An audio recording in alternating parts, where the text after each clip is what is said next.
Chapter 549. Ah! There was a scream in the distance. Heavy Stomp was hit in the face by Wuxia's hammer. Wuxia did not wait for the other party to get up. He ran over and hit the other party twice with his hammer, knocking the other party unconscious. The army commander's victory made his cavalry army cheer even louder. The entire battlefield could feel their excitement. The kind grandmother knew that she was going to lose today.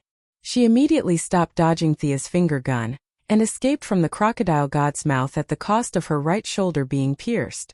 She shouted something that sounded like the wind was blowing and ran into the distance. In the face of a disaster, they ran away separately. This was their way of doing things. It was impossible for them to cover each other and retreat slowly. Bernard, the goddess of vengeance, who was fighting against the light, seemed to have activated some secret technique. He instantly increased his speed and escaped into the distance. Karabakh also escaped the battlefield at the cost of a broken arm. The three gods were very strange. They all ran in different directions. This made Thea slightly stunned. When she wanted to chase after them, there was a sonic boom in the distance. The three gods quickly went into the tunnel. Haha! These dirty maggots are good at escaping. Goddess of trade and wealth, don't mind them. Wuxia saw the embarrassed expression on her face and comforted her. Although Thea wasn't prepared to fight them head-on, she didn't expect them to run away so quickly. Now that she heard Ulja's words of comfort, she also expressed her stance of upholding justice and not rubbing sand in her eyes. She also congratulated the other party for capturing a goddess of vengeance alive. Haha! You all have contributions, all of you have contributions. Uja, who looked like a magnified version of the dwarf warrior, grinned widely and laughed happily. With his combat strength, he was able to deal with a member of the Goddess of Vengeance battle team who did not have a divine seat and was more like some kind of fake god. It was not difficult for him to obtain the achievement of capturing the other party alive. The two high-level opponents were stopped by Olion and Thea. He, as the strongest on his side, defeated the weakest on the enemy's side. He got off to a good start and deserved some credit. The three deities from the Apocalypse Star had left the battlefield, and the remaining soldiers were no match for the new Genesis Star's army, and they all scattered after a little resistance. The new planet of creation did not pursue them. These soldiers were all produced in an assembly line, and they all carried the mother box. The gods were not interested in such enemies. They reiterated the principle that this planet was protected by the Heavenly Father. They pressed the Goddess of Vengeance down and opened the sonic tunnel to return to the new planet of creation. The news had already spread to the rear. This was undoubtedly a great victory. Wuxia was envied by his colleagues. It was because capturing the other party's god was something worth celebrating. He happily handed the captive over to the Heavenly Father. As for whether the big boss would reform, brainwash, or deal with the captive, even if he was a trusted aide, he wouldn't say anything. The entire new creation planet fell into a sea of celebration. Many people sang and danced as if it was a festival. In order to reward Thea for her achievements, the Heavenly Father officially appointed her to establish the fourth army of the new planet of creation, the Magic Army. In the next few days, the new army had such a good foundation, and the recruitment process was very smooth. A large number of people with magic talent who were previously eliminated because they were not good at close combat joined her army. Many of these people were the reserves of the three major armies. They were all very strong. Now that they had the opportunity to join the main army, they all forgot to eat and sleep to learn magic. Thea stayed on the new planet of creation for another half a month. The Earth clone sent news that something big seemed to have happened. She also missed Diana a little. After taking care of the matters at hand, she informed the Heavenly Father and opened the sonic tunnel to return to Earth. They were all deities, and the Heavenly Father only needed to be present during meetings and battles. Just like how light traveled between different universes every day, and how Mitron ran around the universe to obtain knowledge, the Heavenly Father couldn't restrain him. There was no discipline here, and it was fine as long as they could contact each other at critical moments. Boom! With a loud explosion, Thea returned to Earth. Her tunnel opened in the Batcave. Previously, when Batman contacted her clone, he only said that the situation was serious and didn't talk about the specifics. Batman wasn't the only one in the Batcave. Zatanna, who was wearing a small purple suit and fishnet stockings, was also here. Both of them expressed surprise at the way she suddenly appeared. "This isn't magic, right?" Batman asked his childhood sweetheart Zatanna. "No, there's no magical fluctuation." At this time, Thea was wearing her original clothes. Zatanna didn't know that the two of them had met before. She looked at the transmission for a while, and was sure that it wasn't any transmission she knew. Before she had time to think about the transmission, she was attracted by Thea's appearance. After ascending to godhood, the young lady's appearance had reached true perfection in the literal sense. Even though Zatanna was a woman, she was still stunned by Shay's beauty. There was no need to be as cold as ice when doing business.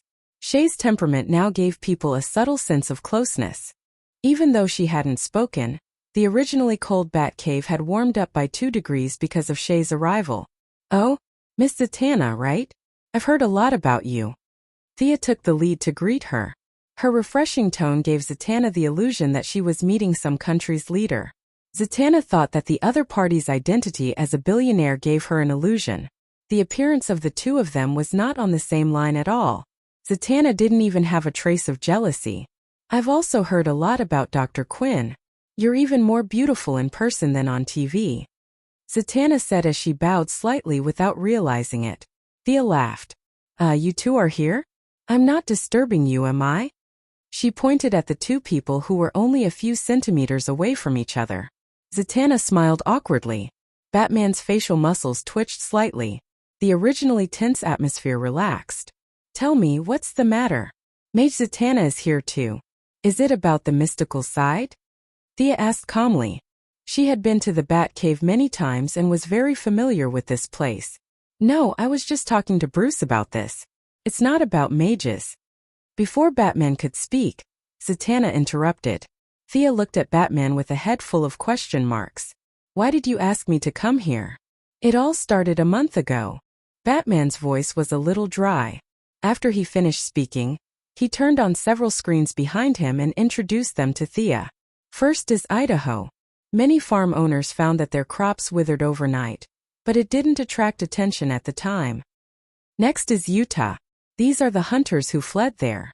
Batman pointed at the two young people who appeared on the screen. They were holding shotguns in their arms. The video was taken by a third person behind them. The video was very clear. The purpose was to capture their heroic looks, so that they could brag about it to the little girl in the future. The two of them were aiming at a wild deer. From the side there was no problem. Just as they were about to shoot, the wild deer turned its face. Half of the deer's face was completely rotten. A large amount of diseased tissue was densely packed on its body. The wild deer saw the hunters attacking the two of them like crazy. The video ended there. Also in Wyoming, there are black clouds of mosquitoes and flies raging. In California, there are people who saw a large number of deformed people staggering on the road. Also, Batman pointed at the strange situation on the screen and introduced it to her. Such supernatural things should be in your field of expertise. You can't let Superman deal with it, right? Batman stared at the two girls and asked. Zatanna's expression was ugly. The images were too disgusting. Especially the black clouds made of mosquitoes and flies. It made her very uncomfortable. Thea, whose obsession with cleanliness had become more serious after she became a god, also felt disgusted. Most importantly, she knew about this incident. If she was not mistaken, this seemed to be a major incident. Chapter 550. The descent of the Rotten Kingdom was the green of all things, the red of all things, and the black of decay. It seemed to be a problem of the ecological balance. She just didn't expect it to happen so early. In her impression, the descent of the Rotten Kingdom should be an event after the day of solstice. Whether it was triggered early or accidentally, she still needed to observe further. Looking at your expression, you know something? Batman had been observing Thea's subtle expressions. I don't know if I'm right, but I'm sure this isn't something done by evil mages. The wastelands and zombies you mentioned just now can be done by mages in theory, but it takes a lot of effort. In this day and age, who has nothing better to do than to compete with farms? I think this is caused by the imbalance of all things on Earth. Mage Zatanna, you think so too, right? That's right. Do you know the reason? The mage's curiosity was bigger than a cat's. Zatanna only thought about it from her own point of view, so she didn't know the inside story. Now that she heard Thea saying that she had an answer, Zatanna's eyes immediately lit up. Probably. Do you know where the swamp monster is? This should be his business. The swamp monster had been hanging out with Lady Xanadu for a long time, so Zatanna should know him. As an onlooker, Batman couldn't wait to record her words and analyze them word by word in the future. He was very unhappy with this kind of thing that he didn't understand. His scrutinizing eyes kept moving back and forth between the two girls. You're talking about Dr. Alec Holland? I heard that he returned to normal 2 years ago and went to live a normal life. Zatanna's answer made Thea's eyes widen. What the hell? The incarnation of the green of all things retired and went home. Was he fired by the tree council formed by those drama queens, no the tree spirits, or did he just quit? Thea sighed with a lot of questions. Seeing Batman's eyes that seemed to say that he wouldn't let her off if she didn't explain it clearly, Thea felt that she still had to explain it to him. Moreover, looking at Zatanna's expression, she was afraid that she didn't know much about it either. After thinking about it, she decided to start from the beginning. As far as I know, the swamp monster is the embodiment of the green of all things. The green of all things, the red of all things, the black of decay, the ash of withering, the bacteria of division, and the metal spirit form the most basic balance of our world. Zatanna was a little dumbfounded. She only knew about the green of all things, and this was the first time she had heard about the rest. Batman reacted quickly. You said before that the balance was broken? Is it because of that swamp monster? Thea hesitated for a moment. I'm not sure. It doesn't seem to be something that can be explained by one step and one step back. It's very complicated.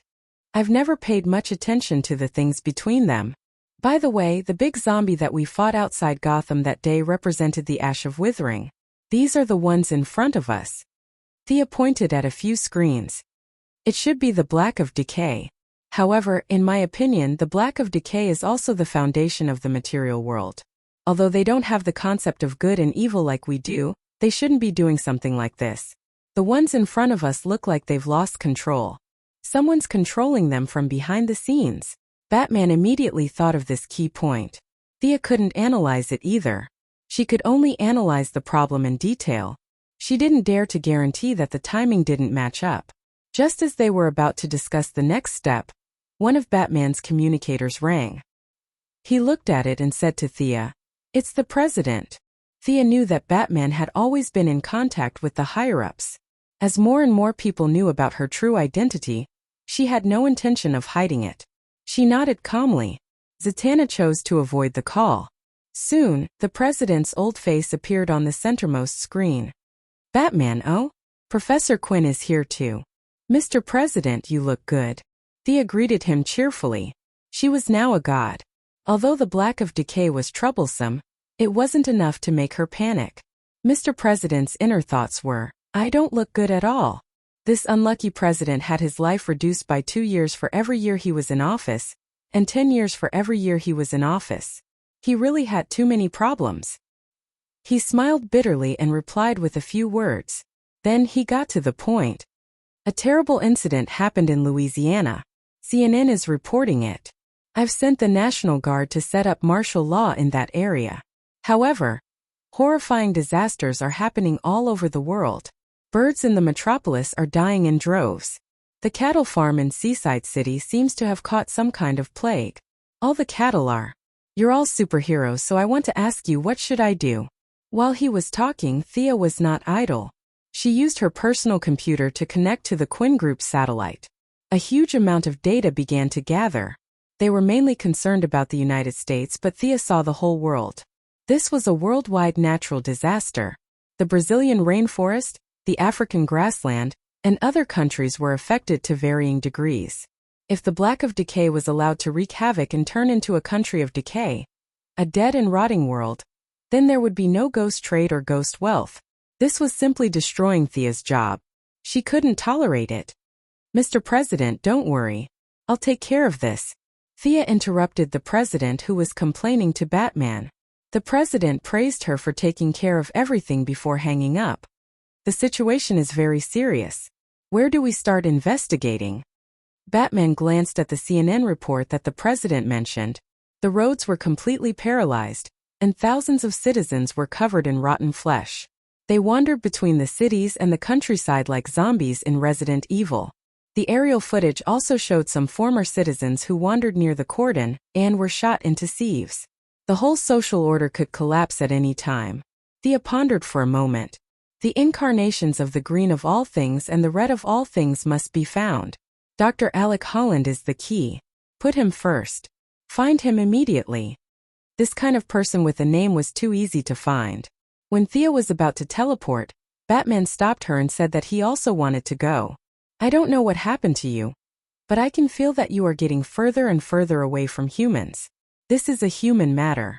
I have to get involved. Thea was fine with it. Batman could always come up with some strange things. She might have to rely on him in the future. At the same time, Zatanna was also very interested. The three of them could go together. Instead of using the sonic boom channel, Thea chose to teleport directly. Zatanna also knew teleportation. She immediately felt that the teleportation was extraordinary. Many questions were buried in her heart, waiting for the opportunity to ask. They came to a remote town in Louisiana. Dr. Alec Holland's house was not far from the town, and the large-scale zombie wave was less than 100 miles away from here. It was obvious that there was some inevitable connection between the two. All the humans in the town closed their doors. The three of them quickly found the cabin not far away. Batman gently pushed the door open. There was only a middle-aged man in the room. He was doing some experiment with his head down. Chapter 551. Dr. Holland, the world needs your help. Batman said stiffly. He didn't have a good impression of this kind of person who didn't do their job and turned the world into a mess. Although that saying wasn't popular in this world, Batman had always been an example of what the greater the power, the greater the responsibility meant. To have the power but not use it, this was a kind of cowardice in his eyes. The middle-aged man turned around. His face was full of fatigue as he looked at the three uninvited strangers. He didn't know Zatanna, the swamp monster, and his own memories weren't completely integrated. Plus he had been hiding from the world for 2 years after he recovered. He hadn't seen Thea either. The only person he knew was the famous Batman. I knew you would come to me. You want the swamp monster to help. But I can't do it now. I really can't. The green of all things has already abandoned me. They want to punish me. All the blame is my fault. I didn't want it to be like this. The middle-aged man was in pain as he spoke incoherently. It was obvious that he knew the current crisis the world was facing. His kind nature was whipping him every minute and every second. He wanted to stop all of this, but unfortunately, without the power of the swamp monster, he was just an ordinary middle-aged man. The swamp monster helped Thea purify her bloodline. It could be said that it gave her the first bit of help. Although the source was at the behest of Shangdu, Thea had always remembered this favor. She didn't want to force the other party too much. She pulled back Batman, who wanted to beat him up. Doctor, maybe you don't remember me, but I still have to say, even if you can't turn into a swamp monster for the time being, you can still help. We need the ecological restoration reagent you developed. As long as this reagent is sprayed all over the world, it can temporarily stop the spread of the black decay. You're going to use technology to solve this problem? Batman immediately became spirited. Technology was good. He was good at it. Can only be called containment. I need to spend time to find the real cause. And the amount of reagent must be precisely controlled. It's not a good thing for the green of all things to spread to the world. You don't mind if I bring the doctor to your Batcave, right? Batman couldn't mind even if he wanted to. Thea told Dr. Holland her plan. You also know about the darkness of decay? Who are you? Thea didn't have time to explain to him. She brought the three of them back to the Batcave. Batman immediately asked Dr. Holland to study how to standardize the reagents. If they were to rely on the two of them to do it by hand, it would be too late. Zatanna, who had thought that there would be a magic war, was disappointed. Using technology to solve problems was not cool at all. Thea began to call the heads of state of several countries. All the large biopharmaceutical companies around the world stopped working and prepared to concentrate on producing reagents. The logistics department began to prepare the raw materials. Several rocket centers also began to prepare. As long as the production here was completed, they would pull the materials onto the rocket and launch it into the sky. Batman's reputation as a hack was well deserved. As soon as Thea finished coordinating several aspects, he settled the production process. Several major biotech companies, including Wayne Enterprises and Quinn Enterprises, immediately began manufacturing like crazy. This was a battle for ecology. They didn't have to do it together. They launched batches after batches. The green reagents began to be sprayed all over the world with the help of rockets. Superman also joined in midway. He carried several tons of reagent barrels and threw them into the disaster areas. The effect was immediate. A large number of plants grew crazily and automatically suppressed the spread of the darkness of decay. For 3 whole hours, there was no more supernatural phenomenon around the world. The world's leaders celebrated. This was not a plague, but it was worse than a plague. It was too scary. If it could infect ordinary people, it could naturally infect them too. No one wanted to become a walking corpse. While they were celebrating, the people in the Batcave were still gloomy. This was only the first step. They hadn't found the mastermind behind the scenes, and they couldn't guarantee that the reagents launched would reach a balance with the ashes of decay. How could it be possible for Batman to calculate a balance between the two without a formula or theorem? Thea also felt that it was a bit difficult for Batman to calculate blindly. She asked Dr. Holland, "That tree council or something, they should know the details of the entire incident. Or they could make you become a swamp monster again. Connecting to the green of all things should also allow you to understand the development of the incident, right?" The middle-aged Dr. Holland's face was still gloomy. "I don't know where you heard the name Tree Council, but I have to tell you with regret. If they don't contact me, I won't be able to enter that world. You won't be able to contact it either." Thea sneered in her heart. What was so great about a few tree ants? Wasn't it just a subspace? These green of all things and red of all things were very similar to origins. They were most likely wild origins from billions of years ago. It was only through the erosion of time that they combined with part of Gaia's will that they finally awakened their own consciousness and became something else. Now that they had become a part of the foundation of the world, there was no longer any possibility of them being absorbed. Thea could definitely trace back to the source to find this subspace, but it would be very troublesome. She had a better way. "As long as I give you some green of all things, you'll be able to communicate with that place again, right?" Thea asked the middle-aged doctor. "You still don't understand what I mean. They rejected me and took back my power. I really want to help, but Thea raised her hand to interrupt him. The green of all things was very impressive, but it wasn't to the point where it could be used to dominate the entire universe. Furthermore, without Butcher Zhang, who wouldn't eat a pig with hair? Dr. Holland looked as if his entire family had died. He probably thought that he was the only one who could communicate with the green of all things. Thea contacted Poison Ivy. Poison Ivy, who was in Gotham, quickly arrived at the Batcave. This was her second time here. Poison Ivy still didn't dare to look at Thea, but she didn't mind. She glanced at Zatanna. The magician in fishnet stockings made her take a few more glances. Their gazes met in the air, mixed with some indescribable meaning. "Doctor, look at her. She should also have the green of all things, right?" Thea asked Dr. Holland with certainty. The middle-aged man's eyes widened. Of course, it wasn't because of Poison Ivy's appearance, but her essence. Although it was a little strange, Poison Ivy did have the essence of the green of all things. It was as bright as a lamp in his eyes. He noticed Poison Ivy's abnormality, and Poison Ivy also noticed his uniqueness. "Thea, why did you ask me to come?" "This guy, see if you can give him a small amount of energy," Thea said, pointing at the doctor. Poison Ivy didn't know anything about the green of all things. From Thea's understanding, Dr. Holland was an official employee, and Poison Ivy was a hacker who took the access card. Now that Dr. Holland was fired by the company, he wanted to go back and apologize to his boss. However, he was rejected and refused to listen to his explanation. Therefore, his last resort was to ask for Poison Ivy's help. Although the way to obtain it was different, the essence of the power was the same.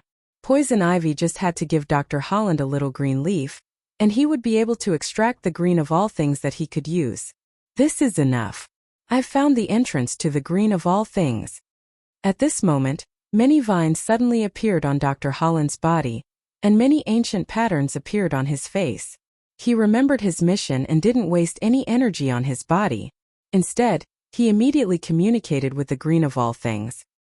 He only closed his eyes for a moment, and he established a connection with the other side. Using this connection, he opened a small gap in the green of all things. I want to see what the green of all things is. Thea had been tracking his spiritual signal for a long time. Seeing Dr. Holland open a small gap, she immediately activated her divine power and chose to force her way in. Chapter 552. Dr. Alec Holland was dumbfounded. His eyes were blank as he said, "It's impossible for outsiders to enter the green of all things," Thea scoffed. It was true that ordinary people couldn't enter, but for a god, a subspace couldn't stop her at all. After testing the vastness of the space on the other side, she used all her strength and squeezed her body and mind into the space. She even dragged Batman, Zatanna, and Poison Ivy into the space. In the end, she even called out to the middle-aged doctor, "Dr. Holland, come in, your old friends are waiting for you." Dr. Holland could only smile bitterly. He felt that his old friends were going to be in trouble today, so he walked in with the mentality of watching a good show. Yes, Thea used her divine power to force open a big hole. Usually he would have to crawl in, but this time he could walk in, entering the green world he was familiar with, even though he had already decided not to be a swamp monster. Dr. Holland still felt the nostalgia and reluctance of the whole world. The whole world cheered for his return. This was his world and he was born to be a part of it. But before he could sigh, trouble came knocking on his door. A green humanoid monster roared at him. "Alec Holland, how dare you bring an outsider in here?" Dr. Holland felt wronged. "Did I bring this here? Are you blind? Can't you see that I'm the last one?" He immediately looked at Thea, who was looking around. No matter how slow he was, he could still notice this woman's abnormality. Now that he had regained some of the green of all things, part of his memory of being a swamp monster was restored in Dr. Holland's mind. It was just that he didn't connect the Thea from many years ago to the present. Her appearance and temperament had changed too much. Back then, Thea's appearance was at most 80 points, but now it was 100, and that was only because the upper limit was 100. It was impossible for the two to be connected. What is this place? It seems to be rejecting me and trying to win me over at the same time. What a strange feeling. Poison Ivy whispered to Thea. Don't worry about it. You have nothing to do with this place. This space was very vast. Even with her supervision, she couldn't see the boundary. It was more like a mirror world based on the main world. Thea looked at a few strange-looking green humanoid plants not far away. They were the previous swamp monsters. The use of the green of all creation was not without a price. Every chosen incarnation would enter this place after death and become a member of the so-called Tree Council. From Thea's point of view, this place was very similar to the seraphic space. As long as one was recognized, they would be able to obtain extraordinary power while they were still alive. The price was that they would have to come here to lie as corpses after death.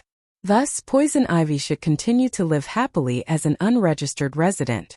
Her gaze, which automatically carried a hint of pity, made the tree spirits extremely unhappy. "We are very happy living in the green of all things." "What kind of gaze is that?" Thea looked back at Batman. His bat suit looked strange against the green. Batman shook his head, indicating that he didn't want to talk. "You should know about the changes in the outside world. I don't know why you are so indifferent. The black of decay has won. Not only will the life on Earth perish, but you will also perish," Thea said to the tree spirits. "Human, you are too young. You don't understand the mysteries of nature." The leader of the tree spirits was interrupted by the abnormality in the space before he could finish his sentence. Thea was so angry that she laughed. The mysteries of nature of ghosts. This bunch of blind fools. Her sneer was extremely soft.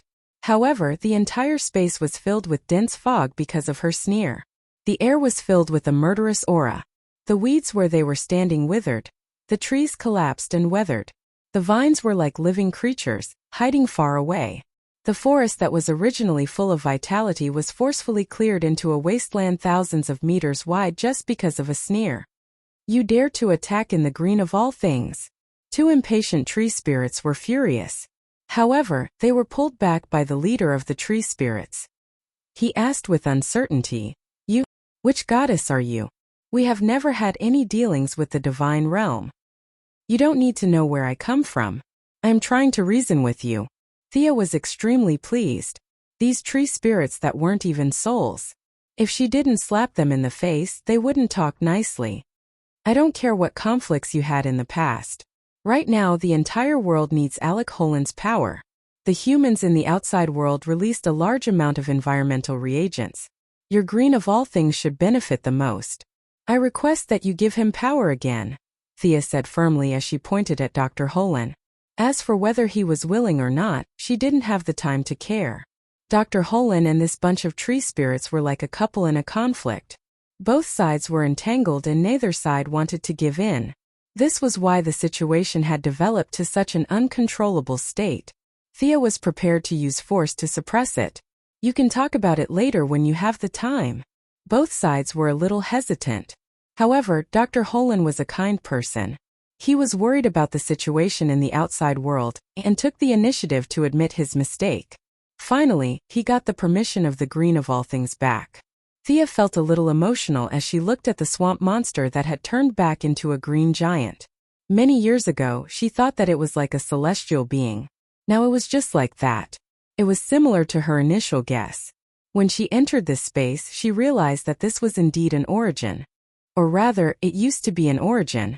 Now that it had changed so much, it naturally couldn't help anyone ascend to godhood.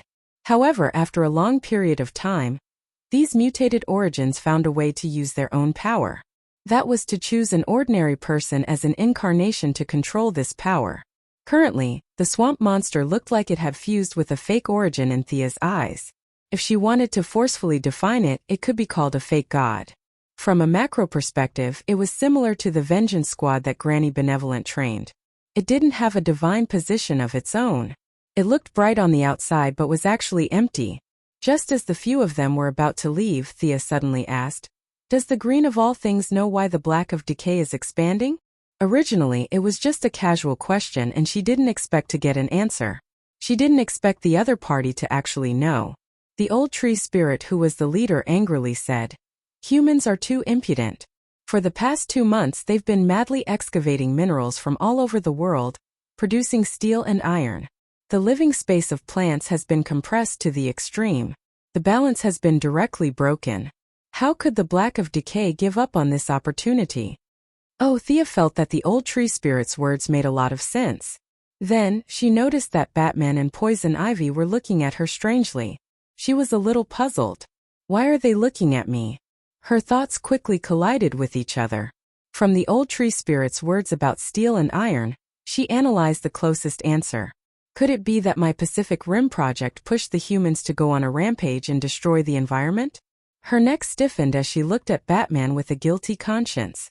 The other party nodded at her very discreetly. Thea could only make a facepalm face expression. So the source of all this was because of her. Chapter 553. Miss Thea knew the cruel truth, but she was not embarrassed at all. She left the green of all things expressionlessly. Since the environment was already destroyed, there was no point in saying anything else. Returning to the Batcave, the swamp monster who had regained his power could now sense the details of the natural world. Using the information he had, Batman could finally come up with a general spray concentration list. It could suppress the black decay, but not let the green of all things overflow. The most pressing problem was basically solved, but how to stop the black decay became a new problem. According to the swamp monster's feedback, the black decay had been fighting back. Its strength was sometimes strong and sometimes weak, making it hard to figure out. Thea and Batman both felt that there was a mastermind behind the scenes. Analyzing the cause of the incident, finding the mastermind, and finally beating the mastermind to a pulp, this was how Batman did things in Gotham for more than 10 years. Although the method was a little rough, this process could solve more than 90% of the problems in the world. Thea could not come up with a better solution at the moment. The only problem was, where was the mastermind? Maybe Abby can help me open a passage to the black decay? The swamp monster probed. No need, the black decay's time flow is too different from the outside world. The green of all things are plants, so their time flow is the same as ours. The black decay is the dead, so I don't think they need time. Get rid of this idea immediately. Don't go in. Thea immediately rejected his idea. In the original timeline, the green of all things warrior and the animal hero valued by the red of all things warrior, these two hot-blooded youths wanted to fight back and plunged into the black decay. The ratio of time between the two worlds was 1 minute compared to 1 year. This was because they had taken away most of the power of the green of all things and the red of all things. When they came out, they discovered that the balance had been broken. The entire world had been tainted by the black of decay, turning into a country of decay. In the outside world, in just a year, all the Supermen, Wonder Women, and Flash had died. How could the word tragic describe it? Thea would never allow them to do such a brainless thing. Miss Abby, whom the swamp monster mentioned, was also a tragedy. She was the lover of the swamp monster, but at the same time she was also the embodiment of the darkness of decay. The two of them acted out the natural world's Romeo and Juliet. In the end, both of them abandoned their human identities and became part of the balance of nature. Thea roughly knew who this person was. She didn't ask in detail, but Batman wouldn't let go of these details. Who was Abby? Where was she? What was her surname? What was her name? What did her ancestors do? He repeatedly asked a bunch of questions that confused the swamp monster. This person is very important. We should keep him within our sights and protect him. Batman's questioning was very skillful, and it was easy for him to extract a lot of information from the swamp monster's mouth. He immediately realized the content of the information. Thea also supported this suggestion. Not going to the dark side of decay was not in conflict with protecting Abby. These female leads were all weak, but they loved to seek death. Once Abby died, it would mean that the dark side of decay would have another powerful general, which would be even more troublesome. Zatanna, who had been idle all this time, took a photo of Abby and volunteered to pick her up. Thea began to think about the issue of all beings red. In the original spacetime, Animal Hero represented all beings red. In this spacetime, she didn't know whether the other party was more low-key, or had not officially launched the Animal Hero banner. There was no relevant information on the internet at all. Doctor, can you try to contact all beings red? We need its power. We don't have the same source of power. How can I contact it? The swamp monster's voice was very low. He felt that Thea was joking. All beings red represents life. Let's not talk about humans for now. Animals in the wild will definitely eat plants. Maybe you can think of a way from this. Otherwise, we won't be able to find all beings red in the sea of people. Seeing that he still didn't understand, Thea could only explain it to him in detail. You see, large animals eat small animals and small animals eat plants. Our ecological chain is like this, right? The swamp monster nodded. Thea continued. If a small animal eats a plant but doesn't have time to digest it before it is swallowed by another large animal, then in theory, you can use the undigested plant to sense the trajectory of life. Relying on this network between creatures, you may be able to find clues about all beings red. Thea had never looked for it herself. She could only give a general idea based on guesses. The key points still needed to be figured out by the swamp monster himself. However, he was a doctor after all, so his IQ shouldn't be low. The swamp monster was like he was holding back a big move. After a long time, he said with some uncertainty, "There's a vague reaction, but I can sense two targets. Animal Hero and his daughter?" As soon as this idea popped up in Thea's mind, she knew that she guessed wrong. The swamp monster continued. "One is in California, and the other seems to be in San Francisco?" Thea was a little confused by the two targets. Since she couldn't figure it out, she decided not to think about it. No matter who it was, she would pull them back first. Batman expressed strong opposition to pulling so many irrelevant people into the Bat Cave. "What the hell? My place is almost a tourist attraction. Can't you see that Batgirl and the third-generation Robin don't dare to come in?" Thea thought it made sense. It was indeed not appropriate to come to the Bat Cave. She was not afraid of exposing her identity. There were plenty of venues. They agreed to meet in the metropolis later. 2 years ago, Quinn Group bought a huge building complex in the metropolis with all kinds of entertainment and training facilities. Originally, they planned to attract members and build a luxurious club. Unfortunately, the metropolis had never been peaceful, and it was not open for business after it was built. At first, she didn't pay much attention to it. Later, she accidentally passed by in a car and found that the building was a bit like the Justice League's Hall of Justice in terms of location and architectural style. Now the place was still on hold. She left the address of the place. It was located in the west of the city center, not far from the headquarters of the Daily Planet. The environment was beautiful, transportation was convenient, and all kinds of supporting facilities were complete. Thea told them to meet there later. Then she and Batman split up to look for people. The swamp monster could turn into thousands of plants, and he could give them vague directions. Poison Ivy felt that Zatanna had not come back for a long time. She told the two of them, put on the yellow light ring, and went to help. Thea went to San Francisco, and Batman flew the Batplane to California. The swamp monster's senses were very vague. It was a bit difficult to find someone in a modern city. Thea did not completely rely on him. The artificial intelligence kept searching for animal-related anomalies in San Francisco during this period. Unfortunately, nothing was found. The city was not rich, and the poor did not have the habit of entering their daily lives into the internet.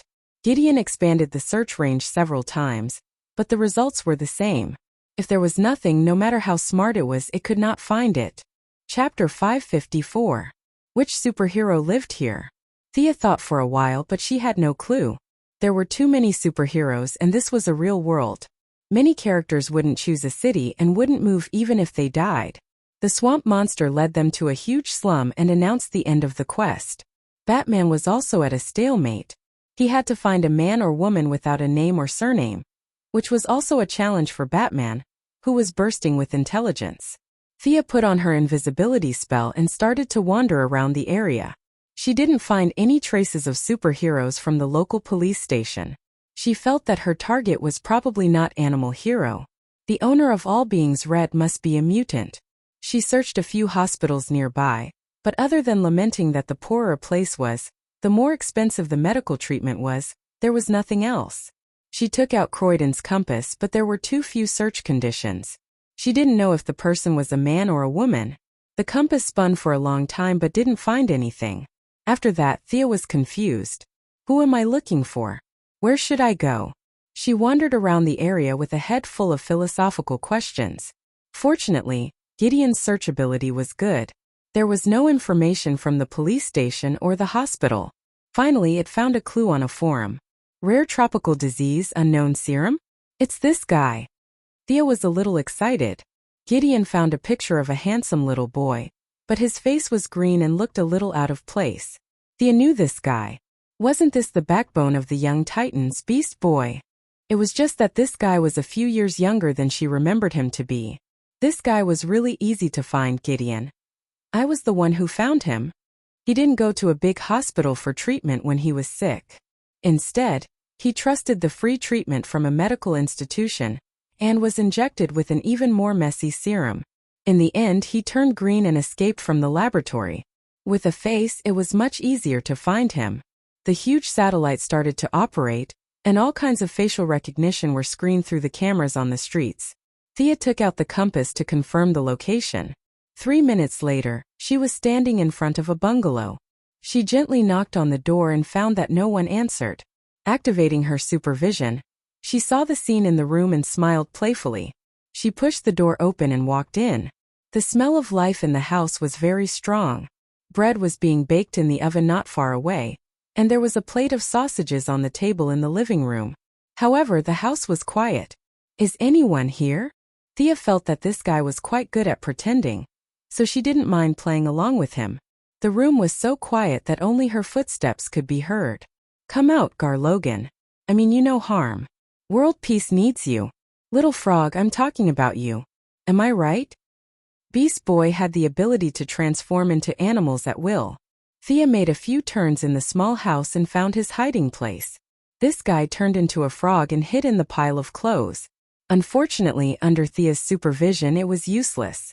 When Milady saw his transformation ability, she could not help but click her tongue in amazement. Perhaps it was because of his young age. The animal he transformed into also had a bit of a childish look. Compared to this, Thea felt that the frog this guy transformed into looked quite cute. The girl and the frog stared at each other for a few seconds. Thea smiled like a flower and reached out a jade-white finger to press the frog's head. Frogs in the natural world were not so clean. It was obvious that they were fake. This guy was still very inexperienced. Beast Boy seemed to want to fool her. To show that he was ordinary, he croaked 2 more times. Thea felt that it was getting more and more fun. She kept pressing the frog's head with her finger. He raised his head and Thea pressed it again. She was having fun. Beast Boy was a little angry at being teased. He didn't care about his disguise anymore. With a whoosh, he transformed into a gorilla. He seemed to be roaring fiercely at this woman who had come into his house for no reason. Wow! Thea's eyes lit up instantly. Unlike Jared, who was a big and black gorilla, Beast Boy's transformation suited her taste very well. The key was that he was relatively clean and his green hair was very soft. Thea quickly took out her phone and took a selfie with herself and the little gorilla. Beast Boy was slightly stunned by the flash of the phone. After he understood what was going on, he was even more furious. He jumped up and wanted to slap Thea's face. Thea didn't take him seriously at all. She pressed him back with one hand and took 2 more pictures. If Beast Boy had some fighting experience in a few years, he would find that the opponent's strength was far beyond his limit. In other words, he should run away. But at this time he was not mature enough. He was still at the age of a teenager. He had to fight even if he couldn't win. Thinking that the gorilla couldn't do anything to Thea, he transformed into a kangaroo, a rhinoceros, a hippo, and a wolf. However, the result was that he was suppressed by Thea. He felt that his appearance was very fierce, but in Thea's eyes, he was a little kangaroo, a little rhinoceros, a little hippo, and a little wolf. A silly and cute temperament went straight to the sky. Thea herself liked small animals very much. She had a good relationship with the Sea King's little friend, Yavala, and the other party gave her a lot of small animals. She raised a lot of tigers and lions in the old house in Star City, and the villa in the metropolis. Diana's comment about this was the nature of a rich lady in a big city. In short, she was idle. In the eyes of the Amazon, animals were enemies no matter how big or small they were. She was glad at this time. Fortunately, she came to San Francisco. Fortunately, she met the younger Beast Boy. When this guy got older, the animals he transformed into would also become bigger. At that time, there would be nothing cute about him. In order to keep this beautiful moment, she kept teasing the Beast Boy. When she encountered those particularly cute and human-like expressions, she would capture them and keep them for later appreciation. For example, at this time the boy turned into a bear. Of course, for Thea it was more like a little bear. The Beast Boy, who was about to overflow with anger, stretched out 2 stubby forearms and tried to scare Thea. So cute! Thea immediately ran behind him, pressed his 2 front paws, and put her chin on his head. She controlled the phone with the hand of magic and took several photos crazily. Looking at the phone in the air, the Beast Boy finally recovered most of his rationality. He realized that this woman was a bit out of the ordinary, and cold sweat came down his face. Thea was more and more satisfied with the human-like expression of fear on the little bear's face. She bound him with her mental power, squatted on his hand, and made a peace sign to take more than 10 photos. She took back the phone and looked at the effect. It was really quite good. Thea was going to show it to Diana next time. She always felt that it was her responsibility to cultivate the Valkyrie's love for small animals. Chapter 555. The pale-faced Beast Boy struggled with all his might, but Thea's restraint was not something that could be broken through by brute force. He tried several times but found that he could not break free at all. The real Beast Boy finally understood what was going on. He lay on the ground trembling all over. Could it be that he broke it? Thea quickly deactivated the magic. Beast Boy's reaction was not slow. He realized that he had regained his freedom and turned into a cheetah. He rushed to the window. In his mind, as long as he broke through the glass and went outside, he would be safe. He was familiar with the surroundings and could get rid of this unknown woman. It was a good idea, but reality gave him a cruel blow. He crashed into the glass of his house with the force of a thunderbolt. The glass, which could be smashed with a coin in the past, was as hard as a rock today. Clang! With a muffled sound, Beast Boy sat on the ground in a daze. He looked at the window dizzily and his eyes were filled with despair. Thea laughed so hard that she fell down. She did not dare to hit the wall. This house that was sealed by her simple magic would not be able to withstand her fists now. Just as Beast Boy was doubting whether he could see the sun tomorrow, a phone call allowed him to escape the clutches of the female devil temporarily. Thea looked at the phone. It was Batman calling. She shouted at Beast Boy, "Deactivate your transformation and stay here. You can't escape from me."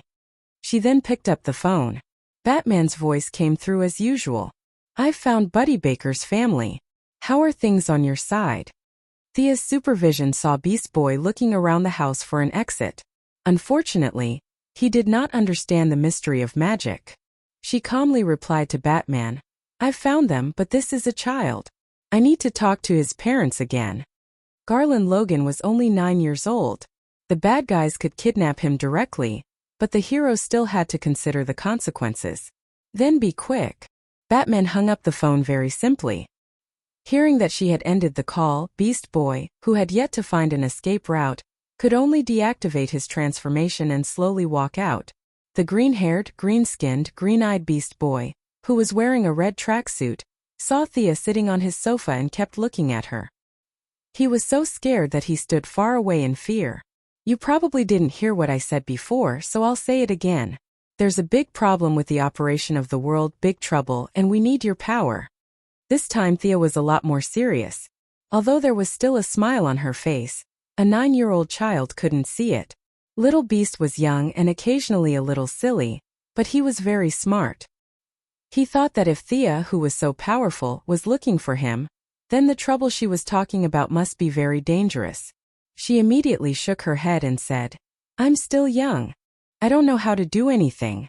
She was very careful and revealed the face of a child who was about to be abducted. Thea looked at him carefully and didn't say anything. Animal Man was a legitimate chosen of all beings red. This guy was similar to Poison Ivy, who also took advantage of the loopholes to obtain some of the power of all beings red. No matter what, there was no harm in bringing him along. He didn't look like he came from a good family, but he didn't do anything evil despite having such a strong ability. It was obvious that he was a natural-born superhero. Thea's ability to bluff people was almost maxed out. She immediately started to analyze the seriousness of the current situation and pointed out the value of his ability. Looking at the whole human race, she raised his importance to an unparalleled level. Even if this incident is over, you still need to train your own ability, as well as basic social interaction in school. These are all things you need. Speaking of school, Beast Boy was a little depressed. "My classmates in school are avoiding me, my skin." Thea felt that it was far more than what he said. Bad kids were everywhere in America. It would be a joke if she didn't bully a green-skinned one when she suddenly saw one. Like Superman, the Flash, and so on, they were all bullied when they were young. Furthermore, Beast Boy was so green-skinned, it was normal for him to be treated with disdain and beaten up. Those with a weak temperament would become villains when they grew up with abilities. Those with a strong temperament would become heroes when they grew up. This was a very important mental journey. She wasn't prepared to interfere with other people's growth process. Instead, she sat quietly on the sofa and waited for something. "What are you waiting for? Where are you protecting world peace? In San Francisco?" Beast Boy asked tentatively. "I'm waiting for your parents.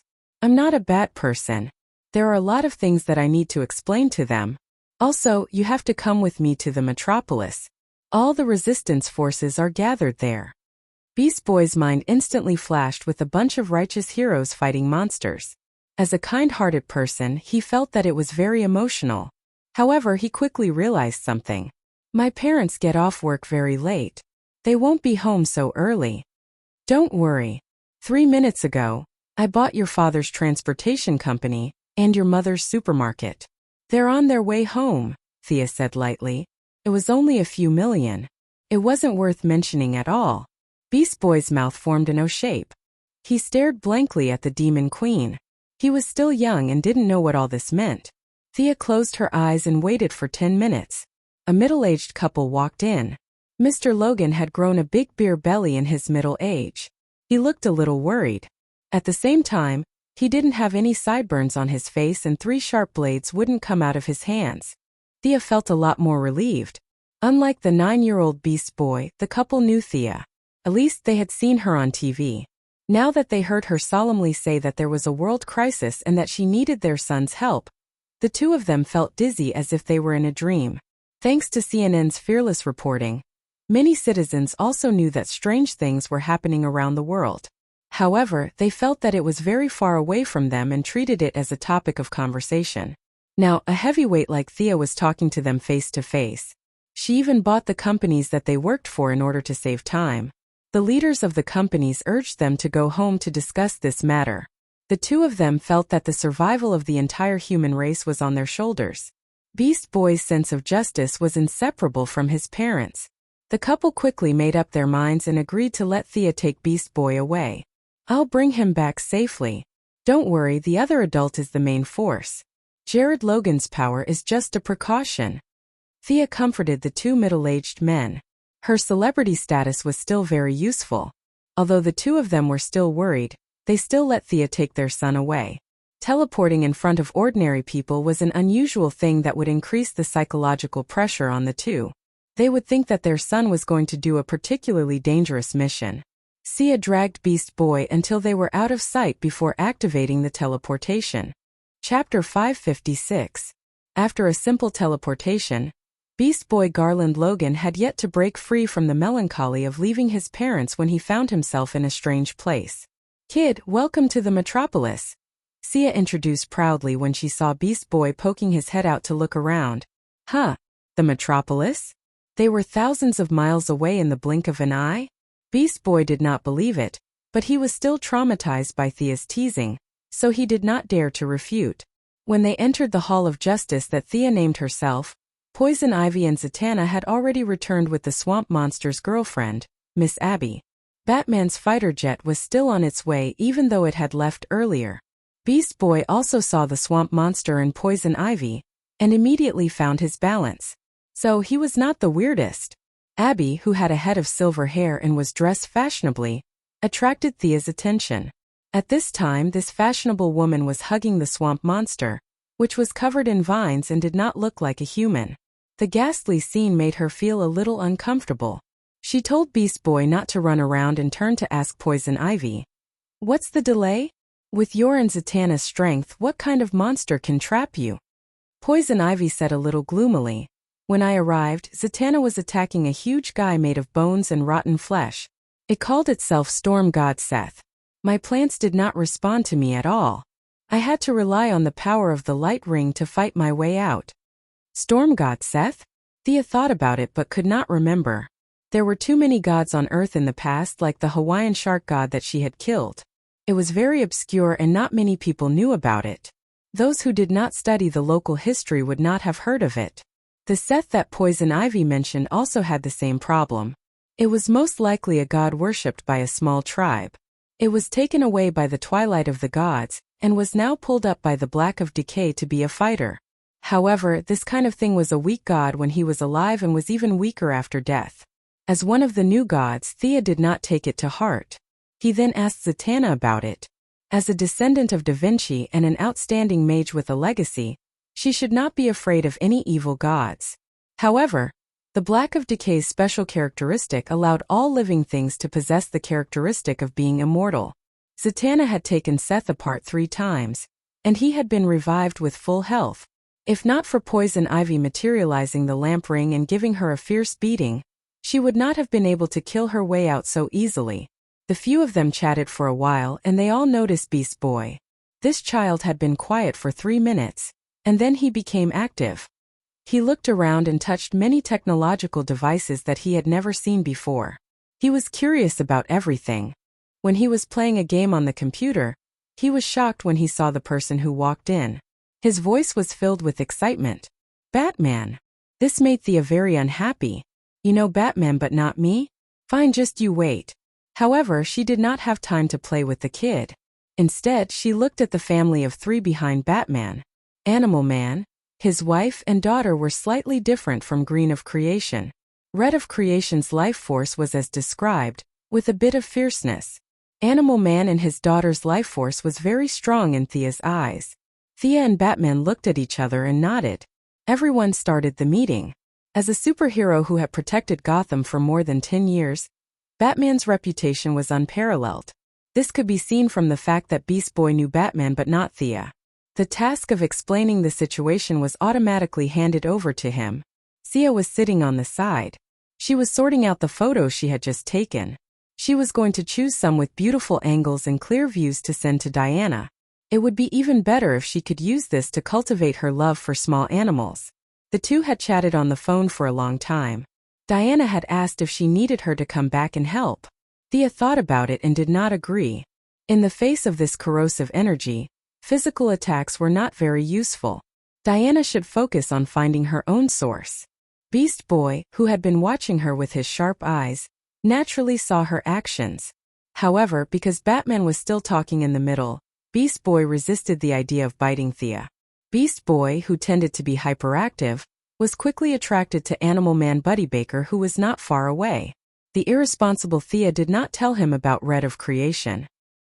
He only felt that this stern-looking uncle looked very friendly. As for the uncle's daughter Maxine Baker, an 8-year-old girl made him feel even closer. Although he was still young, the thought of protecting this girl who was 1 year younger than him appeared in Beast Boy's mind for the first time. I can't let anyone or anything hurt her, the 9-year-old Beast Boy, Gar Logan, said to himself.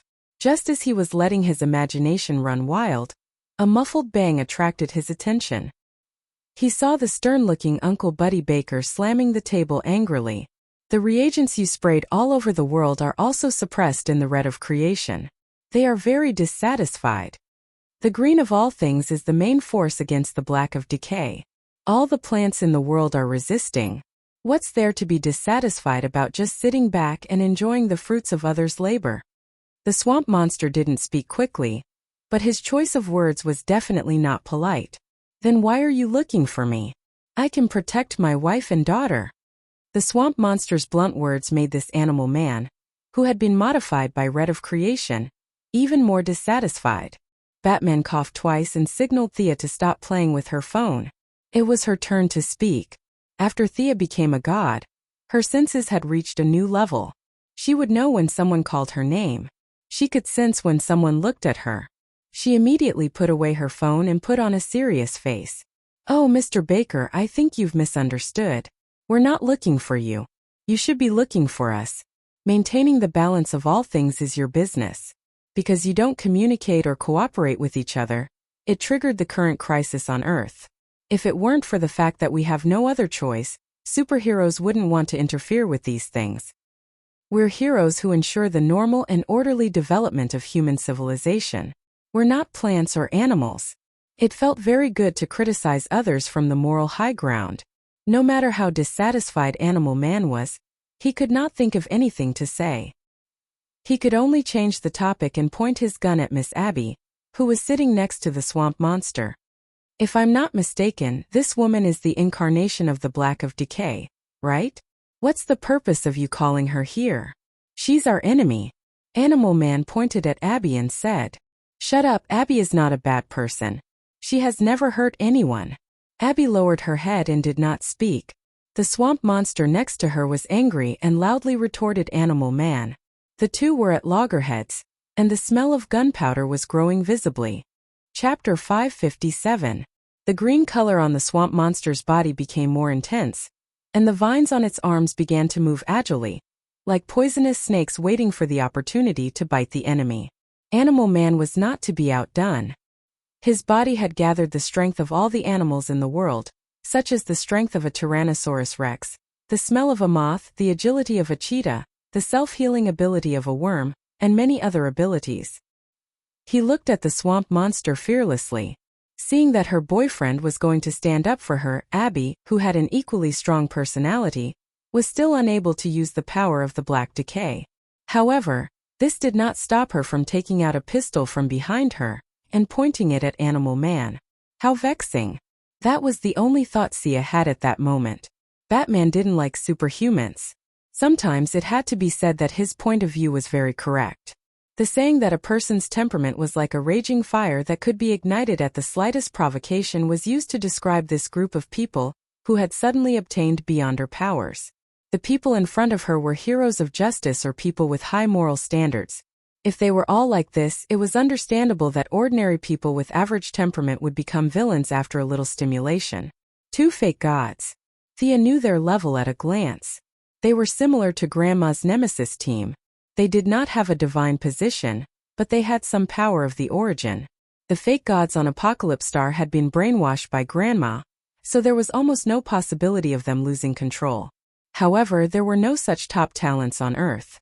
The sudden increase in power made the two of them a little unbalanced. The two in front of her had not reached their peak. They could only be said to have the fake god model, but their level was not full. Fake gods were a joke in Thea's eyes. They were flashy but not practical. She did not care about the two who had not reached their full level. "Sit down." Her voice was soft and slow. No one in the room heard it. The two who had accidentally fired their guns felt a huge pressure. It was not a physical pressure, but a heavy pressure that emerged from the depths of their souls. They had a very mysterious feeling that if they did not sit down, their souls would be crushed. The two of them sat down slowly, dumbfounded. Abby, who was holding a pistol, saw that the situation had calmed down. She did not know what had happened, but she sat back down obediently. Batman spoke again. "The black decay is only temporarily contained.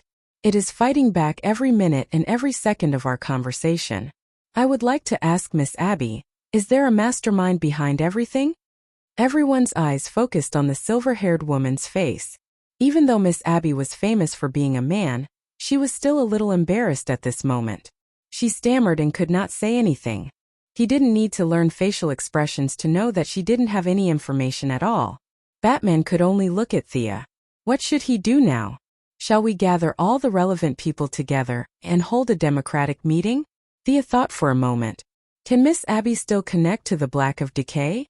The silver-haired woman's shoulders trembled in fear, as if she had thought of something bad. She hesitated for a moment before saying, "All these years, I've been in the green of all creation environment to suppress the call of the black of decay. As long as I don't die, I should be able to connect." "Why? Do you want to go in and ask?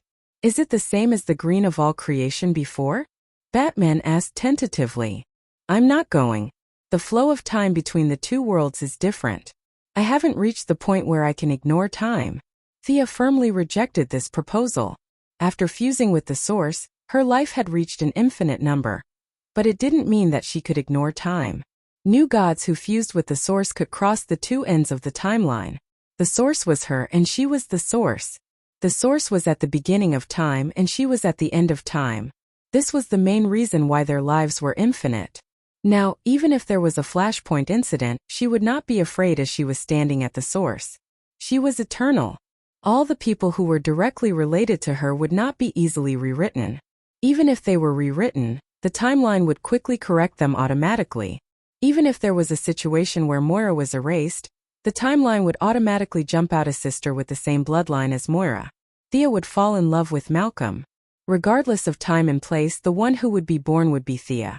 This unreasonable and unscientific ability was the passive attribute given to her by the source. She was trade itself and wealth itself. Unless these two were erased, she would continue to exist. However, even with such an awesome ability, the flow of time would still work on her. The flow of time between the two worlds would still be in effect. Why would she go to the black of decay for a vacation? She didn't want to comprehend the deity of decay. It didn't match her inherent style at all. "I'm definitely not going. I suggest that you guys don't go either. But if Miss Abby wants to avoid the connection of the black of decay forever, I have a way." Thea suddenly thought of an idea. What way? Whether it was the swamp monster or Abby, the two of them looked at her attentively. Divide a part of your soul and cut off the part related to the black of decay. Make a new person to inherit the black of decay in your place, but the price is that you'll be just an ordinary person from then on. In fact, making a clone was the easiest thing to do. It was just that Batman was right beside her, so it was really inconvenient to do it. Taking a step back, it was not impossible to solve it with magic, but it was more troublesome. There was such a thing. Abby and the swamp monster were skeptical. For them, being an ordinary person was a blessing. Being a monster was not their intention at all. "Great, what do you need me to do?" Whether it was Sia's identity as a superhero or the title of a modern biomedical giant, she was very convincing. It had always been her dream to be able to get rid of the implications of her bloodline and become an ordinary person. Abby said happily, First of all, your blood is an important sign of the black of decay. I need to extract a lot of your blood. As for the body, I can use magic to make one. The body is not important. Your soul and blood are the foundation. When this substitute enters the black of decay, it can perform duties on your behalf. At that time, you can also use the connection between souls to ask what happened in the Black of Decay. Thea remembered that the mastermind behind the big incident in the Country of Decay was Abby's uncle. He was similar to Animal Boy and Poison Ivy. He also used a loophole to obtain part of the power of the Black of Decay. In the end, he was too powerful and affected the balance of the whole world. But now, it was not clear whether this person was behind the incident several years ago.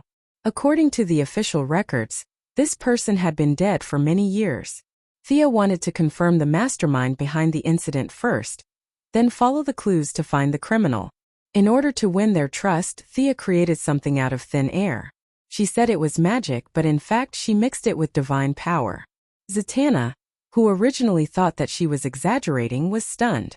As she chanted the spell, it did not take long for her to create a guy that looked a lot like the little black man in Conan. Chapter 558. What the hell is this thing? Miss Abby stared at the pitch-black thing. Is this my avatar? Are you kidding me? This thing looks like it has been splashed with ink.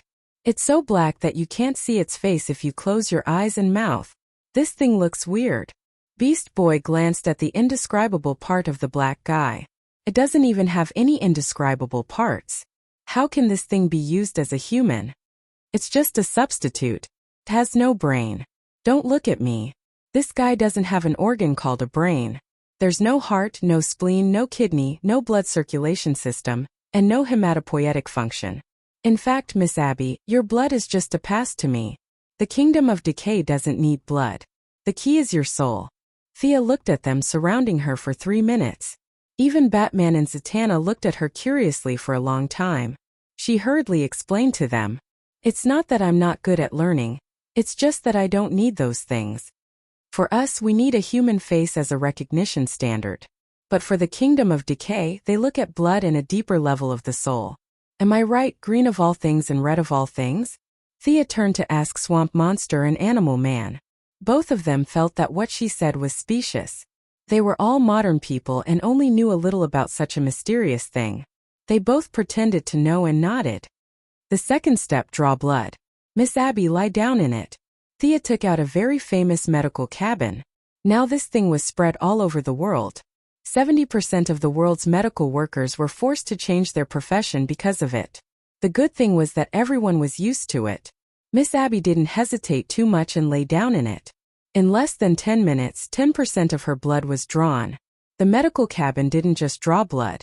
At the same time, she was injected with an injection to mobilize her hematopoietic function. Even if she lost 10% of her blood, Miss Abby still looked normal when she came out of the medical cabin. Dividing the soul was not a small matter and definitely couldn't be performed in public. This was Thea's place. She pulled Miss Abby to a small room at the side. For bad people, she could just directly draw their souls. There were many spells in Morgan Le Fay's magic book that could do this, but Thea's current identity of justice made it impossible for her to do things so simply and violently. Fortunately, this was not a problem for her. She directly used the Wealth God Power's bewitching ability to enter the deepest part of her soul.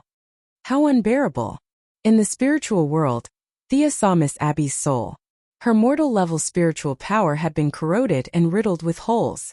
Countless monsters that could only be seen in nightmares were running rampant in her spiritual world. They were old, rotten, and the entire spiritual world was filled with destruction. Even though she was already a god, Thea was still choked by the rotten smell in Miss Abby's soul. It was not because she had done many bad things but because of her nature. This kind of essence could make a spiritual body without the 5 senses feel rotten, which meant that the other party had infiltrated very deeply. After adjusting the synchronization of their souls, Thea began to slowly exert her strength, using her own strength to drive Miss Abby's soul out of her body. A stench that was 10,000 times worse than stinky tofu and rotten eggs began to fill the room. Thea almost fainted from the smell. She hurriedly set up a barrier on the surface of Abby's soul.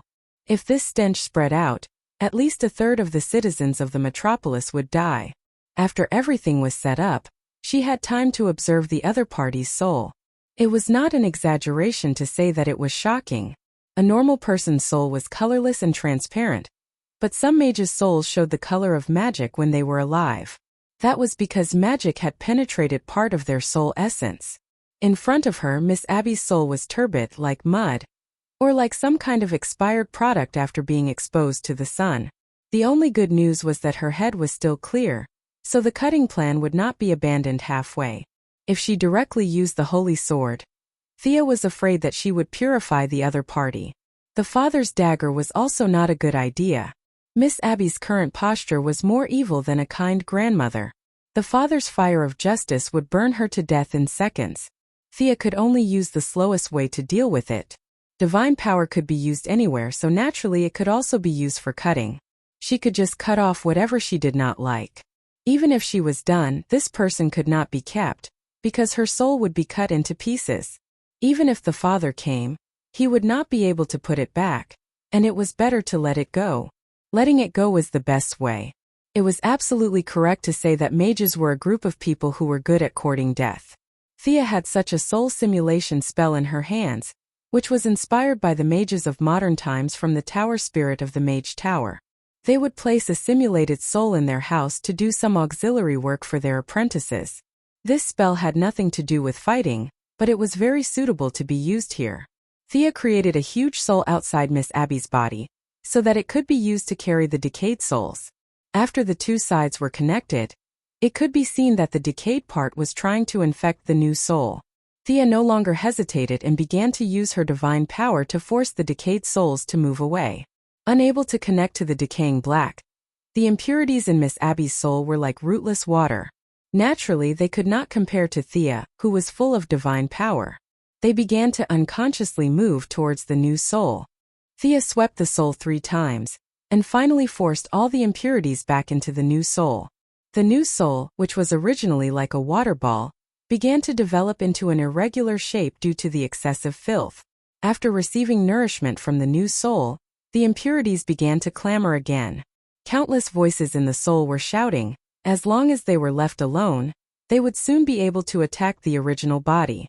Gathering 10% of her divine power, Thea made a light stroke at the connection between the two sides, and then pushed Miss Abby's soul back into the body. She began to focus on fixing this mass of impurities. "I'm so dizzy. This is what's in my body." In less than 3 minutes, Miss Abby woke up. The heavy burden that she had been carrying for many years was finally released. Although her head was still a little dizzy, her spirit was very good. She looked around in a daze, and only then did she see the dirty mass that Thea was fiddling with. It was terrifying and had a sense of disgust towards the living. Based on her intuition, she knew that it was her, or rather it used to be a part of her. "I can't believe that I have such an evil nature." Miss Abby covered her mouth in shock. As if she was afraid that the mass of impurities would find her again, she moved back a few steps with her hands and feet. Thea did not want to popularize the idea that white was not justice, and black was not evil. For someone like her who only wanted to be a normal person, a black and white worldview was most suitable for them. There was nothing wrong with something simpler. Chapter 559. "Miss Abby, please bring me the dummy I made before, and the blood in the medical pod. The extraction code is H6E5. Thea could actually summon it with a spell, but she thought that if she gave the young lady something to do, she might stop overthinking things. Miss Abby saw that the separated monster was becoming more and more ferocious. She did not dare to stay any longer and hurriedly ran out. When she saw the little black man still standing in the same place, she thought too much. Is my true nature a black man? A black body with a black soul? When she thought of the unknown object Thea was fiddling with, she was even more certain of this. Thinking that the thing had been in her body for many years, she had the urge to take a bath immediately. However, she also knew that now was not the time to answer the question of the swamp monster and the others. She took out a 500 milliliter storage tank from the medical pod and ran back with the little black man on her back. She only had one thought in her mind, and that was to end everything quickly and let her be an ordinary person. "You're quite fast." Thea saw that her face was pale and thought that her soul was seriously damaged. She comforted her with a few words and began the last step of the process. She forced the decaying soul that was about to turn into a monster into the little black man's body. The little black man's originally well-proportioned body expanded visibly until it was 3 meters tall and more than 2 meters wide. Its originally sexless body became even more ferocious and ugly. The decaying soul caused the little black man to crawl instead of walking upright. An arm grew out from each side of his ribs. The head that was originally so black that no one could see a person split open from the middle. A head full of sharp teeth roared at the two of them, showing off its might. Thea did not spoil it and directly poured Miss Abby's blood into its big mouth. Anyway, there was no blood circulation system, so it did not matter where it went. After that, it was time for the main event. Thea began to manually adjust the flow of time around the monster. It would take time to find the entrance to the darkness of decay. This monster was about to go berserk at any moment, so it was necessary to calm it down first. After setting up a time barrier with a ratio of 100, the monster was knocked out. When it woke up, it would have entered the darkness of decay. "How is it, Miss Abby? Can you still communicate with this guy?" Thea pointed at the monster and asked. Miss Abby sensed it carefully. "The connection is very slight, almost indistinct." Thea nodded. This was in line with her expected goal. Miss Abby was destined to be the spokesperson of the dark decay. Now that she had cut her, even if the effect of the doppelganger was good, the connection between them would not be completely cut off. "I know it's a bit difficult, but you have to communicate with it again. Only by controlling it can we understand what happened in the black decay. It is temporarily trapped by my magic. It is not difficult for me to destroy it, but the difficult part is communicating with it. You are originally one with it, and with that trace of feeling, you are the only one who can control it. As long as it inherits your original position in the darkness of decay and does not wantonly destroy it, all of this will truly end. Let it calm down and accept your control. This is fate. You cannot avoid it." Thea broke down the logic and explained it to Miss Abby. Miss Abby's manly personality finally gained the upper hand. She would rather die than die. After all, she would not be the one to suffer in the end. All she had to do was talk to this monster. Let's do it. Following the method Thea taught her, with the help of the inherent connection, she began to calm the monster that had fallen into chaos due to her soul being sliced. This was originally a part of her, and they were of the same origin.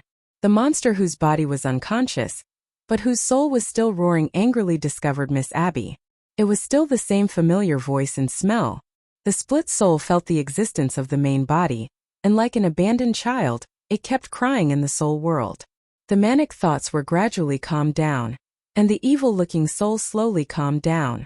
Thea did not retract her magic. A time barrier with a ratio of 100 to 1 was just right. Such a slow flow of time could reduce some of its hostility. When it finally adapted and accepted it, and finally became accustomed to it, this process would cause a change in its personality. There were very few people with a slow personality who could be bad. At least that was what Thea thought. Miss Abby's evil side should not be seen by others. Thea softly told her to continue calming the monster while she walked out. As soon as she walked out, she realized that there was a lot of commotion outside. "Uncle, don't hit me. I don't mean any harm. Listen to me." The one who turned into a small cheetah and ran for his life was Beast Boy. Behind him, the one who was so angry that he could not speak was animal hero Buddy Baker. Although he did not have the ability to transform, he also had the speed of a cheetah. The two of them were basically at the same speed, one in front and one behind. Thea was puzzled. She did not know what the two of them were doing. Fortunately, this was her territory. She pulled up the surveillance camera and looked at it. When she saw it, she almost burst out laughing. It turned out that after she took Miss Abby away, a few adults gathered in twos and threes to chat. The only two children present, the 9-year-old Beast Boy and Animal Hero's daughter, the 8-year-old Maxine Baker, were together. There was a slight difference between them and the swamp monsters. In fact, Beings Red was really interested in Maxine Baker. This 8-year-old girl was the real representative they had chosen. Animal Hero was just a side character. As the official worker of Beings Red, the little girl's attraction to Beast Boy was not ordinary. Beast Boy, who was originally very funny, used all his tricks to make the little girl happy. Thea's previous training seemed to have opened a door for him, and he mastered the essence of picking up girls without a teacher. This guy turned into all kinds of small animals to tease Maxine. The transformation of a tiger cub and a lion cub, the petite figure, the comical movements, and the human-like expression made the little girl, who was very friendly with animals, laugh. When Animal Hero heard the laughter and turned to look at his daughter, He saw Beast Boy turn into a small elephant and perform a squirting performance. "How dare you flirt with my daughter in front of me?" Animal Hero was furious. What followed was the chase that Thea saw when she came in. Animal Hero's pursuit of Beast Boy seemed fierce, but in fact it was not dangerous at all. Buddy Baker was a superhero and an adult. How could he make things difficult for a child?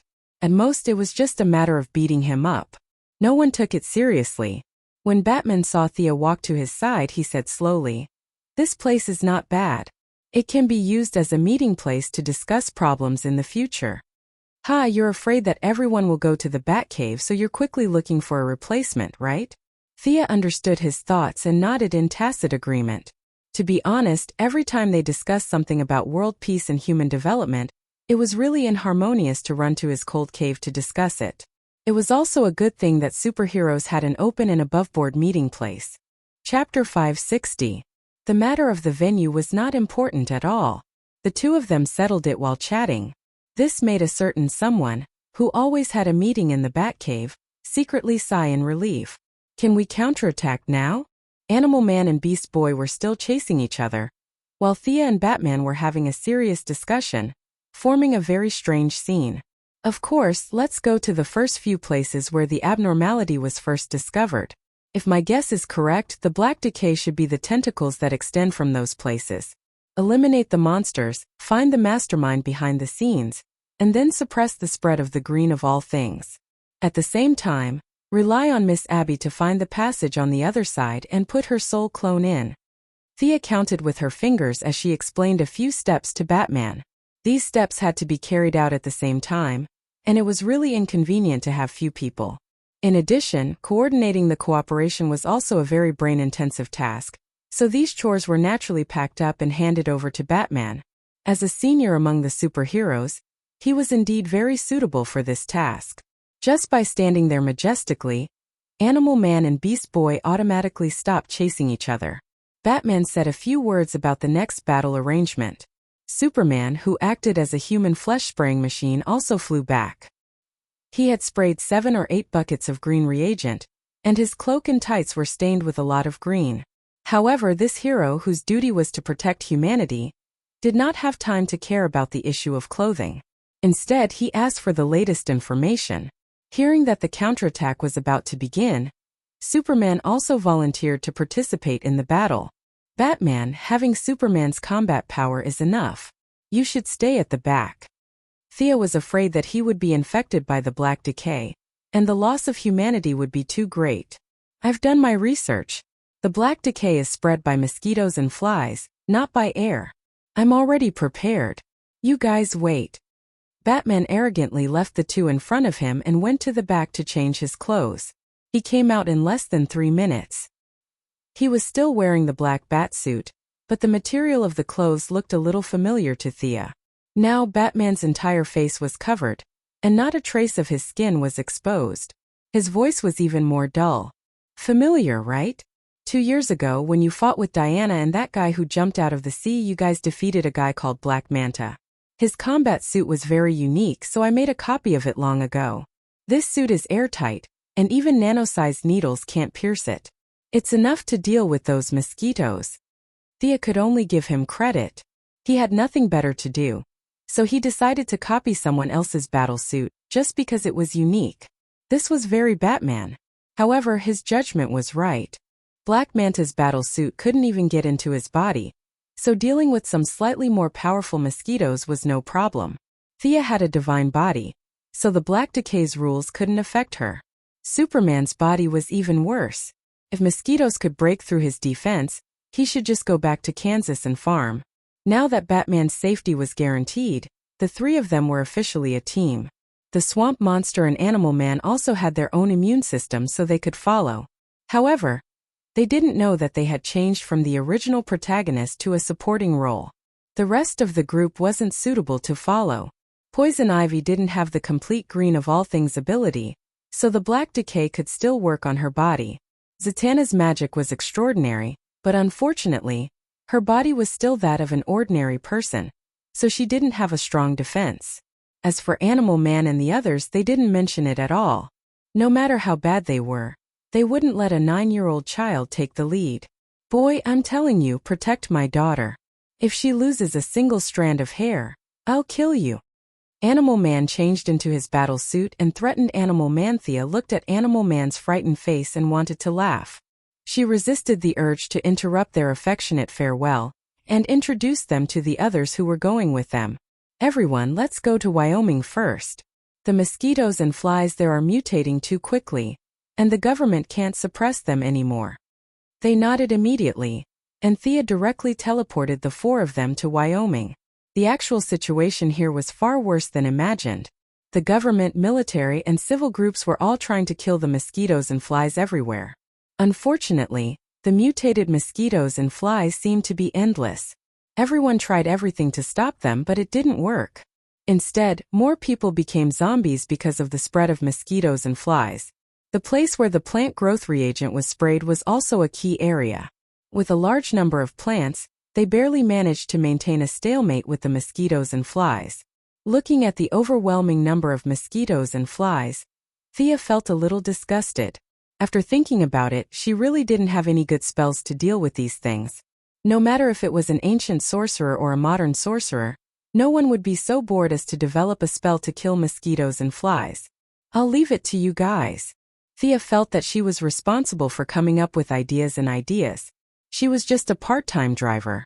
Such a dirty job should be left to the strong guys. They didn't waste any time and began to kill the mosquitoes. Batman directly threw out a device similar to a mosquito lamp, which emitted a blue fluorescent light to attract the mosquitoes and flies.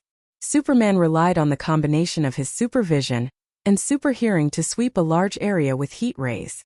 The above 2 were only considered amateurs. The Swamp Monster and Animal Man, who had strong backing, were much more professional. The Swamp Monster directly took over the control of all the plants in the area. Plants had their own way of hunting mosquitoes and flies, but they didn't cooperate before. With the arrival of the Swamp Monster, the plants began to fight back under his command. Many pitcher plants rose from the ground. These plants secreted a kind of juice that was very delicious to the mosquitoes and flies. The next step was to close the door and beat the dogs until they were slowly digested. The first to be hunted was the Venus flytrap. This kind of carnivorous plant in nature had exceptionally enchanting and beautiful leaves. Under the urging of the green of all things, the fresh and delicious leaves attracted mosquitoes and flies to rush up one after another. However, the result was that they were all digested into a pool of pus without exception. The remaining plants that secreted venom, produced paralyzing gas, and produced hallucinogenic gas could be seen everywhere. Animal Man was a little weaker. The green of all things here was too strong. He couldn't use his strength. Plus, he was only a temporary worker in the red of all things, so the damage he caused was far less than the Swamp Monster. However, he didn't just stand aside in a daze. Instead, he used his ability to communicate with animals to call over many frogs, geckos, and dragonflies to help kill the mosquitoes and flies. With the efforts of the 4 heroes and Thea occasionally throwing out fireballs, the area controlled by the mosquitoes and flies gradually began to shrink towards the central area. The tragic situation on the ground was slowly revealed as the mosquitoes and flies retreated. Humans and animals with stiff limbs and bodies full of diseased tissues slowly walked out of the towns covered in blood, from the empty and dead wilderness, and from the private cars that had collapsed by the roadside. Chapter 561. Can these people still be saved? Superman couldn't help but ask Thea. They've been dead for a long time. Thea took a look. These people had already died the moment they were bitten by mosquitoes and flies. What they were fighting against was not some kind of germ but the black decay. This was something that mutated from the source. Even if it was just a tiny bit, it was not something that ordinary people could withstand. The superheroes had a principle of not killing. Although these people were dead, they still couldn't bear to do it. Thea didn't care. But she felt that the scene was a little heavy and was afraid of dirtying her hands. 2 phone calls connected to the White House and the Pentagon. Thea, who was not afraid of exposing her identity, obtained the highest command of the entire Wyoming Army. With the help of military satellites in her supervision, Thea began to arrange for the troops to clean up the zombies. All the frontline troops were equipped with thermal imaging. Many mosquitoes and flies had the habit of hiding in the zombies' bodies. During the gap in the battle, Batman developed a device that emitted infrasonic waves to kill mosquitoes in a large area. With the help of local production equipment, he made 5 of them in one go and equipped the troops to kill mosquitoes.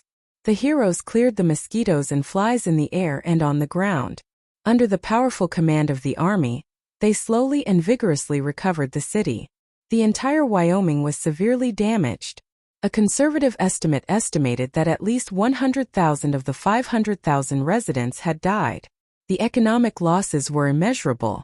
The famous scenic spot, Yellowstone National Park, was even more devastated. Several canyons and waterfalls were occupied by various rotten animals. The hot springs, geysers, hot pools, and blowhole were all filled with blood, and all kinds of unknown black mud. Thea felt that it was a pity when she saw this scene. Yellowstone's scenery was not bad. It was one of the few American scenic spots that Diana liked. The young lady felt a little regretful that there was one less dating place.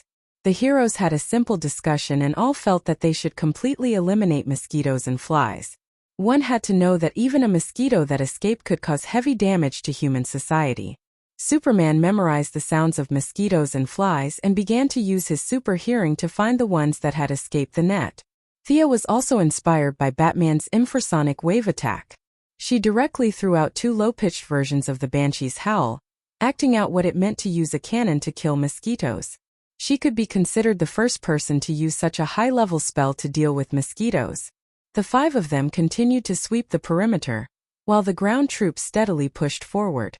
Finally, after confirming that they had not missed anything, they headed towards the source of the incident, a county town called Camber. This small city of more than 10,000 square kilometers, with a population of more than 30,000 people, and named after the first governor of Wyoming, had become a heavily deserted ruin. Thea called for the ground troops to stop. They were no longer able to participate in the matters below. A force of death hovered above the city, accompanied by a faint fluctuation of divine power. From the initial discovery of the mosquitoes and flies to the current counterattack, it was not difficult to turn a city into an empty one in less than half a day. The difficult part was the destruction of the landscape.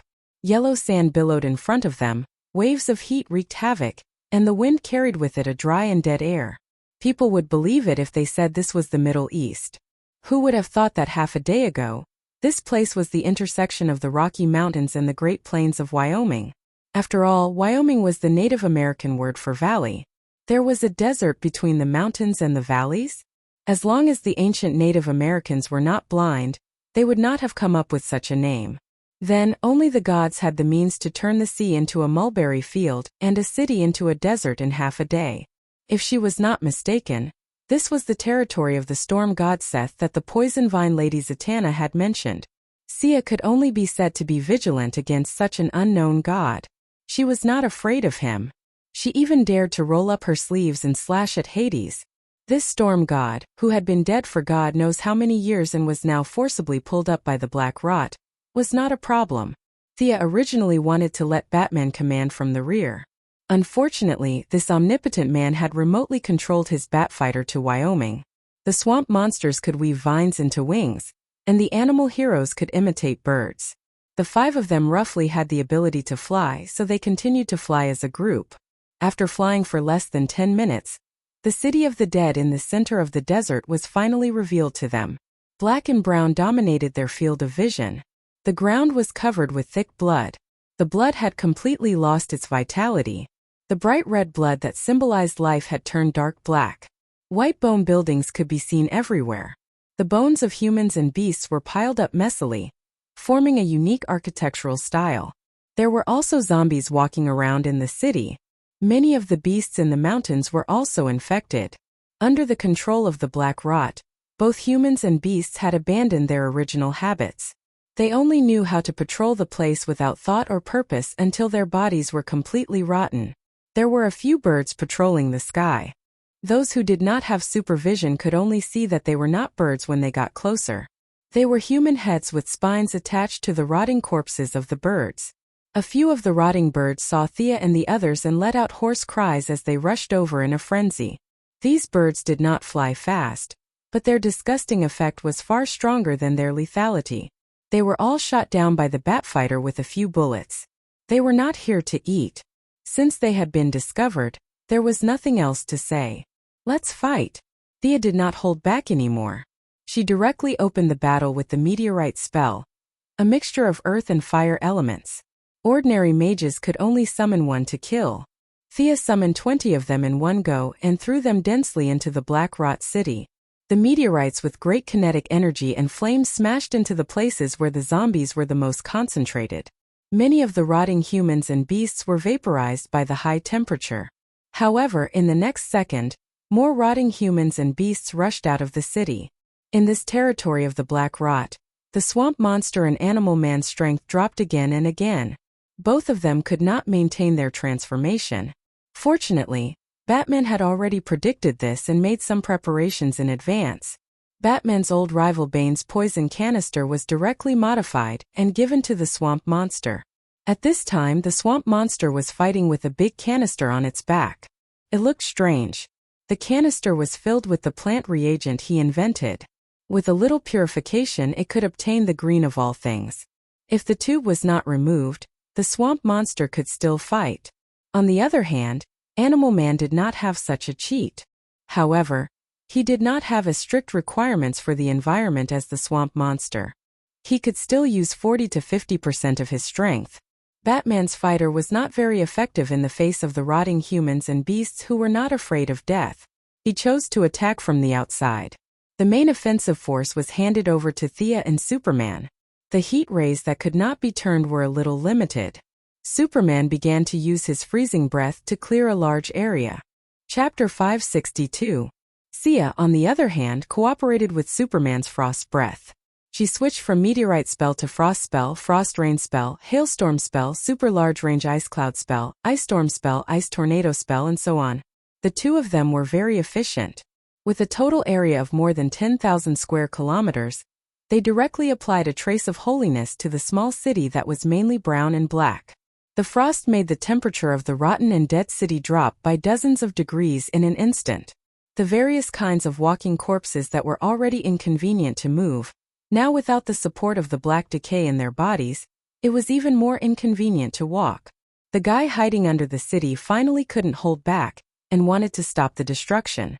Seth, the god of storms and now the self-proclaimed king of decay, was made up of rotten flesh and bones. There was no living tissue in his throat, and he could only use the broken organs of many rotting humans to communicate his voice. Who are you people? In front of the supreme king of decay, what you should do is offer up your bodies, and I will bestow you with endless power. Oh, you also brought the green of all things and the red of all things avatars? It seems that you are not prepared to surrender. All the rotting humans spoke at the same time. Their voices were as unpleasant as tearing cloth, but their words made Thea want to laugh. This guy had eyes but couldn't see that she was a god. He probably didn't even know the difference between old and new gods. Perhaps only such an idiot would be bewitched by the darkness of decay, give up the dignity of a god, and become a pawn.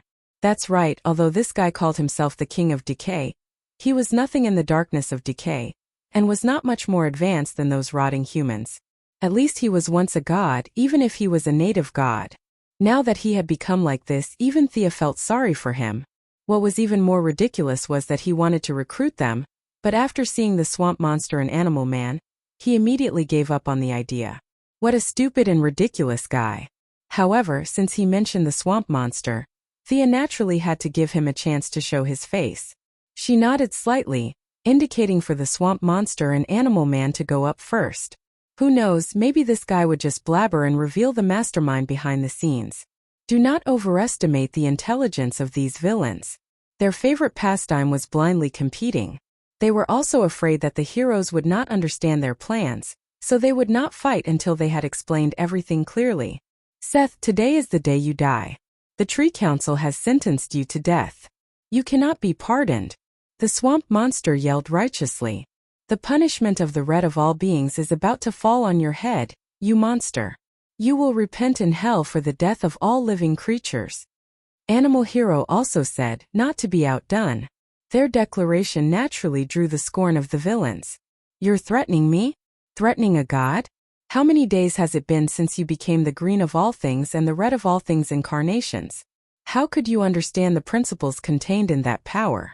I will tear off your flesh and blood. As the rotting humans spoke at the same time, a throne made of all kinds of bones slowly rose from the center of the city.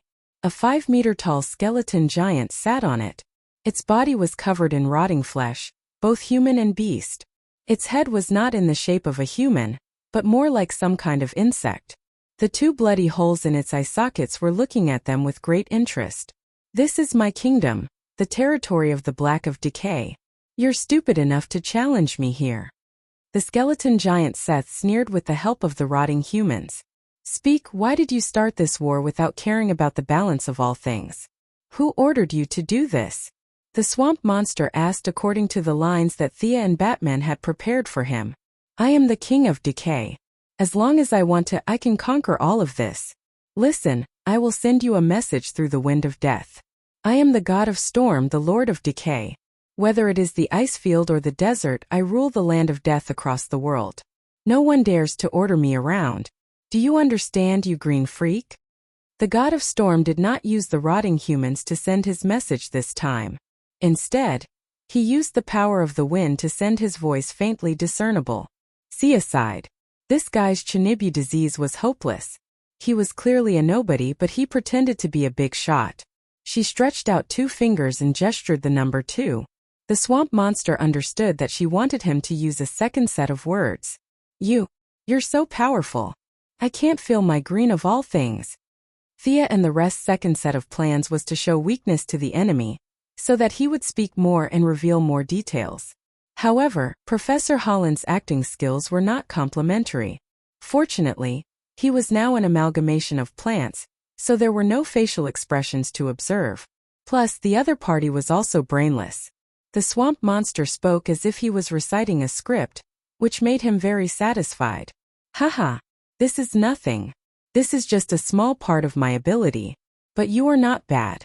Your understanding of the green of all things is comparable to my subordinate Anton Archaean's understanding of the black of decay. Although it is far inferior to mine, you can be proud.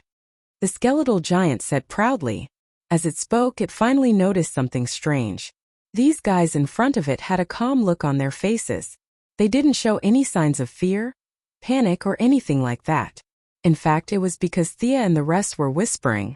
Batman had asked about Miss Abby's 8 generations of ancestors, and he immediately realized the value of this name. Anton Archaean is Abby's uncle. This guy is likely to be the mastermind behind the scenes. Thea did not have a deep impression of the process in the Kingdom of Decay. She only vaguely remembered that in the end, she had a fight with Miss Abby's father or uncle.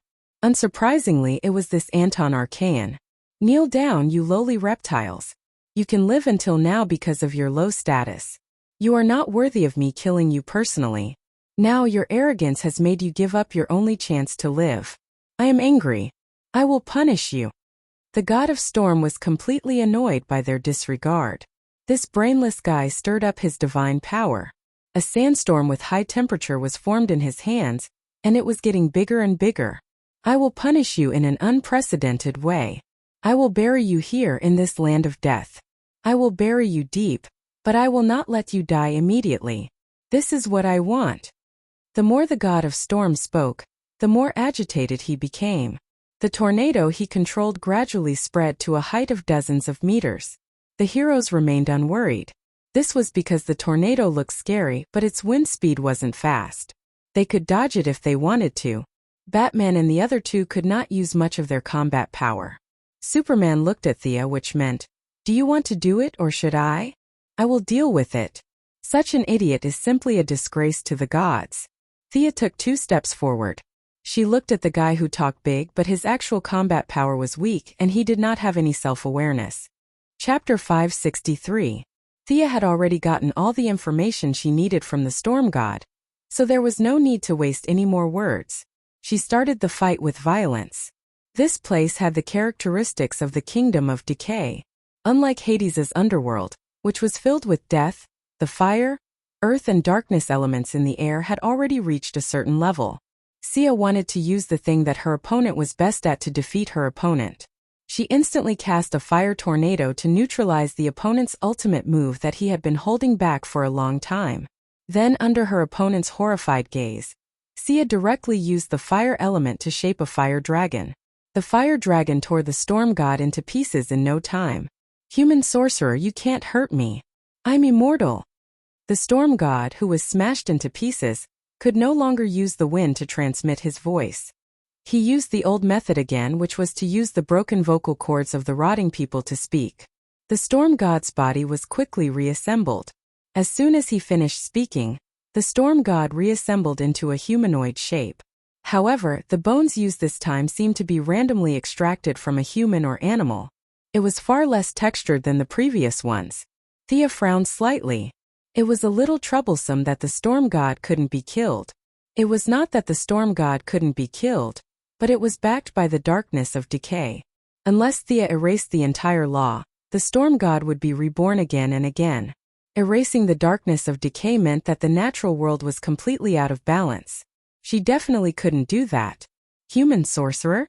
Is this the result of your eyeless brain's observation? You blind fellow, I'm the new god." Thea put away her playful attitude and finally became serious. Wasn't it just that the storm god couldn't be killed in a short period of time? How big of a deal was that? Countless anime and movies had given a good idea to the heroes who defeated the undying Demon King. If they couldn't kill the storm god, they could find a way to seal him. Thea had prepared several sealing devices to deal with Doomsday. At that time, Diana had used a lot of them to beat him until he was left with only a single drop of HP. The sealing devices had not found a use for them, so they could be used today. Once again, she teamed up with the fire dragon and tore the storm god into pieces. "It's useless. It's useless. No matter how hard you try, you can't kill me. You're just wasting energy." Huh. Before the verbal canon expert could finish his words, he found that his half-recovered head had been placed in a cage. Then the woman who claimed to be a new god activated a switch. A dazzling electric light flashed, and he completely lost consciousness. An enhanced version of the quantized cage. It tastes sour, doesn't it? What Thea took out was the black technology she had plundered from the Sky's Eye Society when she established the Extraterrestrial Management Committee. The original version was a prison built to deal with superhumans, and now Thea had mixed in a lot of alien technology. She had specially done experiments.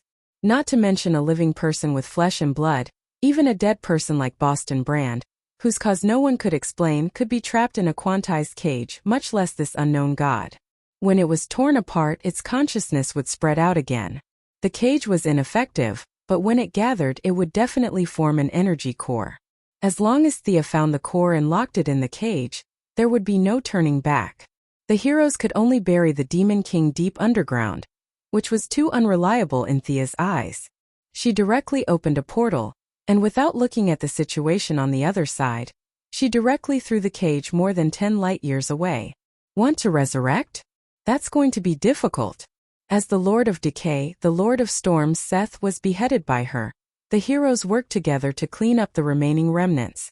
The entire city finally regained its peace, but the bustling city was no longer as bustling as it used to be. The landscape was completely destroyed. The layout of the city was gone. The drinking water was polluted, and the bacteria in the air far exceeded the normal value. This place was no longer suitable for living in a short period of time. 2 minutes after Thea reported the situation here to the White House, she received a piece of news that made her dumbfounded. Because the president was too worried about state affairs, he slipped and his head had an intimate contact with his desk. Now he was urgently sent to the hospital. The conclusion of the discussion among the assistants was that the superheroes should deal with it themselves if they had the ability. The White House was very busy, and there was really no one to help them. This old thing was playing the blame game. Thea made a round of phone calls and found that the vice president had gone abroad for a visit 2 hours ago. As for the Secretary of State, he did not come to work today. The governor of Wyoming was straightforward. He submitted his resignation to the state legislature an hour after the disaster appeared. In short, none of the politicians who could manage things dared to take on this responsibility. In fact, they could not be blamed. From the perspective of ordinary people, at least 100,000 people were killed this time. The entire Wyoming was in ruins.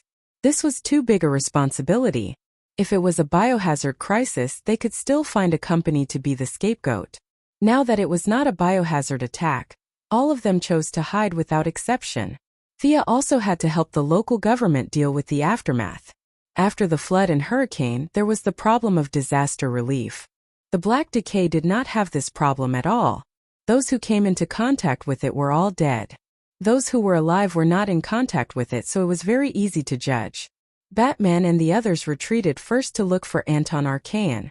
Thea, who was very recognizable and almost a household name, began to command the local people to help themselves. Injured? There were almost no injured people. All the victims were burned in high temperatures. No one had the aesthetic to appreciate the broken city of Campbell County. It was completely destroyed by the bombs dropped by the local troops. The police and the National Guard were all equipped with weapons to maintain social order and arrest all the people who took advantage of the situation to loot. These people completely ignored the principles of trade, which made the goddess of trade and wealth very unhappy. A few of the most ruthless robbers were directly charged with treason. All the supplies of daily necessities were provided by the Quinn Group. The citizens whose homes were destroyed could receive supplies to last for 3 days. Clearing the roads, supplying electricity and water, restoring mobile phone signals, and gradually releasing the network restrictions, Thea commanded the remaining local organizations until the evening, when the state legislature temporarily elected an acting governor to take over all the work. Only then did she fly back to the metropolis. After fighting for 2 minutes, the trivial matters had been tormenting her for several hours. After drinking a few mouthfuls of water, she asked the child left behind, Beast Boy, "Have you found that Anton Arcane?" Beast Boy was a little unnatural in front of the female devil. "Ah, found him. They all went. What's the name of the place they went to? What's it called?" Seeing Thea raising her fist to punch him, the green-skinned boy was nervous. "Yes, Batman left a note for you." Thea took the note and read it. "Carpathian? That's really far." Beast Boy said obsequiously. "Sister Abby said that it was her family's castle. Her evil uncle must be there." They all followed. Maxon was hidden by Batman, leaving me to look after the house. "Big sister, can you take me to see it?" Chapter 564. Thea thought for a moment as she watched Beast Boy pleading pitifully like a puppy. There was not much danger later, so it was not a big deal to kidnap this child from his home and bring him to take a look. Thea thought for a moment. "You can come with me, but you can't run around." Beast Boy nodded his head like a chick chewing on rice. Thea glared at him and found that his eyes were flickering. She knew that he had ignored her orders. Thea, who could be considered a master in dealing with naughty children, naturally had a way to make him obedient. Strict education had little effect, and threats and promises were the way to go.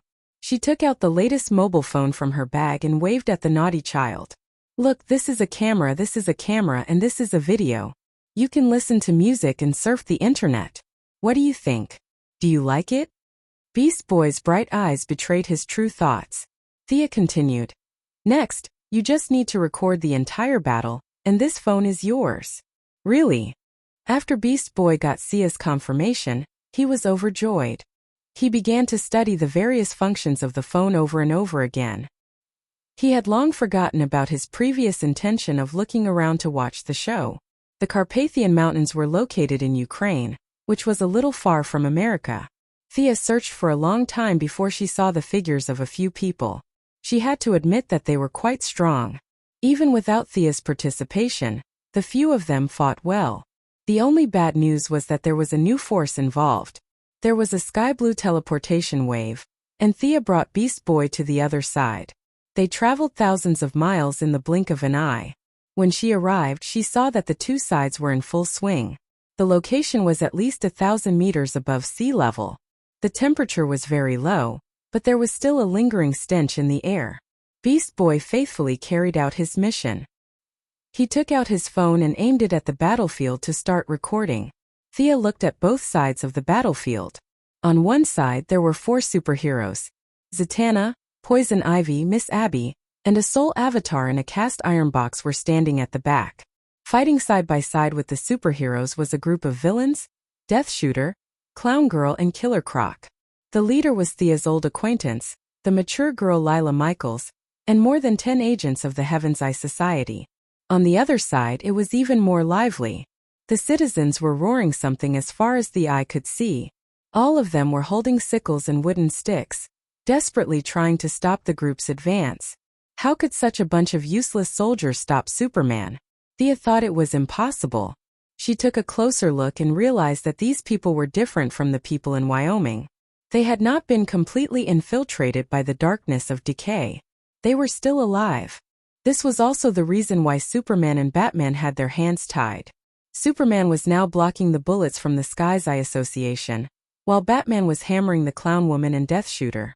For a moment it seemed like a three-way battle. By the way, what are you doing? Where's Anton Archaean? Can't you just knock these ordinary people out? Thea was a little puzzled. The main character was not here, so why were they competing with these small soldiers? Lila had a good relationship with her. Her husband, John Deagle, was working under Thea. Besides, the Sky's Eye Association's top management knew that Moira wanted to go further, and the probability of success was very high. She could ignore Batman, but she could not ignore Thea. Amanda's order is to clean up all the remaining people here. The existence of these people is too dangerous. They must all be eliminated, Lila said in a businesslike manner. They can still be saved. Before Batman could speak, Superman was the first to object. Thea was a little confused. This was actually a matter of philosophy. Amanda thought that some people could be sacrificed to save the rest of the human race, while Superman was the kind of person who would save anyone he saw. The two sides were too different on the issue of principle. At this time, a few heroes who could fly over the heads of ordinary people and kill the mastermind behind the scenes quickly. In fact, it was not difficult. The difficult part was that the superheroes did not trust the Sky's Eye Association. They were afraid that these ordinary people would be killed as soon as they left. Of course, Thea felt that Lila and the others were thinking this way. You can control the first time, but you can't control the 15th time. If we withdraw today and sneak back tomorrow to kill them, you can't do anything. With Superman and Batman's intelligence, there was no doubt that they would think of this point. This was the focus of the dispute between the two sides. Seeing that both sides were waiting for her to clarify her position, Thea did not speak directly. In fact, she was inclined to eliminate the root of the problem. Many of the residents who blocked the way had lived here for a lifetime. It would be impossible to say that they were so slow that they did not know Anton Archaean's plan. They were not innocent. However, the position of the superheroes could not be lost. Thea could only think of a compromise. She directly caught a resident and began a thorough examination. The resident's brain, heart, and lungs were all fine. The only difference from ordinary people was that their nervous system had been transformed by the black decay. Their bodies were covered with black lines, which looked very scary at first glance. A light flashed between her fingers, and a healing spell was cast on the resident. The resident was like being thrown into a steamer. A large amount of fog came out of his body, mixed with a nauseating stench. However, when the fog dissipated, the black lines in the resident's body were still the same. The color was slightly lighter, but they were not eliminated. How is it? The Sky's Eye Association stopped, and the superheroes naturally withdrew. Superman asked with some uncertainty. Little Thea also has an illness that can't be cured. How pitiful. This clown girl who did not treat herself as an outsider was in the late stages of mental illness. This guy squeezed into the middle of the crowd and saw Thea frowning. He was indescribably happy. The young mistress naturally would not bicker with a lunatic. She rolled her beautiful eyes before answering Superman's question. If I forcefully treat him, his nervous system will be destroyed. These people's bodies are very strange. Although they are said to be alive, their bodies have already begun to decay. Although they are said to be dead, their hearts and brains are still working. Their thoughts are a little chaotic, but their self-awareness is still there. Everyone, I have an idea that the green of all things can take away the power of the swamp monsters. Their decay comes from the black decay. Then, the black decay can also take away these things. When the time comes, there is a high chance that they will return to normal. She then looked at Lara. I will explain to Commander Amanda. Let's focus on eliminating the evil first. After this source is dealt with, I believe that we will find a solution to the remaining problems. She spoke very sincerely. Lara was not as violent as Amanda, who would destroy cities with missiles at the drop of a hat. She thought for a moment and nodded silently, agreeing to this plan for the time being. What the hell? Not killing again? Death Shooter was beaten up by Batman. His face was not looking too good, but the Suicide Squad had bombs hidden in their necks, so he did not dare to disobey orders. He could only curse a few times in annoyance. Chapter 565. Once everyone came to a consensus, the rest of the matter was easy to handle. After all, they were just a bunch of ordinary people. The several hundred residents blocking the road were quickly knocked down one by one. Poison Vine Lady took out many vines and tied them all up. Only then did the large group charge into the depths of the castle. Thea didn't do anything. As a new god, she wouldn't do anything to ordinary people. This was the pride of the gods.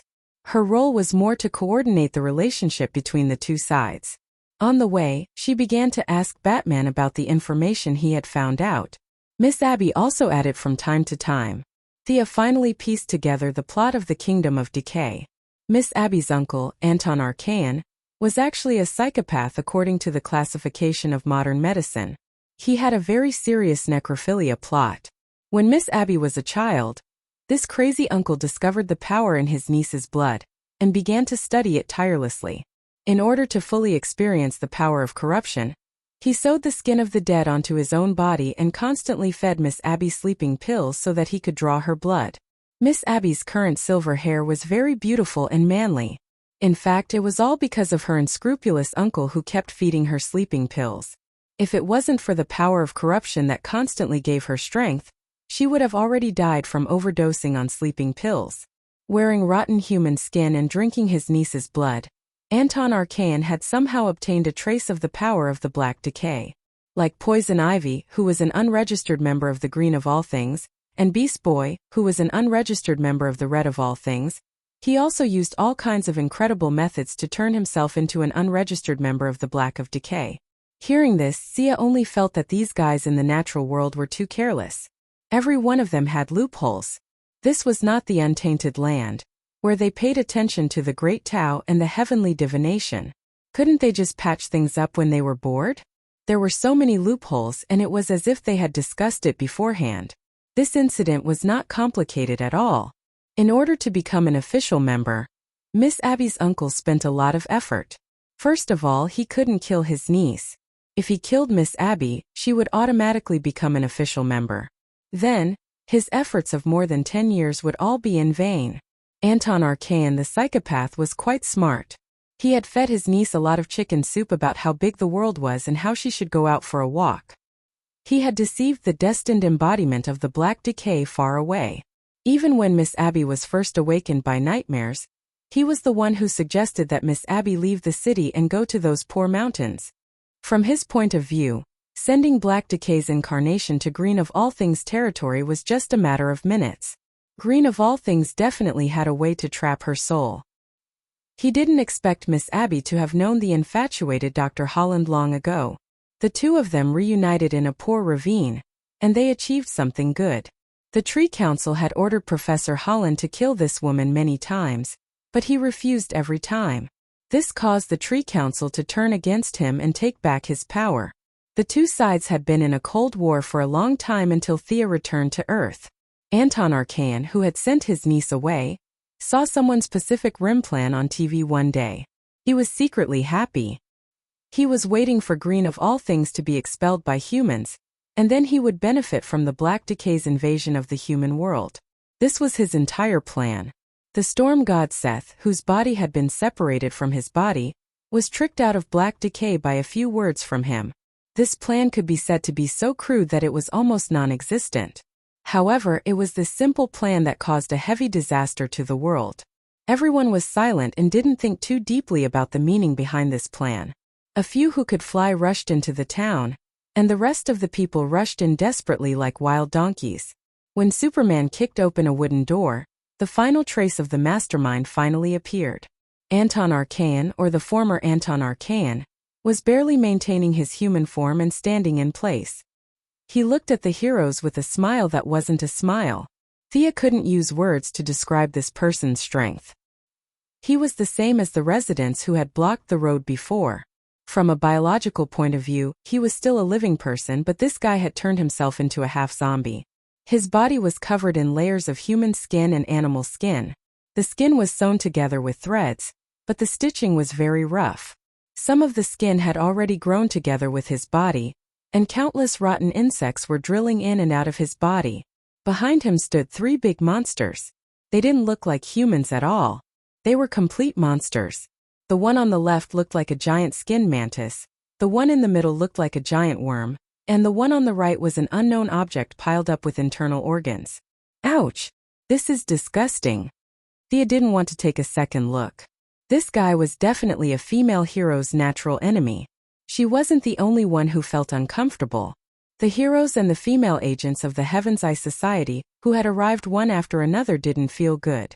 Even the psychopath clown girl pouted and clenched the baseball bat with an ugly expression. As for Zatanna and Lila Michaels, they were even more unbearable. Under the lead of Goddess Thea, all the women covered their noses and retreated to the second line. At such a solemn moment, it was better to let the male compatriots take the lead. Anton Arcane, you lunatic! You must be punished today. Batman was the first to speak. You don't understand the mystery of the operation of the universe at all. You are just scum. Let me formally introduce my new friend, the Third Hunter. There was too much rotten flesh on Anton Arcane's face, so it was hard to see his emotions. But from the analysis of his tone, he must be very proud at this time. The monsters behind him took a step forward at the same time.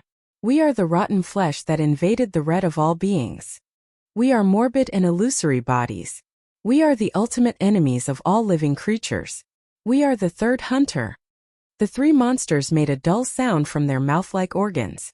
They stood between the heroes and Anton Arcane with great momentum. You are the enemies of all beings red. Animal Man, who hadn't played any role, saw the enemies of all beings red. Without saying a word, he flew up, gathered the strength of a dinosaur, and punched the giant worm monster standing in the middle. The power of several tons made his fist sink directly into the head of the worm monster. This punch was like hitting the water surface. Unlike the splashing of water, this was the splattering of rotten flesh. The rotten flesh of various animals was like rain in all directions. Under the lead of Goddess Thea, several female heroes ran away with a whoosh. Several male heroes who were not afraid of hardships and tiredness also changed their expressions a little. Batman, who had unparalleled dodging ability, hid behind the door without thinking. Superman melted all the rotten flesh flying toward him with heat rays. The Archer of Death also found a place to hide. The only one who didn't hide was Killer Crocodile. Chapter 566. Flesh and blood flew all over the sky. In this horrifying scene, the heroines all stayed away, and several men were also a little uncomfortable. In order to go back and climb into Catwoman's bed smoothly, they all chose to attack from a distance. Batman raised his hand and fired 2 bat darts, which blew up the giant mantis monster on the left and covered the ground in pus. Death Shooter started to finish it off. Unfortunately, this thing wasn't fatal at all. No matter how good his marksmanship was, it was useless. Their strength was slightly weaker. Fortunately, Killer Crocodile was at the forefront and took a line of damage. The 3 of them fought the praying mantis monster and barely maintained a draw.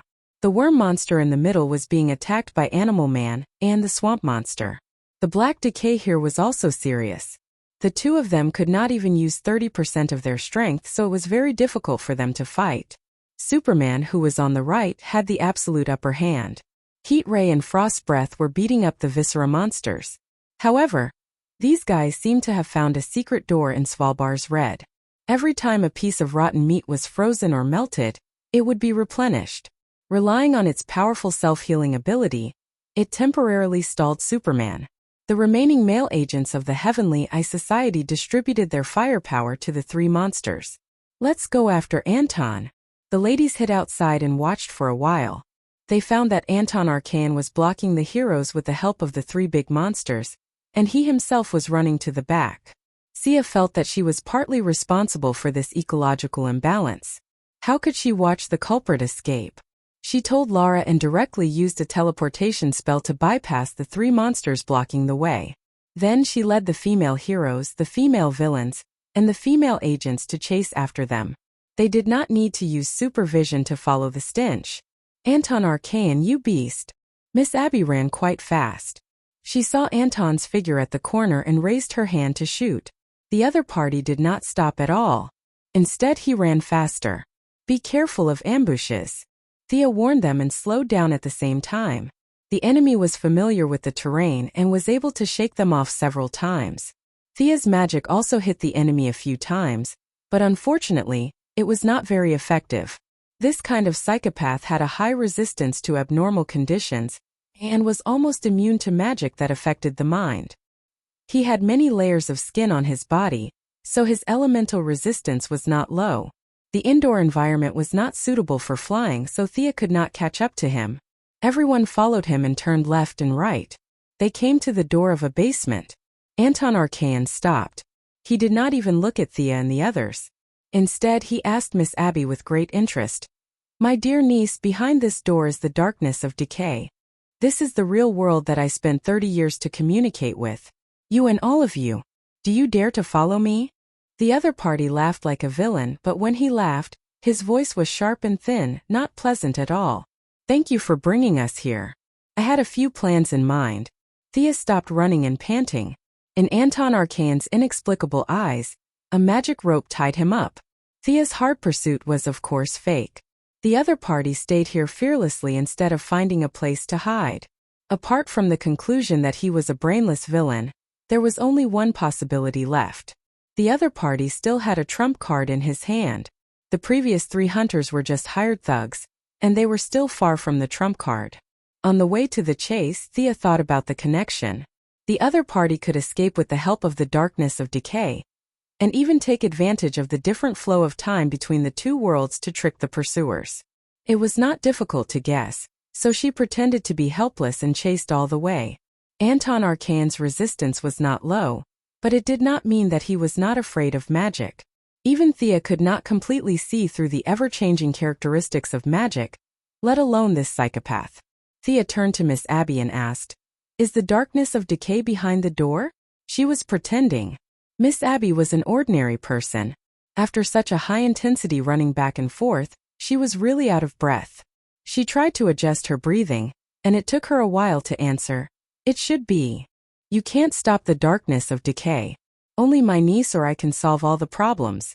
Hey, if my niece doesn't want to go in, you can only let me go. Let me go in." Anton Archaean, who was tied up, said proudly. It could be seen that he had thought about these words repeatedly, and the order was very reasonable. If Miss Abby did not want to go in herself, in order to stop the spread of the darkness of decay, letting him go was the only option. Thea gave the people of the Skies Eye Society a reassuring look, indicating that she was prepared. Miss Abby also showed a grateful expression. With her supervision, she found the decaying clone in the box in the outside world. Thea silently used the land replacement spell. With a flash of blue light, she directly teleported the box. When they opened the box and revealed the decaying clone inside, the people of the Skies Eye Society only felt inexplicably strange. Anton Archaean's face was full of surprise. Thea didn't care about him. She muttered to herself over there, repeatedly saying things like impossible. And how could it be possible? A fireball blasted the door. What appeared in front of them was not a basement, but a deep and dark void. Miss Abby began to communicate with the clone. The clone walked in shakily and finally disappeared into the void. Thea looked at Miss Abby a little nervously. She was still very confident about her plan, but it was better to be safe than sorry. If the darkness of decay did not recognize this fake, she could not go in herself. Fortunately, after 10 nervous minutes, Miss Abby finally woke up from her daze. "I am free. It inherited the darkness of decay. I am finally free from my fate," Miss Abby said incoherently. "Immediately stop the spread of the darkness of decay and withdraw the power of the residents outside," Thea immediately ordered. Wasn't this the reason why they went through so much trouble? Fortunately, nothing went wrong. Miss Abby connected again. Her clone seemed to have given some orders on the other side. The few people present didn't feel anything. Unlicensed Poison Ivy and Anton Archaean felt it the most. She, who didn't have any plants to control, summoned the plants again. Anton Archaean, who looked like a strong man before, shrank visibly. His strong body began to shrink rapidly. Large lumps of rotten flesh flowed out of his body like butter. Anton Archaean quickly shrank from a 2-meter-tall man to a skinny and lifeless old man. What should we do with this guy? Lara asked. If they dragged him to the International Court of Justice and told everyone that the current disaster on Earth was caused by him alone, and that there was no organization or gang behind the scenes, they would have to believe it. And it looked like he could die at any time. Chapter 567. He won't live for long. Thea saw that the old man was on his last breath, and she couldn't think of a good way to deal with him. Let me in, let me in. His body shrank, and the binding effect of the magic rope also disappeared. After all, it wasn't a fairy rope, and it didn't have the ability to shrink and shrink with the human body. The old man was freed and began to tremble as he tried to climb into the door. Clown Girl was very happy and wanted to hit him with a bat, but Lara hurriedly stopped her with a look. This person was very difficult to deal with. What crime should she use to punish him? Destroy the environment? The current law couldn't punish him at all. Shooting or imprisoning him was actually not appropriate.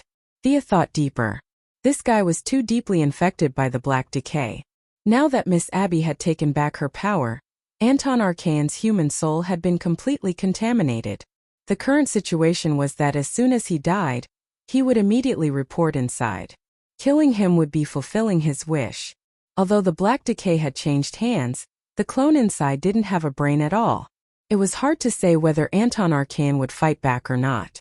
This made her unable to make a decision for a long time. She couldn't make a decision, but she couldn't follow his wishes and let the old man slip in. Thea summoned a magic rope and tied the old man to a tree.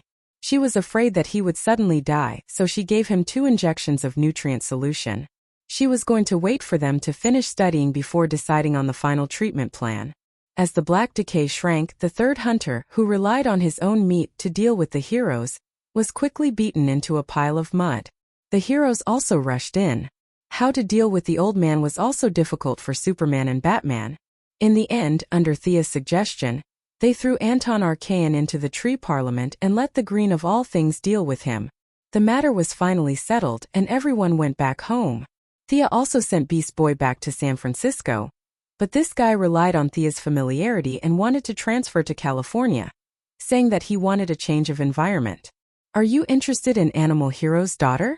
Thea guessed the boy's intentions with a little guess. Big sister is so wise. Little Beast laughed awkwardly. This was not a big deal. Thea thought about it and picked up the phone to help him with the admission procedures. As for what he could do in the future, it was up to him. After that, she hurried to Louisiana, where the swamp monster and Miss Abby were preparing to live in seclusion. Professor Holland, are you sure you want to do this? Thea asked. The swamp monster was inspired by Miss Abby's soul division. If she could do it, so could it. A man and a woman were better than a monster and a woman together. To be honest, he was a little tired of being a swamp monster. If he could be free without affecting the overall situation, it would be a happy ending for everyone. I'm very sure. Thea had always felt that she owed him a favor. She wanted him to stay away from trouble and live with the person he loved. No matter how she looked at it, this was repaying the help he had given her in the past. She divided the soul again and spent a lot of effort to create a clone of the swamp monster. In the afterglow of the setting sun, they watched the swamp monster slowly walk into the forest. The two of them held hands to thank Thea. Thea also felt a sense of accomplishment. She changed the destined Lao Yin flying together to fly together. She felt a hint of karma from it. If the swamp monster hadn't helped her activate her bloodline, Thea wouldn't have helped him divide the soul today. It was hard to say who helped who. Others had a happy life, but Miss Abby's life still had to go on. The Black Decay had hit the global economy hard. Nowadays, a gunshot on Wall Street could set the world economy back by a month. Not to mention this kind of destructive disaster comparable to a natural disaster. The economic problem was actually a small problem. The Earth's resources were used less and less. If they continued to overexploit, the scale of the next disaster would be even bigger. After considering several aspects, it was urgent to start the early stage of interstellar travel and interstellar resource collection. Thea called the secretary and began to read the various materials collected by Luthor. Although Lex Luthor was in prison, many of his experimental notes were left behind. This human, who was called a Level 9 intelligence by Brainiac, was indeed extraordinary. He didn't have a spaceship and couldn't survive in space, but by relying on satellite exploration, digital modeling, and environmental analysis, he had roughly calculated the resource allocation of the entire solar system and made a detailed plan. Thea, who had acquired all of Luthor's high-end enterprises and secretaries, could naturally make some arrangements on this basis. After studying various materials for 2 days, Thea had confirmed the next step, which was to develop Mars. This star was twice the diameter of the Moon and half the size of the Earth. Its surface was covered with sand dunes and there was no stable liquid water. It could be said to be a desertified planet.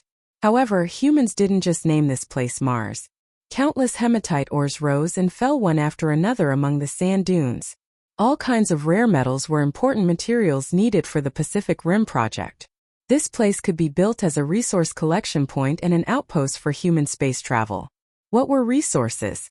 In modern society, even a 3-year-old child knew that resources were money. It wasn't difficult to persuade countries to participate if there were benefits. The difficult part was the early exploration. Was there life on Mars? This scientific argument had been debated for 20 years. Thea didn't dare to tell them that not only were there people on Mars, but they were also very fierce. The fiercest one of them could wrestle with Superman. Speaking of which, Earthlings were really blessed. A group of Martians with the ability to write 400 words lived 50 million kilometers away from Earth.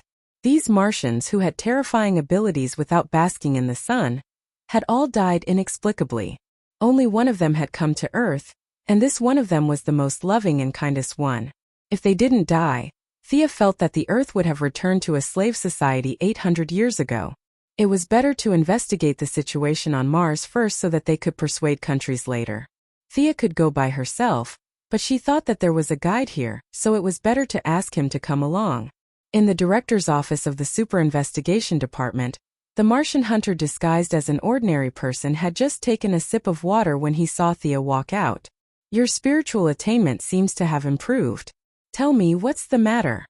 The Martian hunter didn't know what a new god was, but he felt that Thea was a little mysterious. "Haha, Uncle Ranjen. This is why I'm looking for you." Thea told him her thoughts from beginning to end, especially mentioning the huge impact it would have on human civilization. The Martian hunter didn't look too good. He asked hesitantly, "Can we change to another planet?" Thea thought for a while. "Pluto is fine, but it's too far away from the Earth. It's not easy to influence public opinion. Mars doesn't have this problem. The internet has been calling for the development of Mars for many years." In fact, Thea knew that developing Mars was like digging up the graves of their ancestors. Even after a few centuries, most of the Martian hunters' family members were burned to ashes, and their ashes were still buried in the depths of the planet. Thea didn't want to force him, but the resources of Mars were really important. Before humans found a new substitute, steel would always be the most important resource. In the future interstellar trade, aliens wouldn't recognize dollars or euros. For the Earth, which had just entered the interstellar civilization, material exchange was the mainstream. Chapter 568. The demand for various metals would increase in the future, and the development of Mars was essential. Regardless of whether the Martian hunter was willing or not, unless he stood against the entire human race, he would have to face this. If he was willing, he could move the bodies of his loved ones to Earth. If he was unwilling, Thea could also help him set up a seal. Other than big shots like Darkseid, ordinary people would not be able to break her seal. Thea did not say these words. The key problem with the Martian hunter was his heart. Earth was so close to Mars and he could go back at any time if he wanted to. It was just that he had not gone back for centuries, not even once. It was a little difficult to help him rebuild his confidence and get rid of his fear of fire. Ordinary people would be able to recover after a few counseling sessions, but he was different. His strong psychic ability magnified his fear of fire, and his fear of fire had affected him from the spiritual level to the physical level. Thea could not solve this problem. The Martian hunter's resistance was too high, and even magic was useless. He could only rely on himself. After a full half an hour, the Martian hunter said with a tired face, When are you going? After receiving Thea's wish to leave immediately, he hesitated for a moment, gritted his teeth and decided to go. The two of them did not inform anyone. Thea had the suggestion spell, and the Martian hunter had the invisibility spell. The two of them did not alert anyone and flew directly out of the atmosphere. To them, the distance of 55 million kilometers was not much longer than the time it took for them to travel from New York to Philadelphia. Looking at the familiar yet strange planet, the Martian hunter was indescribably sad. He had removed his disguise during the flight. Apart from the last time she saw him in his spiritualized form when he wiped out Hercules' crazy thoughts, this was the first time Sia had seen the Martian hunter in his true form on the material plane. The Martian hunter was 2 meters tall, with dark green skin and a purple coat and cape. Instead of flying, he landed on the ground. In this desert environment, Thea's Gucci dress that she wore when she came out of the office was a little eye-catching.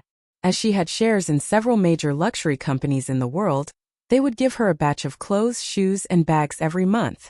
Now that the Martian hunter was so depressed and dressed so formally, Thea had to correct her attitude. With a thought, she changed into the clothes of the new creator planet. She named it the divine robe of God's punishment.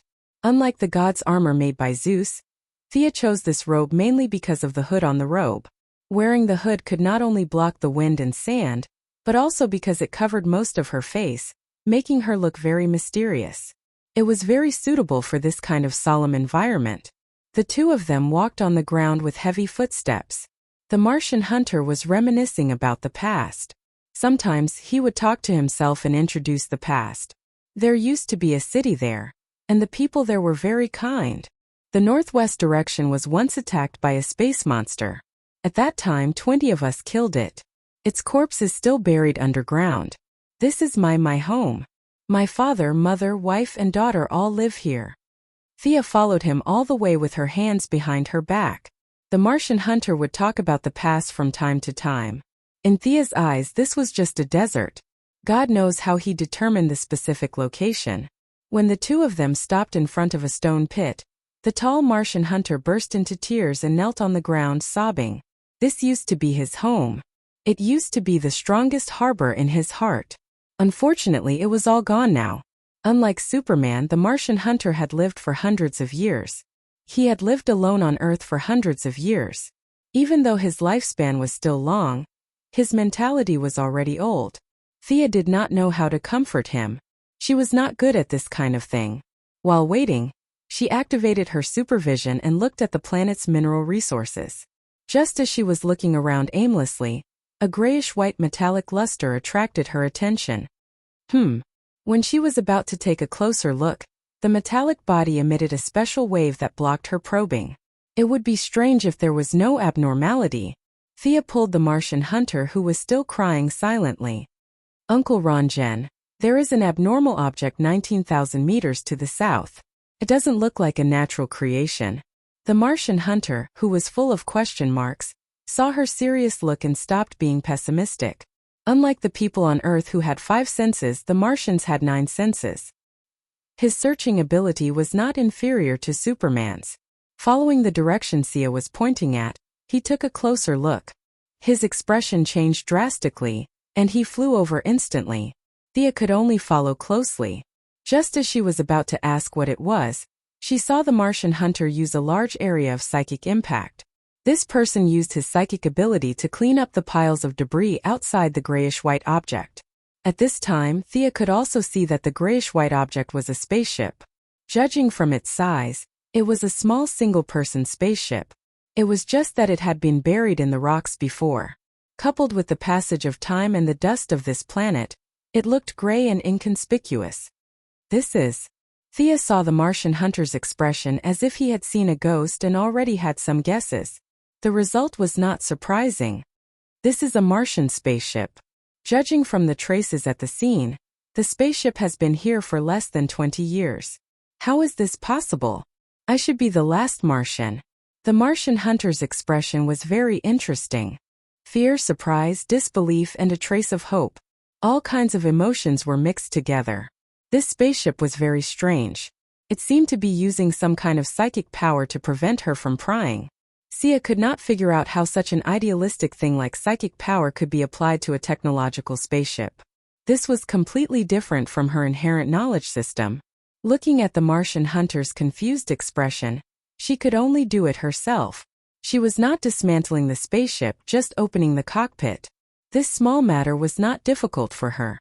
There's no one inside. Looking at the size of this cabin, it doesn't look like it's for a tall person like you. Is this a spaceship for you young people? The display is still charged.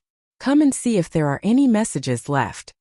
Thea did not speak Martian, but the light ring had a translation function. However, the ready-made Martian was right in front of her, and she was too lazy to take it out. The Martian hunter took 2 deep breaths and began to read the words on the display. As he read, he muttered to himself, "This spaceship returned to Mars 20 years ago?" The spaceship's recorder shows that the other party is investigating the real cause of the Martian's extinction. The owner of this spaceship is Megan Moss? Looking at the Martian hunter's face alternating between white and green, Thea suspected that he would suddenly transform into a white Martian. She asked curiously, "This Megan is? She should be my niece, but the Moss family is very large. She has more than 300 brothers and sisters of the same generation, including her cousins. I'm a little dizzy, and I'm not very sure if this is the family that I remember." Chapter 569. The Martian hunter said a number in an uncertain tone. Thea's eyes widened. Their way of reproduction was indeed very different from that of humans. There were more than 300 siblings of the same generation. As an elder, it was indeed a very confusing thing. Did your niece say where she went? Sia had already come into contact with several members of the Young Titans. Whether it was Damian Raven or Beast Boy whom she had met a few days ago, they had all given her a good impression. The niece of the Martian hunter would be the young superhero codenamed Martian Maiden. The Martian hunter was more concerned than she was. He carefully browsed through it twice and shook his head. She only mentioned that she went to the east to search, but there was no follow-up information. This is too strange. She's still young, and her ability is not enough to fly in the universe. The two's mission changed from exploring the planet's mineral resources to searching for people. Thea followed the Martian hunter and searched for 5 minutes, but they did not see anyone. This planet was too desolate and the climate was too harsh. On Earth, there was a saying that the sun rose in the east and the rain in the west. On Mars, this planet was only 1/6 the size of Earth. The two of them circled the planet 3 times, and the whole planet was covered in sand and wind. Too much time had passed. The Martian hunter searched for a long time with his 9 senses, but there was no trace of her. He could only turn around and look at Thea. After knowing her for so many years, this strange earthling always had some methods that he did not understand. "Send me your niece's image." The Martian hunter did not know what to do. He lowered his head and pondered for a long time before sending a photo to Thea through the telepathic channel. He said a little embarrassedly, "It's been too long. I don't have a deep impression of her." Thea closed her eyes and carefully looked at the photo. She almost laughed out loud. The Martian hunter did not remember what his niece looked like. It was really difficult to find this niece among the hundreds of juniors after a few centuries. He did not know what Thea's intention was, but he sent 5 photos in one go.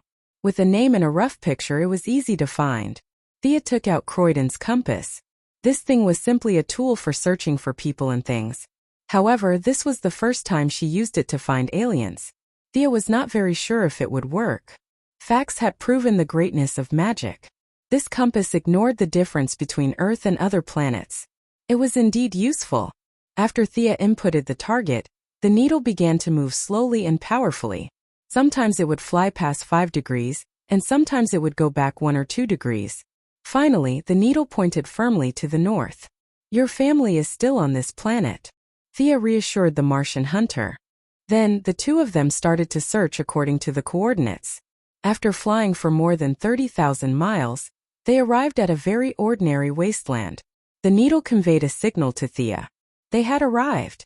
This was the place. "What's in here?" Thea looked left and right but couldn't find any clues. The area under her feet was very ordinary. There were no craters or hematite. She really couldn't see anything unusual here. But magic power couldn't be faked, and the compass couldn't be wrong. There must be some mystery here that hadn't been discovered. Where was this place before? Thea asked. What kind of place is this? The Martian hunter looked at the wasteland and was also confused.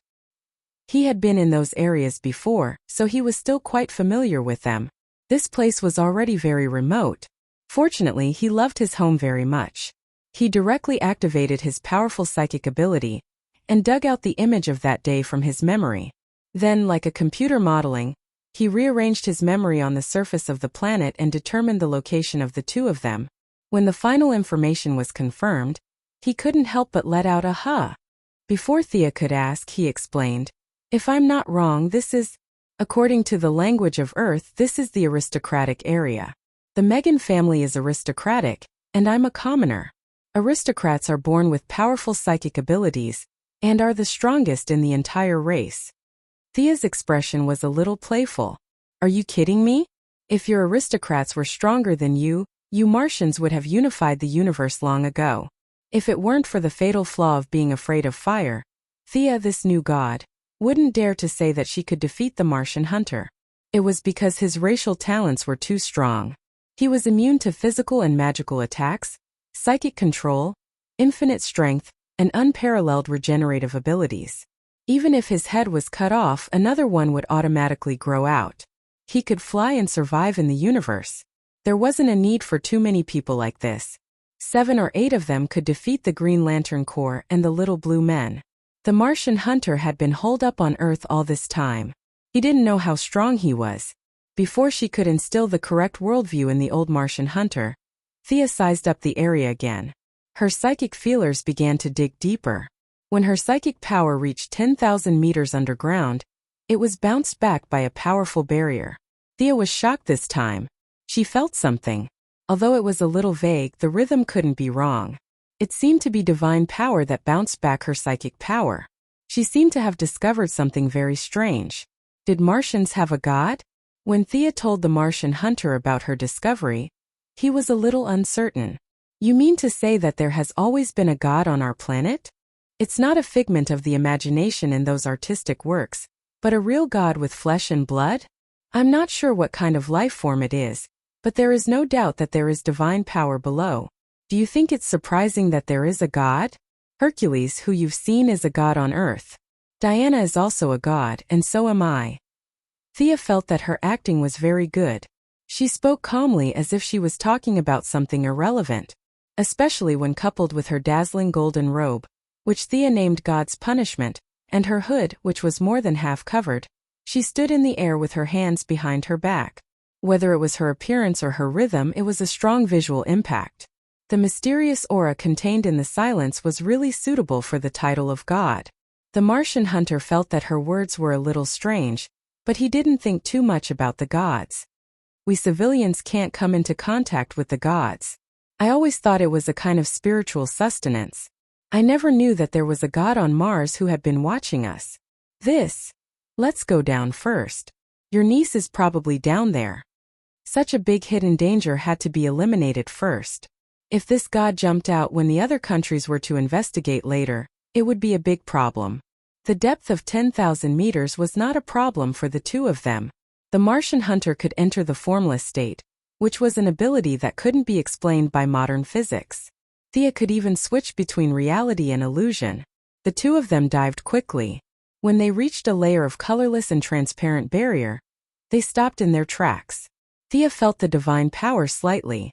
The other party was not a new god. There was no doubt about that. Judging from the waves of divine power, it should be stronger than Apollo and Hera.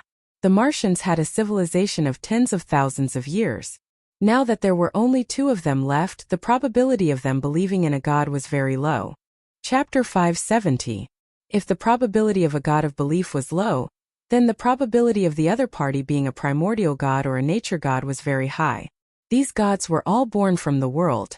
For example, Zeus was a nature god. From a human's point of view, he was a playboy and was simply a scumbag. However, from his point of view, he was a part of nature. It was his nature to pursue beautiful things. How could he be forced to use human standards to ask of him? Nature gods were generally stronger than belief gods. Although Zeus was an old god, he could go against the Heavenly Father. This was very telling. Now, facing this unknown Martian god, she was a little worried. Thea's understanding of DC was only at the level of an ordinary person. She was definitely not very familiar with it. It was like she knew about Animal Man but did not know his name. This inexplicable Martian god in front of her made her a little flinch. She really did not know the details of this god.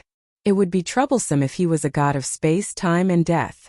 Just as she was wondering if she should go back and call some people to form a team to deal with this unknown entity next time, the Martian hunter could not wait to see his loved ones. He roared and used his powerful psionic power to force a hole in the divine barrier. The Martian hunter took the lead and rushed in. Thea could only run in helplessly. At the same time, she was thinking in her heart, if she could win, then she would fight.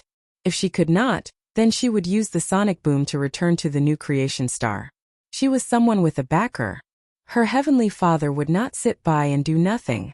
Moreover, in this day and age, other than Batman, no one god could fight their way into the fourth world alone. If the other party was fierce and even the heavenly father was no match for him, then Thea could only accept her fate. However, the probability of this happening was very small. It was almost non-existent. This was the most pessimistic outcome. At this time, Thea was still very confident in herself. One or a few unknown Martian gods were still within her range of tolerance. Oh my god!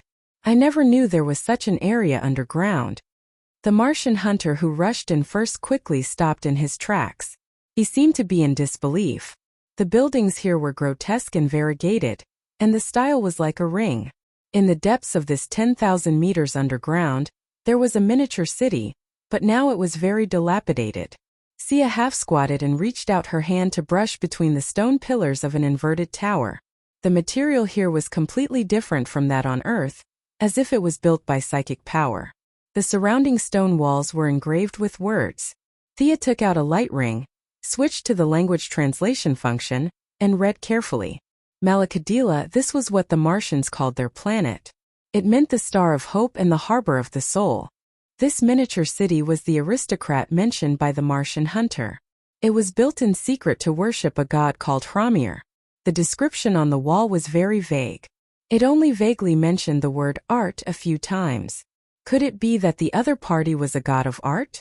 Thea felt that this was good news and immediately put her heart back into her stomach. The god of art, just from this name, she knew that it was not that powerful. Thea hadn't forgotten about the mission of finding the missing person. She took out the compass to confirm the location again. The two of them walked and stopped in the miniature city and finally arrived in front of a palace.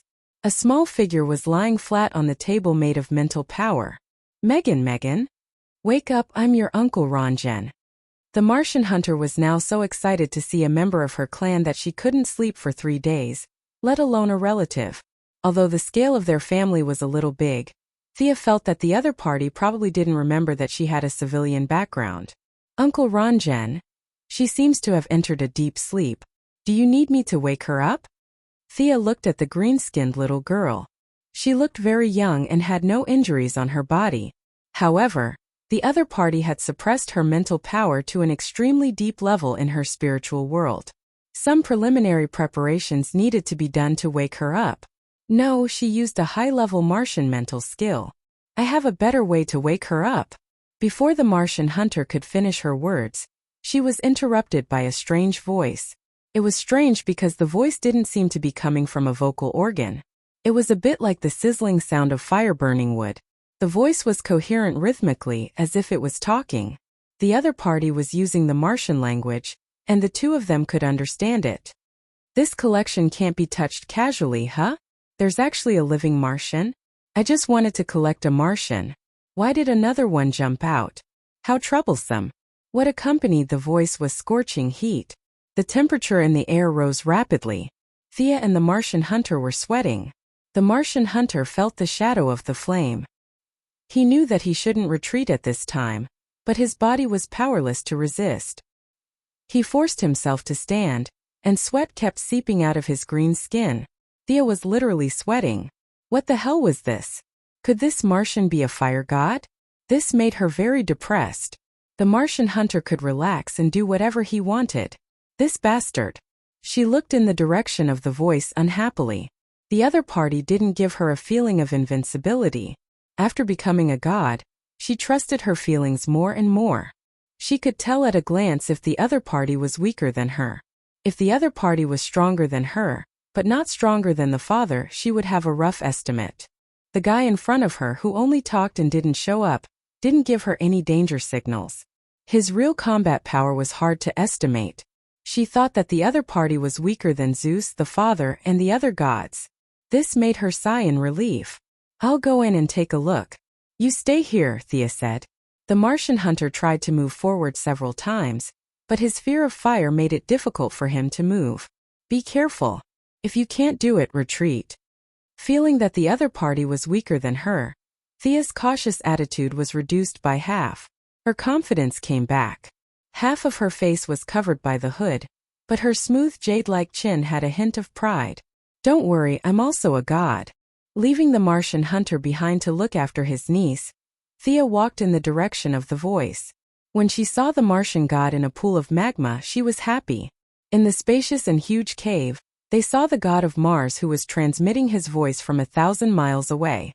The god of Mars was 100 meters tall. Compared to him, Sia was like an insect. The magma near the core of the planet was quite spacious, but to his huge body, it was like a small pond. Thea carefully looked at the Martian god opposite her. From his appearance, he didn't look like a Martian at all. She could barely make out a human figure with a head, a torso, and 4 limbs.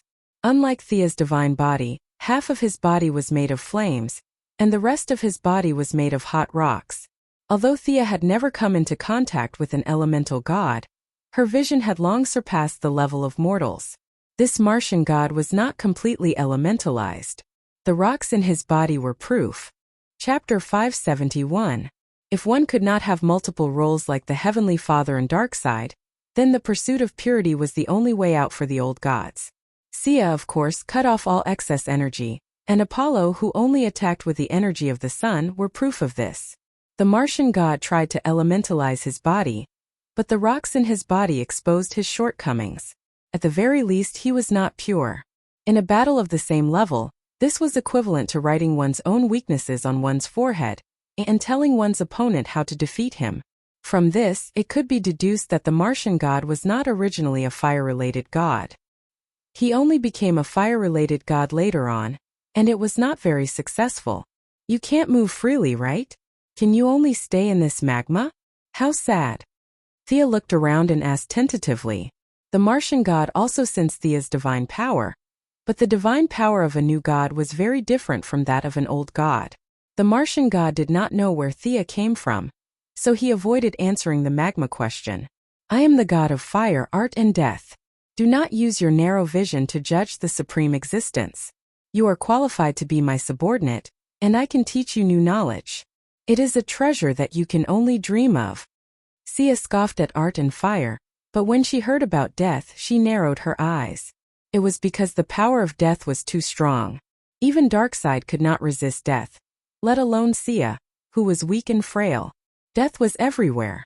Whether it was mortals, gods, or the entire universe, there would be a day when the universe would come to an end. The eternal life of the gods was linked to the universe they were in. If the universe died, they would also die. Not only Thea, but all gods were in awe of death. Many gods secretly studied what death was and how to avoid it. This was what all the good and evil gods did. The so-called death of Doomsday was the death that was bestowed by him. It was the death of all living beings, and it was a kind of crazy killing intent. The candles obtained from the top of Hades's head were the door between the dead and the living. It was the death between life and death. During the descent of the Rotten Kingdom, with her character of taking advantage of every opportunity and squeezing oil out of a stone, she naturally intercepted a portion of the harvest and helped the swamp monster and Miss Abby split their souls to create doppelgangers. No matter if it was the black decay or the green of all creation, she secretly intercepted a portion of them. The green of all creation was given to Poison Vine Lady for research, while the black of decay was personally tested by her. The black of decay also contained the power of death, but this kind of death was brought about through decay. It could only be said that it was an adjunct of decay. He also collected a lot of things that belonged to ordinary people, such as the fire-resistant bricks that had been used in crematoria for 30 years, the trees that many young men and women hung themselves from, and the weapons used by many serial killers. She had gathered a whole bunch of bits and pieces, but it was all to no avail. Perhaps it was because of his personality, or perhaps it was because of his deity position, but she couldn't find anything. Now that she heard that the big guy in front of her also had the deity position of death, she couldn't help but be cautious. Just like Hades, he had studied death for tens of thousands of years, but he didn't dare to say that he had understood it. If she guessed correctly, he was the Helamir of Malakadra, Mars, that was praised on the stone walls in the outside world, the god of flame, art, and death. Three alien gods that didn't really fit together claimed to have seen through the mystery of life and death. This made her cautious. You are the god of art that the Martians praise in the outside world, right? I can roughly think of the flame, but how did you obtain the deity position of death? Thea asked. The new gods fused with the origin and brought about the deity position, while the old gods comprehended from the big rules and obtained the deity position. There was an essential difference between the two, but part of the meaning could be used for reference. As if mentioning the other party's proud deeds, the Martian god named Helamir also wanted to share his experience with this strange god. His voice was still unpleasant, like sawing wood. How to obtain the deity position of death? Of course, it was from a large number of deaths. Annihilation. I saw the end of all things from death. Only by personally ending them could I obtain this illusory power. Sia had a bad feeling. Who are they? Who are they? The Martians? That's right, that's what death told me. Only by cutting off all ties could I obtain the favor of death. I bestowed the curse of Helamir and spread it among the Martians through telepathy. Overnight they were all burned to death by the fire of their souls, haha. Gathering the power of everyone's souls, I opened the door of death. I obtained a new life. Thea's face was extremely ugly. You killed all the Martians. They were the people who worshipped you, the source of your faith. Helamir said contemptuously. They were all burdens. Only one's own power is eternal. Thea was completely speechless. She admitted that she wasn't a good person, but she wasn't evil to such an extent. Just for a possibility, he slaughtered the people who had worshipped him for thousands of years. This kind of guy didn't deserve to be a god.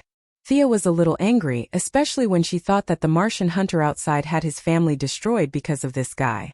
Her relationship with the Martian hunter was not as good as her relationship with Batman.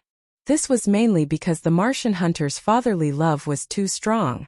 All the young and beautiful girls were his daughters. Thea's age was neither too old nor too young. In order to avoid trouble, she always deliberately angered the Martian hunter. The two bickered many times.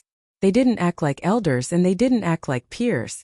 Slowly they got used to this way of getting along.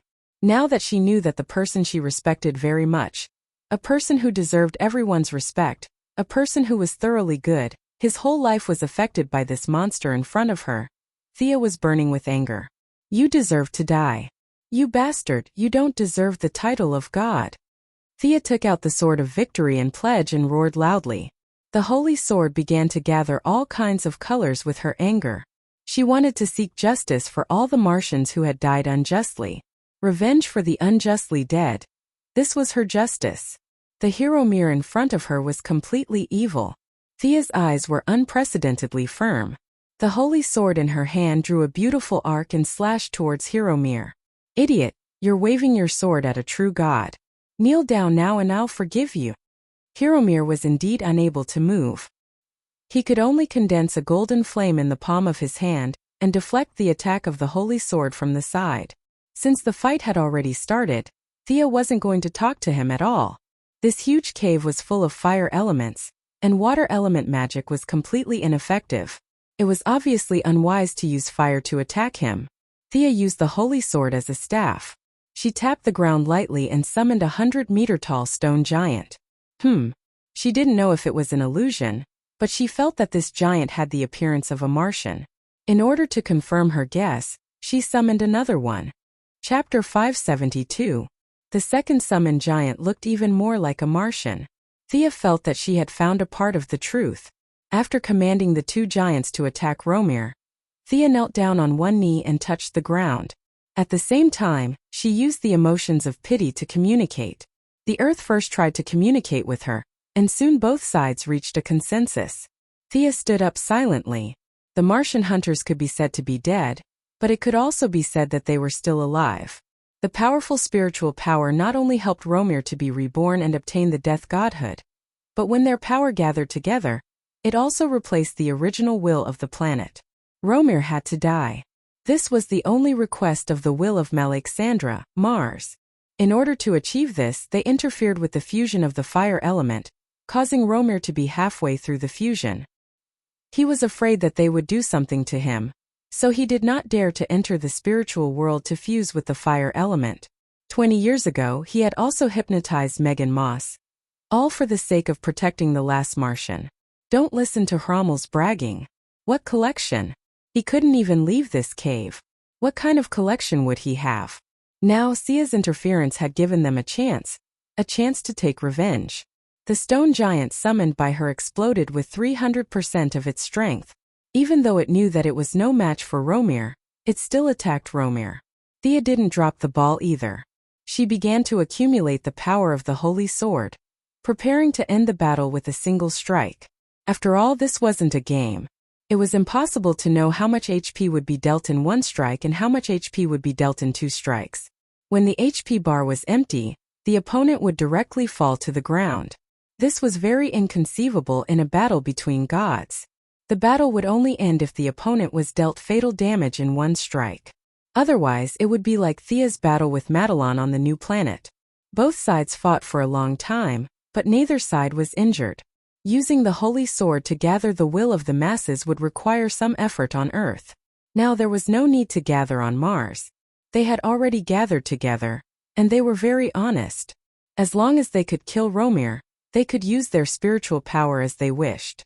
After centuries of erosion, there were at least tens of thousands of spirit bodies that still held strong hatred and had not been assimilated. These were the essence of the Martians. Even if they were not as good as the Martian hunters, they were still the best of the best. A conservative estimate was that from a spiritual point of view, 1 Martian was equivalent to 10,000 Earthlings. Just a single person's spirit energy was enough to materialize and affect the physical world from the mental world. Now that the hatred of the entire race was gathered together and unleashed 100-fold power through the sacred sword, the immense spirit energy caused even Thea's divine body to feel heavy.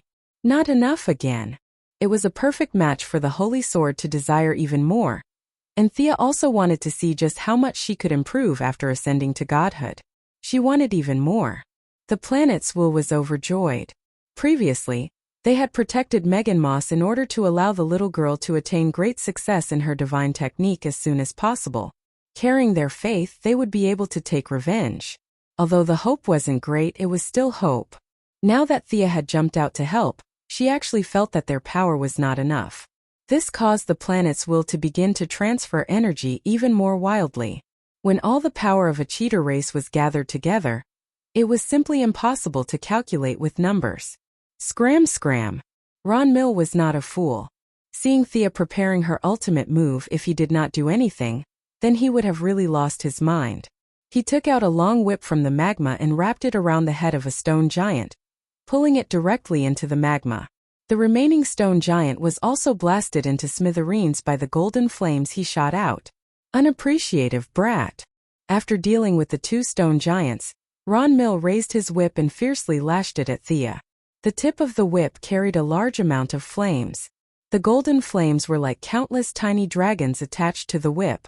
Thea did not dare to take on the flames that seemed to have a very high temperature. She jumped up and dodged the whip. However, she made a mistake. The other party's whip technique was sloppy and ordinary, but the flames were unique. The bright silver flames left the whip and wrapped around Thea. Haha, did you see that? This is my living flame. You should be honored to die under this move. In order to avoid this unknown flame, Thea could only continue to fly upwards. However, the flame seemed to have a consciousness and followed her movements. Interesting.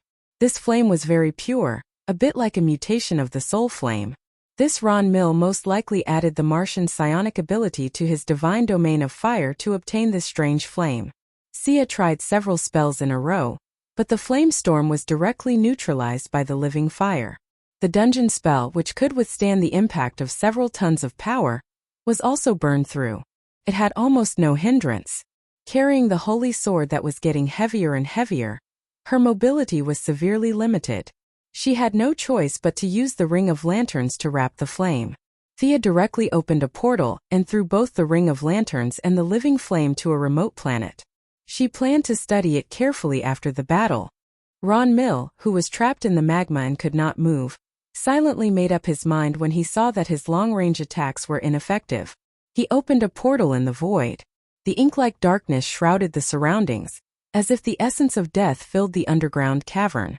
Ron Mill withdrew his flame giant form and merged with the darkness. His voice was no longer burning like firewood. Instead, it sounded a little ethereal.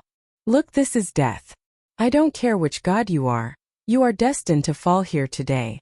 In the thick darkness there was only a little bit of light. That was the holy sword in Thea's hand. She looked around with interest.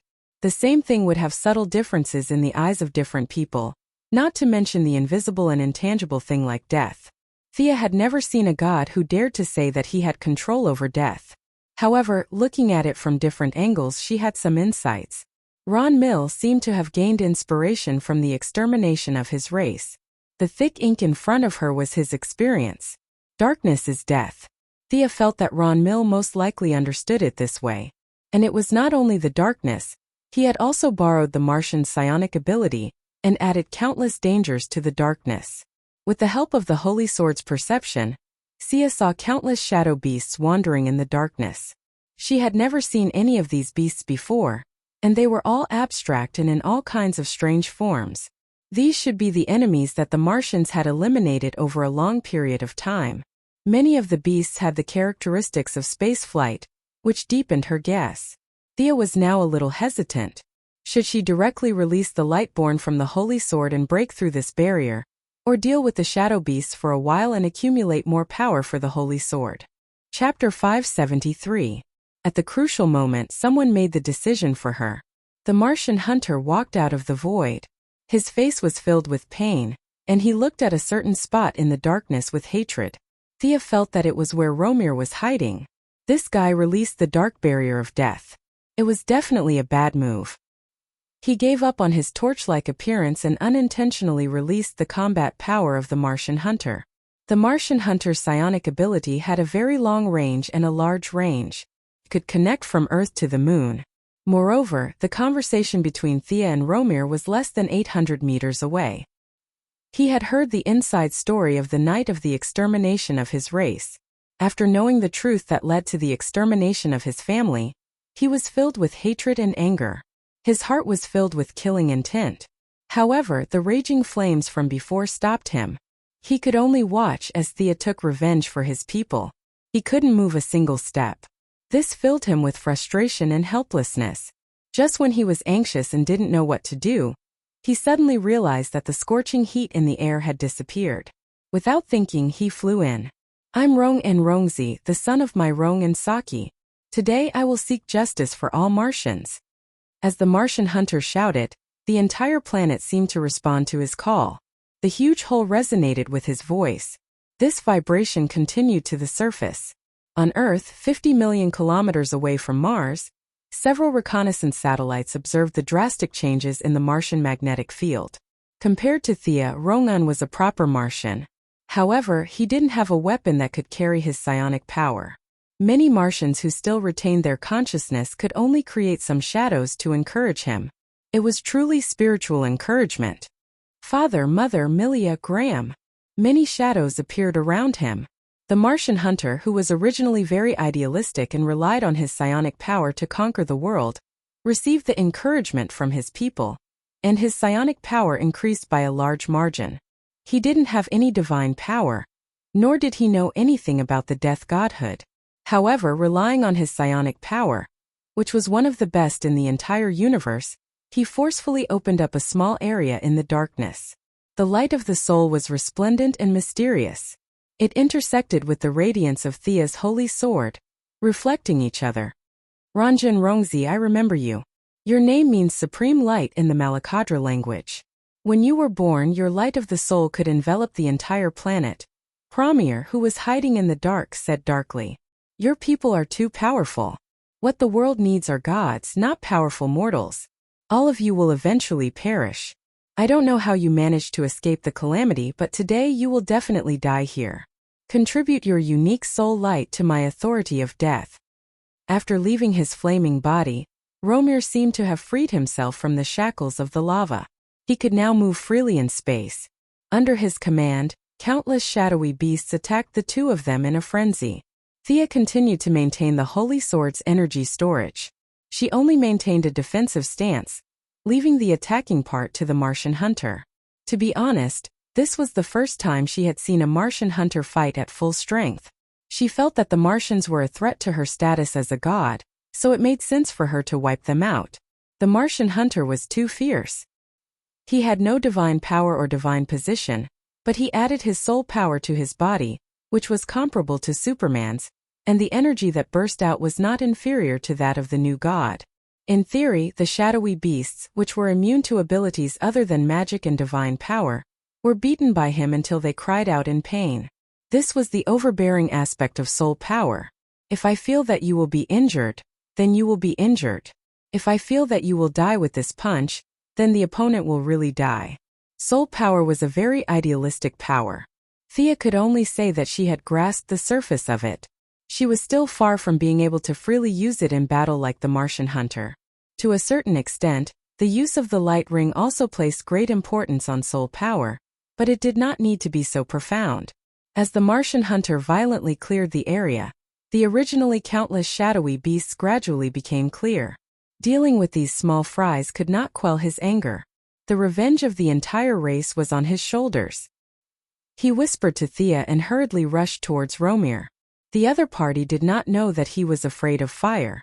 As long as he changed his form, the super Martian in front of him, who could compete with a super Scion, would immediately shrink. Romir could only meet the aggressive Martian hunter head-on. Soon the two of them fought back and forth. Unable to use the flame whip or live fire, Romir was forced to retreat by the Martian hunter's psionic punches. Even if he hit his tracks, the Martians who had turned into the planet's consciousness would still point out his location. He was now in a dilemma. The Martian hunter was simply unforgiving. The 100-meter-tall Romir was beaten back by him, and even one of his arms was cut off by the Martian hunter's soul blade. Even though it quickly grew back, this god still felt humiliated. "Uncle and Roan, go away."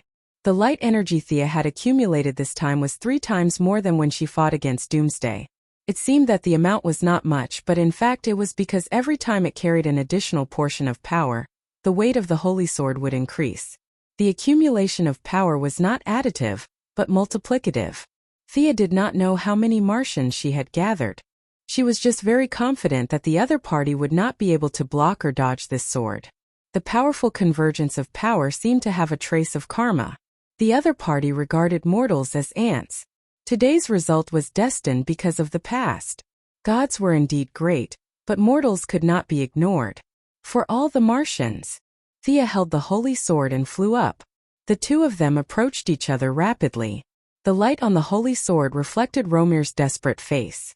He could not block it in time. The rules of the world restricted his space of movement. He could only watch as the holy sword stabbed into his left eye. The bright light shone into the world. The cave that was previously filled with thick black ink was flooded by the light. The 100-meter-tall Romir fell to the ground. The holy sword gathered the light of the souls of all the Martians.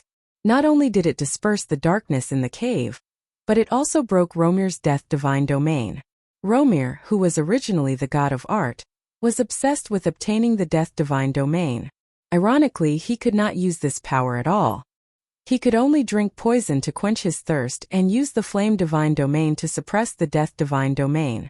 Now that the death divine domain was directly broken, the balance in his body could no longer be maintained.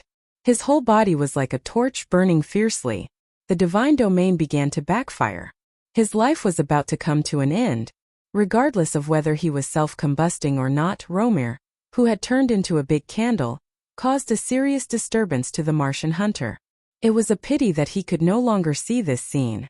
The Martian hunter, who was previously majestic and could reach the sky and catch turtles in the sea, instantly withered when he saw the torch. He was only holding on because he was still thinking about the blood of countless people. "My son, you must be strong.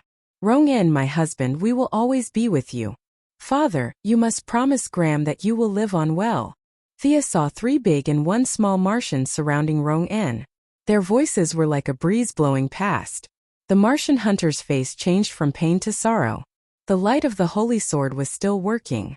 The entire underground cave was filled with the light of the souls of the Martians. This also caused more and more Martians to walk out. Chapter 574. Among them were Rong-en's neighbors, his relatives, and even a few people who were his enemies. Some encouraged, some provoked, and some cursed. They were using different methods to help Rong-en get back on his feet. Uncle Rong-en. The one who walked in front of him was the little girl who had been lying on the stone steps. She was the only surviving Martian other than the Martian hunter, Megan Moss. The little girl also had a strong psychic ability. She communicated with many wills and quickly understood the situation. She walked to the side of Rong-en, who was half kneeling on the ground, and gently placed her palm on his back, silently giving him her support. Uncle Rong-en, that guy is dying. You can give him the final blow. Thea also appeared at the right time. Rong-en was a few hundred years old. He did not need the encouragement of a 20-year-old to be able to strengthen his confidence. Superman was able to overcome the influence of kryptonite and kill Doomsday. Did he rely on his physical strength? No, he relied on his tenacious willpower. Thea felt that the Martian hunter should also have such willpower. After taking this step, his fear of fire would also be reduced by more than half. The Martian hunter finally stood up shakily under everyone's expectant gaze and walked forward shakily. Whether it was Thea, Megan, or even his family, they were all secretly cheering him on. He walked a short distance of 100 meters for 5 minutes. As he got closer and closer to Ron Mill, his confidence slowly recovered. I can do it. I won't be afraid of fire anymore. I can't let Cam down. The Martian hunter roared out his daughter's name and started to stagger forward. The soul ability that would automatically extinguish upon seeing flames once again lit up in his heart. It was very weak, as if it could be extinguished with a single breath. However, the hope of his family overcame the defects in his body. His soul ability was repairing his body with an incredible ability. The Martian hunter felt very strange at this time. His idealistic psychic ability gave him an intuition that maybe he was not so afraid of fire anymore. As one of the top hypnotists in the entire universe, the Martian hunter did not know if he was hypnotizing himself or if he was really not afraid of fire anymore. He did not want to think too much about it. He wanted to kill his enemy first. Ramar of Malay Kadra, your end is here. By the time he reached Ramar's head, even though he was still a little dispirited, he had recovered 30% of his psionic force. It was no problem for him to deal with a guy who couldn't even retaliate. At this moment, Ramar had already lost half of his body, and the divine power was still devouring him without hesitation. One of his eyes was blinded by the holy sword, and he struggled to open his remaining eye. Ranjan Rongzi, you can't kill me. I'm your god. I was the one who protected all of you before your abilities blossomed. It was me. Thea despised the way this guy begged for mercy, but she believed that the Martian hunter would not be fooled. As expected, the Martian hunter acted as if he did not hear anything. He started to recite names in a low voice. Every time he finished reciting a line, he would stab Ramar with the spirit blade. His divinity was shattered, and without the support of the divinity, Ramar's realm dropped rapidly. Half of his body was burned by the divine power, and he was now just an ordinary being with strong vitality. Facing the Martian hunter, the strongest Martian, without the protection of the divinity and losing half of his body, Ramar could only beg bitterly. As the Martian hunter mechanically recited names and stabbed him, no matter how strong his vitality was, he could not withstand such consumption. Meron Rongzi, Saki Rongzi, Milia Rongzi, Graham Rongzi. I've taken revenge for all of you. The Martian hunter unleashed all of his power, and a sharp blade of light pierced through Ramar's head. This god who had tried to get his hands on the divinity of death and destroyed all of the Martians had ended his long life. The Martian hunter, who had exhausted all of his strength, lay on the ground. Carefree, reminiscing, relief, regret, and all kinds of thoughts gathered in his heart. He had lost his goal and just wanted to lie down quietly for a while. Sia was a little depressed. Come on, we were originally here to look for the mineral deposit, okay? Looking for the mineral deposit turned into looking for the person, then looking for the truth, exposing the real culprit, and finally getting our revenge. This messy situation could only be described as strange. Uncle, don't lie down. Your relatives. Thea kept him in suspense, and the Martian hunter took the bait and immediately got up. He knew that she would not speak without thinking, and there must be a reason for bringing up this topic. He asked in disbelief, "You can revive them?" "I can't. The rules of life and death are too big." Thea thought to herself, perhaps she could try it when she mastered the equation of life, but there was no need for that now. She continued, "There's a place on Earth called Nanderbat. I once found a city left behind by the ancient Earth civilization in the deepest part of it. It was a city formed by spiritual power." If the Martian hunter still did not understand, he would have lived for hundreds of years in vain. "You mean that my wife and children can continue living there?" Thea nodded. Then, she communicated with him through the spiritual channel. "That world is very small. I estimate that it can only hold a few dozen people. After all, your people's spiritual power is too strong, and it's a huge burden on that small world." Yes, Thea meant to take away a few people who could be related to her. As for the rest, they would slowly assimilate. They could slowly assimilate with the planet. He had helped them take revenge, and they could rest in peace. As for the selection criteria, of course it was to know people first. Who cared about Martian nobles? "I don't even know you." Thea used the remaining divine power in the air to set up a large-scale time barrier. The time flow was 51, and the spiritual bodies immediately became sluggish. After all, she was using Romer's scattered divine power, so she did not feel the pinch. The motivation of the Martian hunter was instantly aroused. He was not a selfless person. He first removed his parents, wife, and daughter from the list. Megan was a little surprised when she heard about this. She also picked out her parents, the two siblings. The more than 300 relatives of the same generation could only say sorry. The two of them picked out 20 people. Thea directly teleported to Nanderbat. She was familiar with them now. She immediately turned into a heroic spirit and brought everyone into the spiritual space. It was worth mentioning that the Martian hunter and his niece could enter the formless state. They could squeeze into the spiritual space. The people in the space were still the same. However, Thea had left behind many spiritual animals for them, which made the space livelier. The work of settling the new residents was completed smoothly. Chapter 575. Everyone chatted in the mental space for a long time. The Martian hunter, who was reunited with his wife and daughter, was grinning from ear to ear.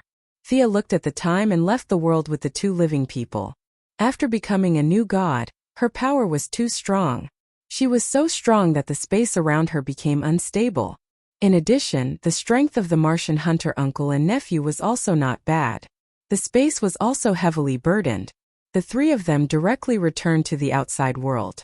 These people who had been dead for hundreds of years could be settled, but Megan Moss was a living person. The way Martians gave birth was very strange. Even though the race had been extinct for so many years, she was only 40 years old. According to the Martians, she was still a child. The fatherly love of the Martian hunter was brought out again. He reprimanded the Martian girl who wanted to explore the universe and asked her to settle down on Earth first before thinking about exploring the universe. Thea asked him to go back and deal with the naughty child first.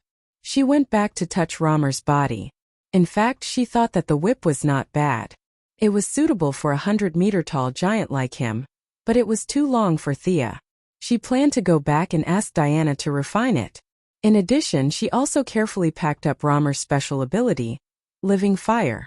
This unique flame needed to be slowly studied. She then spent 3 days exploring all the mineral resources on Mars and had a simple communication with the will of the planet. This place was already barren, so there was no problem of destroying the environment. After settling the problem of mining resources on Earth, she returned to the metropolis. Through several different channels, she met with the actual rulers of several countries. The problem of resources was a big problem that anyone with a normal IQ could see. Thea not only gave them the results of the Mars survey, but also a simple design of a single mech. Want to become stronger? Come. Mining resources is your only way out. and interstellar mining is a problem that can't be avoided no matter what. The countries were pulled into the war chariot by her, and began the preparatory work. The rocket launch centers of several countries were in full swing. All the talents in aerospace technology were recruited by the government. Thea didn't let them close the door and think about it. She provided several upgraded versions of existing technology for them to refer to. Rockets, airships, spaceships, and giant satellites similar to the Batman Watchtower space base. Several major countries unanimously chose the plan of changing aircraft carriers into space carriers. This was the inspiration that Thea got from Marvel's S.H.I.E.L.D. mothership next door. Now her enhanced version can not only fly, but also travel short distances in space. Of course, it was a short journey for her, but for the people of Earth, this was simply an epic-making invention. In order to integrate alien technology with human science, many human scientists began to research without sleep or food. Thea could not help much in this. She was a real scientist, but there were too many disciplines in modern society and the division of labor was too detailed. At most, she could give some suggestions. She did not know much about the details, and the specific implementation would have to be studied and mastered by the people on Earth. Otherwise, it would be a tragedy if the mothership fell halfway. After hanging out with the scientists for less than a month, she had to leave the laboratory because Diana had returned. "You've become beautiful." This was the first sentence that the long-legged goddess said when they met. This made Thea very happy. Her attributes were now very magical. Strength and dexterity were the weakest, and intelligence and perception could only be said to be good. Charm, which she had never paid much attention to, was the highest. Perhaps this was the ability of wealth? In the eyes of different people, she would show different beauty. No matter what gender or race the other person was, even a silicon-based creature would think that she was beautiful when they saw her. Even if the two aesthetic standards were worlds apart, they would still think that she was very beautiful. "Have you found your source?" Thea carefully looked at Diana. Her aura was not the same as before, but it was also different from her own. It did not look like she had fused with her source. "Source?" Diana asked. Thea suddenly realized that she didn't tell her about these things because she was afraid that it would affect her choice.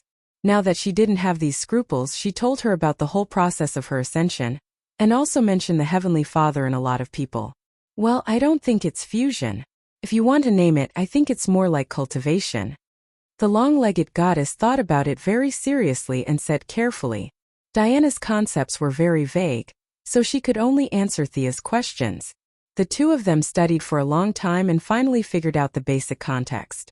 Unlike Thea's source, which was directly plucked and matured, Diana's source was too young and needed to be patiently cultivated, or it could be called a symbiosis between the two. Unlike the original time when she obtained the war priesthood of Ares, Diana was already on the road to becoming a new god. Her source was called Guardian. From the name, one could tell that it was a source with fighting ability, which was fundamentally different from Thea. However, that was all in the future. The gap between a new source and an adult source was huge. For the first time in 100 years, Thea suppressed Diana in all aspects, so she was very happy. Using the excuse that clothes obstructed the communication between the source, the goddess of wealth happily dragged the guardian goddess to bed. Golden hair and black hair were entangled together, and two pairs of smooth and long legs were entangled with each other. The battle between the heavenly thunder and the earthly fire ended with the goddess of wealth's complete victory. The two of them were intimate for half a month before they finally remembered that they still had business to do. Diana needed to gradually understand the meaning of guardian. Thea's advice was to start with some simple things such as guardian of love or guardian of family, and eventually expand to the whole world. "You still need me to protect you?" The Valkyrie had been defeated in the past few days, and was very proud to express her dissatisfaction. It was rare to see such an expression on her face. Thea's body felt light for a few days, but she did not relax. Temporarily leading did not mean that she would lead forever. Diana was immersed in catching up, so she had to continue to maintain her advantage. However, she still prepared a surprise for Diana. The two of them came to the eastern Mediterranean. Thea had returned Paradise Island to its original position. She used her official position for personal gain to absorb power from the new creator star's magic net. Now, the people using her magic net were no longer limited to the magic army, but the whole new Protoss race benefited from it. There were tens of millions of spellcasters, so the amount of magic power gathered on the magic net every day was immeasurable. She just took out a little bit and rearranged the enchantment of Paradise Island. Seeing that Paradise Island, which she had lived on for 1,000 years, had returned to the human world, Diana was excited and moved. She was even more certain of her mission. She wanted to stay here for a while and think about her future. Thea took out Hramir's whip and gave it to her to modify. Paradise Island had all kinds of forging equipment, so it was only a matter of modifying a whip. Diana hammered the whip, which was hundreds of meters long, until it was only 3 meters long. The function of storing fire inside was still intact. However, Thea could not use the living fire that was refined by the light of the soul. She could only use magic power to replace it. Based on the characteristics of the living fire, she named the pure and untainted magic power Silver Fire. Thea stayed with her for half a month before she was chased away by Diana. The two of them were the only ones left on the deserted island. The two of them had sex every day, which made Diana feel dizzy and exhausted. Although they were still very happy mentally and physically, and they even had more divinity than ordinary people, they were actually quite happy in all aspects. However, if they continued to play like this, they would not be able to discover anything serious even after 1,000 years. The two of them needed to continue moving forward. Thea's divine seat needed to be further excavated, while Diana's origin law needed to be developed slowly. They did not have much time to waste. Chapter 576. Shortly after leaving Paradise Island and returning to the city, Thea was summoned back to Star City by Moira. She saw her mother mysteriously dismiss the secretary and closed the door. She didn't know what had happened. Oliver has a son. Moira's words were shocking. The moment she opened her mouth, it was big news. The first thought that came to Thea's mind was that Shadow had a child. The second thought was even weirder. Did he get back together with Laurel and give Tommy a forgiveness hat? In less than a second, she knew that she had been wandering around Paradise Island for the past few days. Her mind was too active and she was 100% sure that she was wrong. When she passed by the Green Arrow base just now, she didn't see any signs of pregnancy. What Moira was talking about was definitely not the current situation. Moira didn't let her think too much and handed over a photo. In the photo was a little boy of 7 or 8 years old. He was thin and small with a few freckles on his face. This child is 8 years old. His name is William. I gave his mother a sum of money to send them away. Do you think we should accept this child? Moira's words were vague, but Thea understood her subtext. At that time, the Quinn family was a rich family. In order to prevent unrelated outsiders from sharing the property, and Oliver was indeed a bastard at that time who fooled around and had a child, Moira, as a mother, sent them away. It was not wrong. However, now that the election was imminent, Moira was a little uncertain whether this incident would cause a domino effect. Thea didn't speak. She looked at the photo first. His eyes and chin were a little like Oliver's, but other aspects were not obvious. She felt that Moira was a little confused because she cared too much. A child like this was actually separated from Moira by a layer, so it wouldn't cause a direct impact. She had a little impression of this child named William. He should be the child that Oliver had before he went to sea. At that time it was still Thea 1.0 era. She remembered that this unlucky child was repeatedly captured by bad guys in the American TV series. Oliver said that he hid the child in a place that he didn't know. However, the bad guys' secondary professions were all detectives. Every bad guy could capture his son and threaten him. It was a pain in the ass. Now there were only two options: to maintain the status quo or to protect him. Let's maintain the status quo. I'll send someone to protect you, Thea said with clear eyes. She could only take precautions in advance. This was Oliver's flesh and blood. There were many methods that could not be used. What about Oliver? Don't tell him, Thea said straightforwardly. It wasn't that she had any bad intentions, but she had a divine premonition that if this child named William didn't get involved in Oliver's life, his future would be very happy. Not everyone wanted to be a superhero or the son of a superhero. This could be seen from Professor Alec Holland and Miss Abby, who both lived in seclusion, not to mention Damien, who was still training hard after returning to Gotham. Not everyone had an iron will. Superheroes were definitely not the first choice of ordinary people. William had lived for 8 years without any illness or disaster. Thea could guarantee that once the Quinn family recognized this child, his originally peaceful life would fall into an unknown abyss. There was a complicated cause-and-effect relationship. Thea was not prepared to talk about those mysterious things with Moira. As an outstanding politician, Moira also did not want to recognize this child. However, she could not consider the cause-and-effect relationship. She could only consider it from the perspective of herself, politics, and family. Now that she heard Thea's words, she was secretly relieved. Little William, who was living in a small town thousands of miles away from Star City, did not know that his future was decided by a few words from his evil grandmother and aunt goddess. He was still enjoying his childhood peacefully. Thea left Moira's mayor's office and made some arrangements. The child's various birth certificates were disguised. The child's mother was also promoted slightly through indirect relationships. She did not have to worry about food and clothing and had a stable income. This was considered a good ending. She originally wanted to set up 2 security guards, but after thinking about it, she gave up. How could one guard against a thief for 1,000 days? Setting up security guards would only raise suspicions. Apart from this child, Thea did not do any more concealment measures. As a presidential candidate, as long as Moira did not have any major problems, she would be fine. Even if there were political enemies who tore a hole in Oliver's body, it would do little harm to Moira. The most important thing was that Oliver's previous private life was too unrestrained. There were at least 800 women who had dated him. With such a large base, as long as someone wanted to find them, they would definitely be able to find them. No matter how powerful Thea's eye of obliteration was, it could not kill more than 800 people. She could not hide it at all.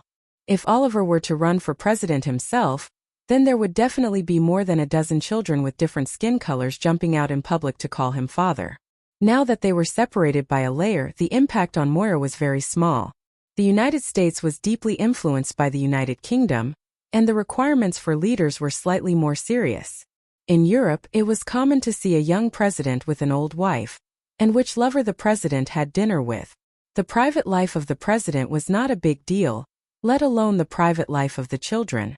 Even if there was a problem with a little public relations and control the direction of public opinion, maybe this could be regarded as an example of being close to the people. Putting Oliver in front as a target, this was the tacit understanding between the mother and daughter. Anyway, he was thick-skinned and did not care about these trivial things. The intense general election had begun at a certain level, and several candidates had begun their activities. The president who was in office benefited from the destruction caused by the Black Decay. He had the lowest public support rate in history. He was attacked by rotten eggs when he went out, and shoes were thrown at him when he gave a speech. It was said that he was looking at the calendar to count the days. He did not want to stay in this broken White House for one more day. But as the saying goes, the tree wants to be quiet, but the wind will not stop. He wanted to honestly wait until he left office, but someone did not want to follow his wishes. The central city, which had always been stable, was still in trouble. The enthusiasm of the military for the conversion of the aircraft carrier into a flying carrier was simply indescribable. Thea now had a month. 10 days were spent in the new creation star, 10 days dealing with various affairs and occasionally communicating with Diana, and the remaining 10 days were basically spent in the secret experimental base of the Pentagon. Thea, Barry Allen is awake. At noon that day, the young lady had just left the Pentagon when she received secret information from Caitlin Snow, who was actually the Frost Killer, who usually pretended to be a naive and sweet girl. The Flash was about to appear, and the peaceful days of the central city were coming to an end. She just needed to tell the Frost Killer to maintain the original rhythm and pass on the information. There were more and more superheroes in this world, and with it the outbreak of villains began to appear like a blowout. There was a very mysterious causal relationship in between. It was biased to say that there was no disease without a cure, but at a macro level there was still some truth. Chapter 577. It was as if a valve had been opened. On the day the Flash woke up, the bank in Central City was robbed by a paranormal who could control the weather. The police could not do anything about it. Witnesses from all walks of life expressed their opinions on social media and criticized the government's inaction.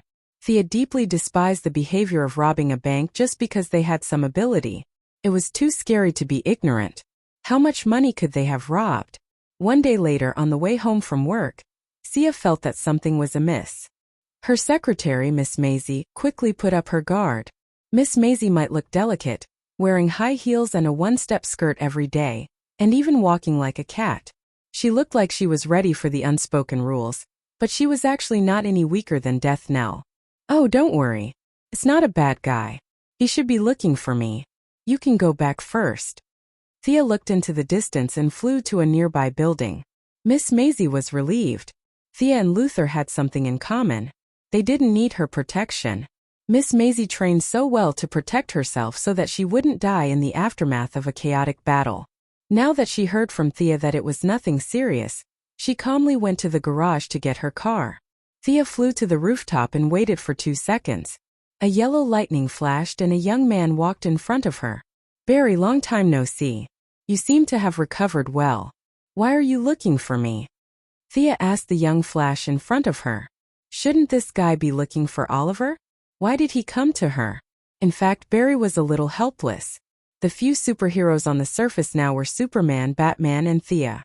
The first two were elusive. He couldn't find them at all. Most importantly, he didn't have that kind of friendship.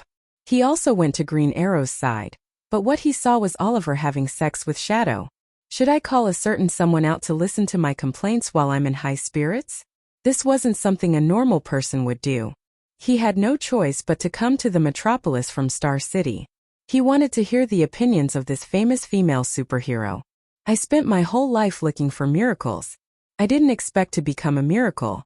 I wanted to help others, but unfortunately, I messed up today. What if Professor Wells is right? What if I'm not a hero? What if I'm just someone who happened to be struck by lightning?" Barry seems to have been holding back for a long time. He starts from the time when Panga created the world, no, from his birth. Thea wants to remind him that they have discussed this issue before. Theoretically, she knows some of the things that happened. However, seeing that Barry doesn't seem to be happy, she decides to listen to him. In summary, Barry Aaron, this child, had not found his own position. With superpowers, he felt that he should be the savior of the world and should bear all the responsibilities. He was on the opposite end of the spectrum from those who had the ability to do whatever they wanted. Thea had forgotten how Oliver had enlightened her in the original space-time, but she had her own methods. She stretched out her hand and cast a water mirror spell. The water ripples and soon the image of an old man appeared. Thea knew that Barry didn't recognize him, so she started to tell him, "Dr. Savannah, he has been looking for miracles his whole life. Half a year ago, he finally received the favor of fate and obtained extraordinary powers. He thanked the heavens for their blessings and donated 1/3 of his family fortune. He also helps the poor from time to time. Now, he is still donating books and precious ancient books to various universities. He's already 60 years old, but he's still using light and heat."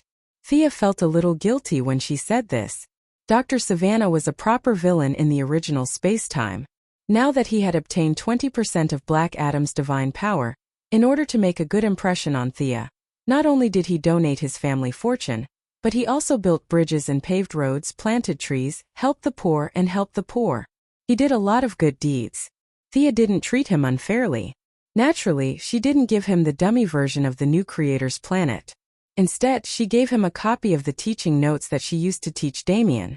If he had any questions, he could teach her remotely or leave a message. Seeing that Barry was deep in thought, she gave another example. This time, the image changed, and a little boy with green skin appeared. This boy's name is Carl Logan. His code name is Beast Boy.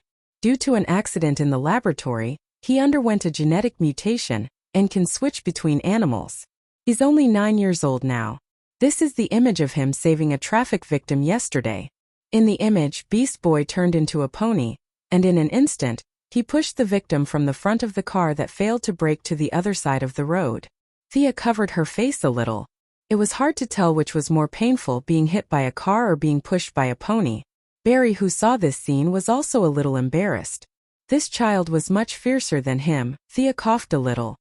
Look, no matter if it's a 60-year-old man or a 9-year-old child, even if they do it clumsily, they are still doing it. It's better than not doing it at all. Everyone needs to grow, and heroes naturally need to grow as well. If they can't do it today, they can do it tomorrow. Heroes don't grow in a day, right? Do what you should do. It's not that lightning happened to hit you, it's that it chose you. Thea looked at the son of the god of speed, and said with a solemn and respectful tone. After laying out the facts and reasoning, Barry Allen regained his vigor and returned to Central City while singing The First Battle of the Flash. Thea stood there and thought for a while. It was better to go and observe. Compared to intelligence and charm, Thea wasn't good at speed. However, she had upgraded from a normal person's model to a Lord's model. No matter how slow she was, she could still be faster than the rookie Flash. How could she run back like a wild donkey? Thea pursed her lips. She could still compete with him in speed in the future, but she wasn't in the mood now. She identified the direction and directly teleported to Central City. She put on an invisibility spell and entered the cutting-edge technology laboratory. Other than Caitlin, who noticed her visit, Psyker and Reverse Lightning didn't notice her at all. Thea waited in silence. What happened next was like watching a movie. The Flash ran back and showed Psyker his high-tech wear-resistant suit as if he was presenting a treasure. After that, the monster that controlled the weather also jumped out at the right time. The Flash's first battle wasn't good, and Reverse Lightning used his max-level mouth to start feeding him chicken soup. What left the deepest impression on Thea was his heart-wrenching scream. "Run, Barry, run, run!" She didn't watch the old man's emotional performance anymore. She rushed to the scene and prepared to observe the god of speed. At this time the monster was still clamoring, and even shouted that he was God. Thea almost fainted. The ignorant were really fearless. After holding back for so long, it was just a small tornado. Did he think he was God? She looked at the Flash, who was moving in the opposite direction of the tornado.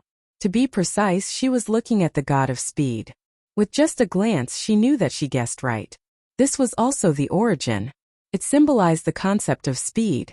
It was the origin of speed. However, compared to the black of decay and the green of all things, the god of speed was more elusive. In Thea's opinion, Barry was very similar to the swamp monster from before. He was just a worker. If he didn't change the nature of his life force, he would end up lying dead in the god of speed space. There was a rumor that the universe produced the god of speed at the moment when the lightning struck Barry Allen. At that moment, this power extended to 2 levels, covering the entire timeline and the parallel universe. Unfortunately, Thea couldn't see that Barry was different. Thea cast a few wind-type acceleration spells, trying to see if they could help the rookie Flash speed up, but unfortunately, they were all immune to the Flash's power. She tried to intercept a part of it, but this time it disappeared into the air. Chapter 578. After trying several methods in a row, Thea could only give up. In the state of invisibility, more methods were not easy to use. She still had a lot of time, so she could slowly study it later. Unaware that there was someone spying on them, the soldiers were quickly killed by the Flash, who went berserk. Successfully obtaining the first experience of a hero, the fledgling Barry Allen ran back to the cutting-edge technology laboratory to celebrate with a few friends. The research on the power of speed came to an end, and the young lady naturally returned to her home. She had too many things to do, and the anti-lightning that was destined to die in this world was not worthy of her attention. In the next few days, the deeds of the Flash began to ferment, and various media reports began to talk about this lightning-like figure. There was no doubt that this was a superhero. Many rescued citizens could testify to this, but no one knew whether the hero was a man or a woman, old or young, or even an earthling or an alien. In just half a month, she defeated a superpower that could split and a superpower that could release poisonous gas. The comments on the internet began to show an explosive trend. What happened to our world? Would ordinary people still have a way to live in the future? This was not only the question of ordinary people, but also of several people who were in charge of the country's lifeline. Thea's evaluation of them was that they were a bunch of muddle-headed idiots. All questions about the Flash said that they did not know, which indirectly increased the worries of several people. They must immediately enter the interstellar era, and the technological level of the Earth made them feel very insecure. Do you know this person? In the place that Thea named the Hall of Justice, Batman asked and took out a few photos for her to see. It was amazing. Batman's black technology took a picture of Barry Allen's face, even though he was wearing an anti-wear suit and a mask. The Flash in the photo was rescuing a woman trapped in the house by a fire. He was running up the wall from the bottom. His technique was not very skilled and his speed was a little slow. This gap was captured by Batman. After the image comparison, face recognition, face restoration, and dug out Barry's appearance. Well, I do know him. Barry Allen, a very kind person. He is a rare good person. Thea answered with certainty. Why can he run so fast? Is it a mutation? Batman asked. According to him, he was struck by lightning and became like this after that. Thea spread her hands. She knew Batman very well among the superheroes. This guy would definitely find a small notebook to write it down and think hard about how to deal with it. Catwoman said that he only slept for an hour a day and used all his energy to think about other people. However, Thea was still looking forward to his research. One had to know that the Fenrir armor's high-speed aiming device would be able to hit the Pinnacle Flash in the future. She wondered how high the high-speed aiming device would be. She could only submit to this kind of unreasonable black technology. If this yellow lightning is a friend, then who is this red lightning? Batman threw out another stack of photos. There were photos of Gotham, Metropolis, Star City, Seaside City, and many other big cities. The only similarity was that there was a red lightning bolt in each photo. Defying lightning? Thea's face was expressionless, but countless thoughts were colliding in her mind. There were many theories about the origin of the power of lightning speed. Even those who were extremely fast could not figure out the source of their power, let alone an outsider like her. However, from defying lightning's painstaking efforts to cultivate the Flash for 14 years, some conclusions could be inferred. In short, if there was a Flash, there would be a power of lightning speed. Defying lightning came to this world. Because there was no Flash, his power of lightning speed disappeared directly. He could only cultivate Barry Allen himself. In theory, when the lightning bolt hit Barry Allen 9 months ago, the power of lightning speed had already been unlocked in this world. Defying lightning's own power of lightning speed should have recovered a lot. However, he had been silent for 9 months and only came out now. Did this mean that his power of lightning speed was not enough before? Only when Barry was running for his life could he have enough power of lightning speed to squander. She was not an extremely fast person, so she could not understand the cause and effect of this. Thea only knew that defying lightning was now a little anxious. This world was too different from what he knew. He had to look around to confirm the next step of his plan. I'll take care of him. Thea took the photo of red lightning and said goodbye to Batman, then left the metropolis. That night, Thea flew high in the sky, looked down at the earth and waited quietly. After waiting until the middle of the night, a red lightning bolt suddenly appeared at the end of her line of sight. The other party kept moving through the streets and alleys, stopping from time to search for something. Thea's supervision could see that defying lightning's face was getting more and more confused. This transmigrator from the 25th century was definitely not in a good mood at this time. When others were unhappy, Thea would generally be very happy.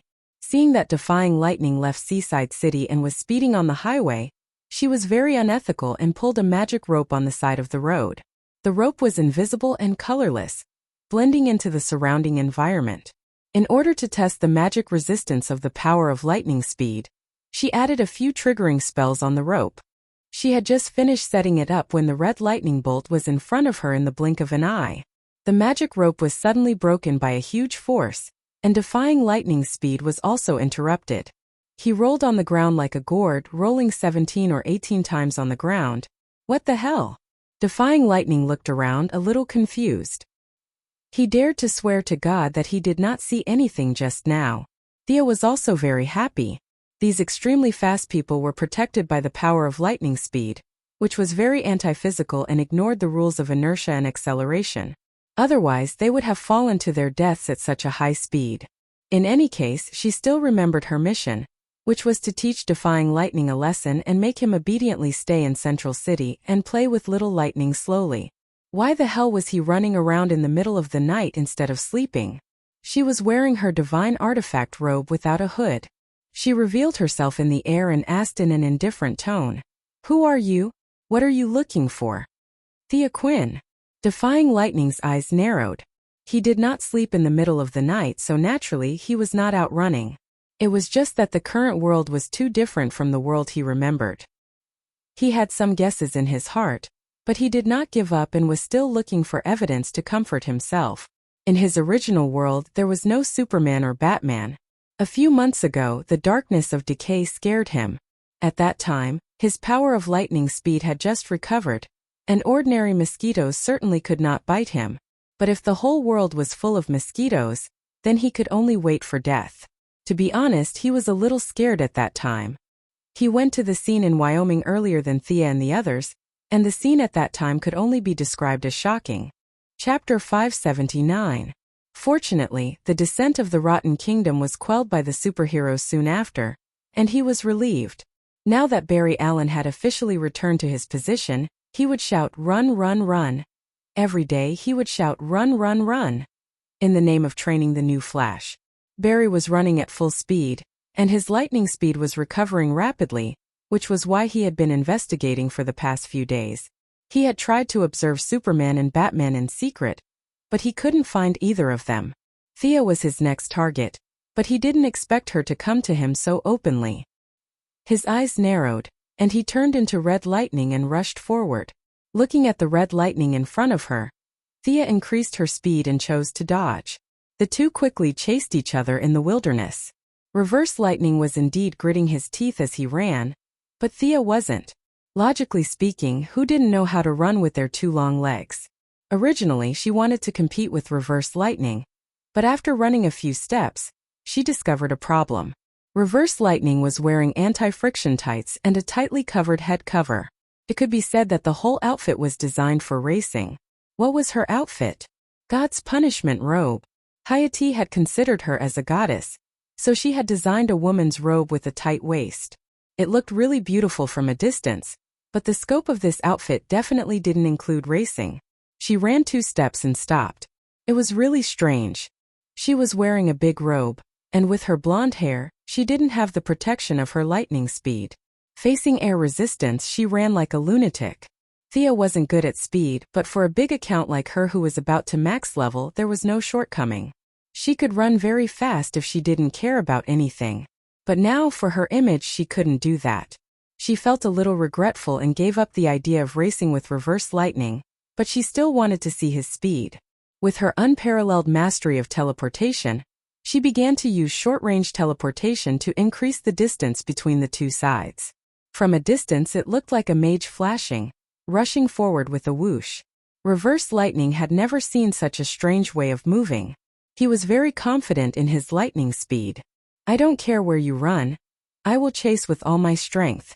For a moment, a sky blue shadow was in front and a red lightning bolt was behind.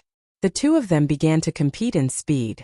They went west from Seaside through Georgia, Alabama, Mississippi, Louisiana, and finally into Texas. The two of them didn't go to the big city, but instead ran as fast as lightning on the road. Of course, this was for against lightning. Thea herself didn't need to use much mana, and she also saw a lot of things along the way. From the perspective of the law of speed, reverse lightning was not too far away from the Flash himself. In other words, whatever speed the Flash had, reverse lightning had roughly the same speed. At this moment, Thea felt like she was a level 100 player fighting against a level 60 player. Was her opponent fast? It was indeed fast, and as time passed, the speed of reverse lightning also increased rapidly. However, it was not to the point of despair. According to her rough estimate, it was initially around 1,000 kilometers per hour, but now it had increased to around 1,500 kilometers per hour. There was no cover around the road, and reverse lightning couldn't catch up with Thea no matter how hard he tried. At this point, he already knew that he couldn't catch up with this woman, at least not with the lightning speed in his body.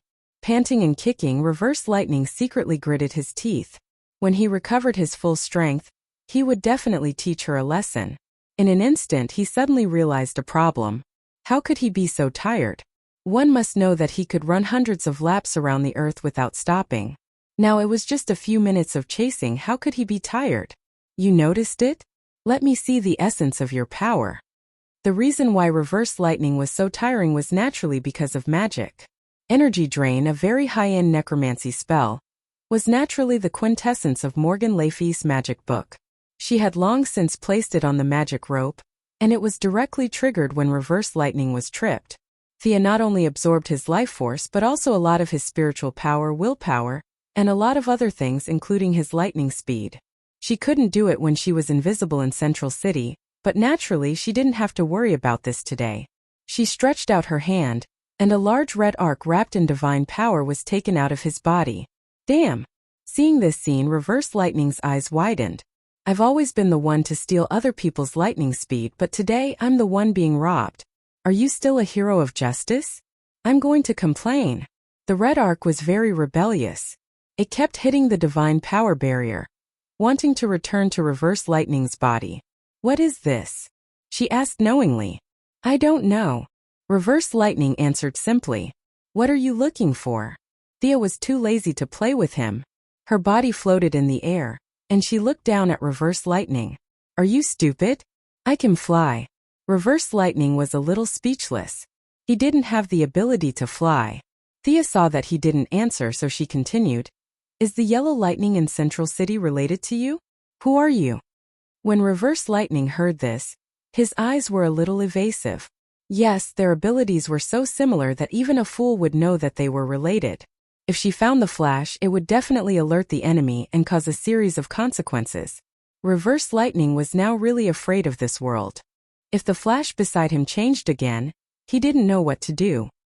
He rolled his eyes and decided to make up a lie. We're together. We're looking for a way home. His words were both true and false. He explained his purpose, and with the good reputation of the Flash, he tied the two of them together and disguised them as a do-gooder duo. In his impression, superheroes were simply too easy to fool. It was true that they were strong, but they were all too naive. The truth was just as he expected. The good reputation of the Flash helped him, and the superheroes opposite him fell for it.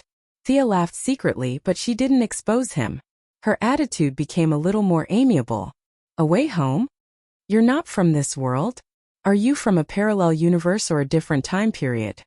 Reverse Lightning was a little surprised by her sharpness. However, Thea's reputation as a great scientist was still very intimidating. He wouldn't underestimate her knowledge. After all, they had chatted in reality before. He coughed twice. He was also wondering whether he was in a parallel universe or a different time period. Why did it feel like the combination of these two options was the real answer? The bitter Reverse Lightning could only skip the parallel universe option. He said bitterly, "We're from the future." Seeing that he was implying the Flash in his words, Thea wanted to laugh. This guy also knew the importance of disguise. People from the future? The Heaven's Eye Society had previously captured a woman from the 31st century called Queen Emerald Eye, and a man from the 64th century called Magician was on the run. Which year did you transmigrate from? Holy shit. Is this for real? Reverse Lightning seemed to have been struck by lightning again. Thea's words made his jaw drop. This was indeed not the world he was familiar with. The 31st century was already very scary. What era was the 64th century? Hadn't the Earth exploded yet? He said a little embarrassedly, "We're from the 25th century." Thea nodded silently and began to show off her acting skills. Do you need our help? No need, no need. Reverse Lightning hurriedly rejected this proposal. He didn't dare to let Barry Allen appear in front of these superheroes. Once the two sides confronted each other, even a fool would know that someone was lying. Chapter 580. Thea expressed her regret for not being able to help others, and kindly introduced the scale of the superheroes on Earth. You see, we have 3 Kryptonians and 2 Martians. All of them are super powerful combat forces. The rest of the Earthlings have a lot of cheats, too many to count. Knowing that Reverse Lightning had never been to another planet, she took out the words she used to fool General Zod and introduced the universe to Reverse Lightning. Earth had 2,814 sectors, and there were 7,200 official Green Lanterns and the same number of reserve Green Lanterns in the universe. In short, we are all righteous people in this world. Are you happy to hear that? Reverse Lightning, who was also a righteous person, hypnotized himself to express that he was very happy and excited.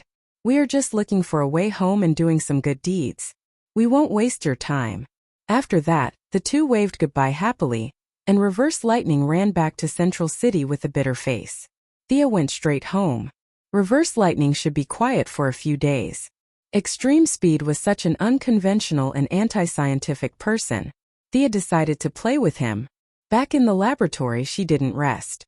Instead, she took out the small ball of speed that she took from reverse lightning.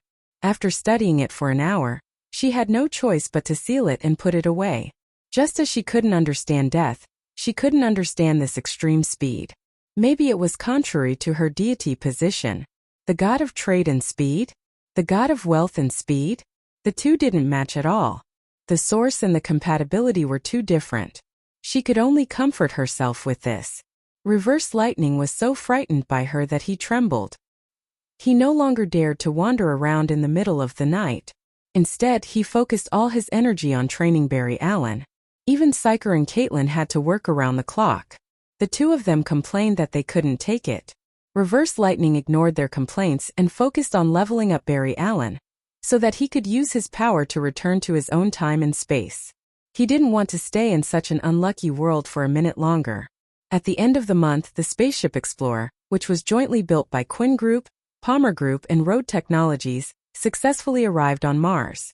More than 100 scientists and workers used mature nanotechnology equipment to build a simple residence on the surface of Mars.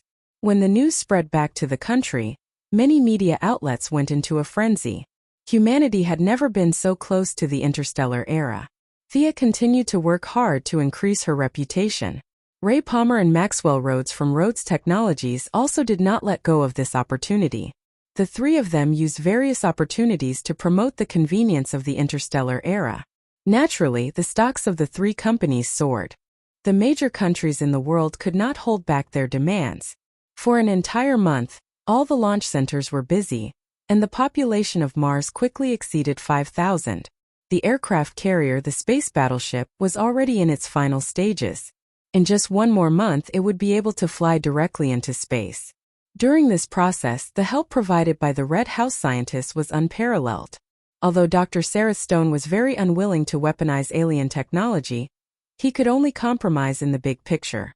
He contributed a lot of practical individual weapons to prevent the possible interstellar war that might follow. Sia felt that his paranoia was quite serious, but she did not intervene too much. She could not tell the doctor that IBM International Trade, a neutral interstellar business alliance, had long been secretly controlled by her. When the time came, all he needed to do was wave his flag and shout his battle cry, and it would be fine. Creating pressure for them and turning it into motivation was the right way to go. Therefore, she should still increase the sense of crisis that they should feel. Hey Thea. Not long after she started work, Oliver, who had always been lazy, came looking for her. The two of them agreed to visit Barry Allen. In theory, because of Oliver's friendly match with Shadow, he still did not know that Barry had turned into the Flash. Oliver was a very stubborn person, but he was quite good to his friends. When he found out that Barry had just woken up after being in a coma for 9 months, Oliver prepared to call his sister, who had amazing medical skills, to visit him. Thea sorted out the order and felt that it was not against her principles. She also wanted to see if reverse lightning was behaving properly. The siblings drove directly to Central City. Thea was still slowly adjusting her state of mind. She did not want to become like Heron Mill one day, treating everyone as a burden. This was because, according to the Martian hunter, Heron Mill was once a very kind and caring god. However, time had eroded his mind. Countless years of life had caused him to forget his original intentions, resulting in a tragic end. Batman and the Martian hunter had said on various occasions that she was becoming more and more ethereal and unpredictable. The words of these two wise men rang an alarm bell in Thea. She no longer used magic in her daily life. She deliberately maintained a positive and enthusiastic attitude, in an attempt to alleviate her psychological discomfort. Oliver's car was very fast. In less than 2 hours, they had entered the Central City. Speaking of cars, Thea had equipped the Green Arrow team with new equipment. Perhaps due to economic reasons in the original space-time, Oliver's vehicle was a small motorcycle. How low was that? Look at Batman's equipment and look at yours. Thea directly threw his small motorcycle into outer space. All kinds of black technology vehicles were installed on it. All kinds of polymer combat suits, fighter jets, gliders, tanks, robotic arms, and a set of speed-type power armor. The main material of the power armor was the body of the cheetah god that they had obtained when they arrested the leopard lady. Even if it was not as good as the Batcave, it could not be too shabby. After 2 years of accumulation, Oliver's driving skills were now at a level of 6. He could even be thrown into a Kina mountain to make a name for himself. Barry was now in good health.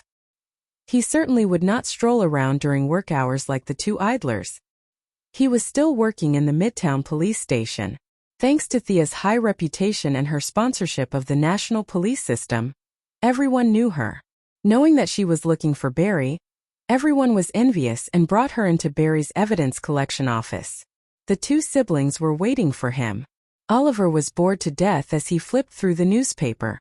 Thea looked up at the skylight. It was here that lightning struck Barry Allen and created the Flash.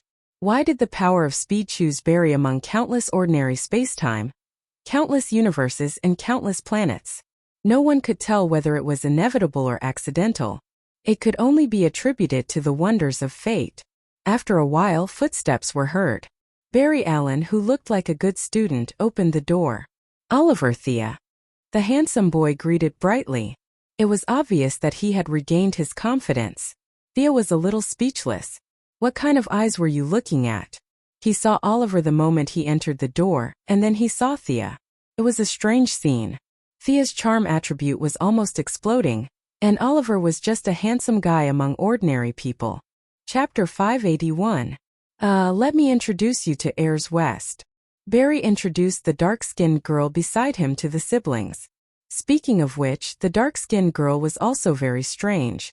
She grew up with Barry, but she didn't know that he liked her. Everyone around her knew that Barry liked her, but she was so slow that she didn't know. In the end, when the Flash mustered up his courage to confess, he made a big move, which was to say, "I've always treated you like an older brother." The Flash's blood stained his clothes red. The four of them actually knew each other before, but they didn't talk much. They chatted for a while and then went to eat. Barry wanted to show off his ability to Oliver a few times, but because Ayers was beside him, he forced himself to hold back.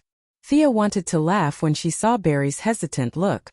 What was even funnier was that she deliberately glanced at Reverse Lightning, who was in the cutting-edge technology laboratory, and he was as anxious as an ant on a hot pan. He couldn't help but be anxious. If Barry showed off his speed, then his previous words would be completely exposed. What about traveling through time and space was true, but his relationship with Barry was completely fake. Reverse Lightning was so anxious that he was scratching the wall, but he had to pretend to be calm in front of Psyker and Caitlin. Fortunately, Ayers was with him the whole time, so Barry didn't get a chance to show off his speed to his good friend. Just as Reverse Lightning was secretly observing and felt that today's incident had passed without any danger, an accident happened. Just as the siblings were about to drive back, gunshots rang out from the other side of the road and the shouts of the crowd. Barry was in a dilemma. Should he turn into the Flash in front of Ayers, or should he let Thea and the others deal with it? This was a difficult question for him. Fortunately, he didn't hesitate for long. A piercing pain released him from the problem. "My leg. It hurts." Barry suddenly sat on the ground, hugging his leg. This made Ayers and Thea stunned. "You were running and jumping just now. This illness came too quickly. Let me take a look." Thea wasn't bragging. She turned her multifunction wristwatch and started to check Barry's leg.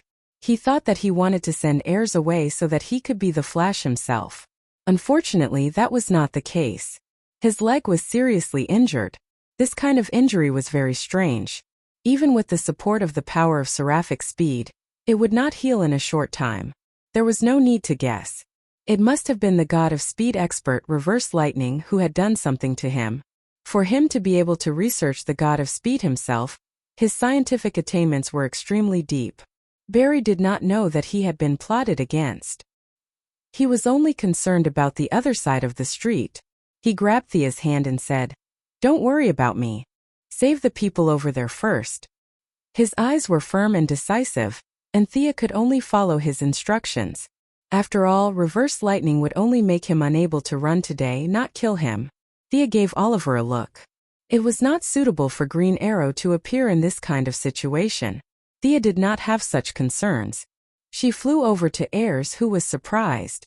It was only a short block, so they arrived in the blink of an eye. Just as she was about to make her move, she saw a flash of red lightning speeding towards her. The two of them arrived at the scene almost at the same time. The red lightning even waved at her in a friendly manner. What was the meaning of this? Thea was a little confused for a moment. It took her a long time to understand what was going on. Was Reverse Lightning trying to cover up his lie of being a hero by defeating the Flash in one move, and then running out to be a superhero himself? Thea came to a conclusion that shocked even herself. She did not know whether to laugh or cry. This person was really giving it his all. In order to return to his original time and space in a short time, he could only use this method of patching up one lie to cover up another lie to avoid the powerful superhero force that Thea mentioned. It was really hard for him. When Thea saw the person who was fighting the police officers, the eerie sense of déjà vu became even stronger. Who did she see? It was Captain Lung, who was dressed like an Eskimo. At this moment, this fierce general was wearing sunglasses and holding a sci-fi-looking weapon. The gun spewed out a large amount of cold air, causing the Central City police officers to flee in all directions. At this critical moment, one of the heroes of justice, Reverse Lightning, rushed up to him. What the hell was this? Reverse Lightning fighting against Captain Lung. At this time, Captain Lung was not the one on the Wave Rider, but in the original time and space when he had just obtained the freeze gun. His freeze gun was still very primitive. Unsurprisingly, it was developed by Psyker after he obtained the theory from Thea. Later, it was stolen by Captain Lung. The power of the freeze gun was stronger than the one in the original time and space but weaker than the final version. Captain Lung's several shots were easily dodged by Reverse Lightning. His movements were as slow as a snail in the eyes of those who were rushing, but he was also a smart person. He very insidiously targeted the surrounding people who were watching the show. Reverse Lightning was about to curse in his heart. Whether these people died or not had nothing to do with him, but Thea was still watching outside so he could only bite the bullet and save them. Seeing this scene, Captain Lung was even more convinced that this guy was a hero of justice. Bang! Bang! There were two muffled sounds and he played a little trick. He first attacked a distant target, then quickly turned the muzzle to attack a nearby police officer. Reverse Lightning was tired of it. He could not think of a good way at the moment so he could only counter the moves as they came. Unfortunately, he had underestimated his own speed, and Thea had previously absorbed the power of speed from his body, which had a subtle effect on him. After he saved two people in a row, he almost failed to dodge the frost ray. The cold air swept past his calf. Absolute Zero was no joke. Reverse Lightning's combat experience was 100 times richer than Barry Allen's at this time. He hurriedly mobilized the power of speed on his leg, trying to accelerate the cell healing. Unfortunately, Captain Lung had already predicted this. He had already aimed his gun at Reverse Lightning, and his finger was about to pull the trigger. At this critical moment, Thea knew that it was not suitable for her to watch the show.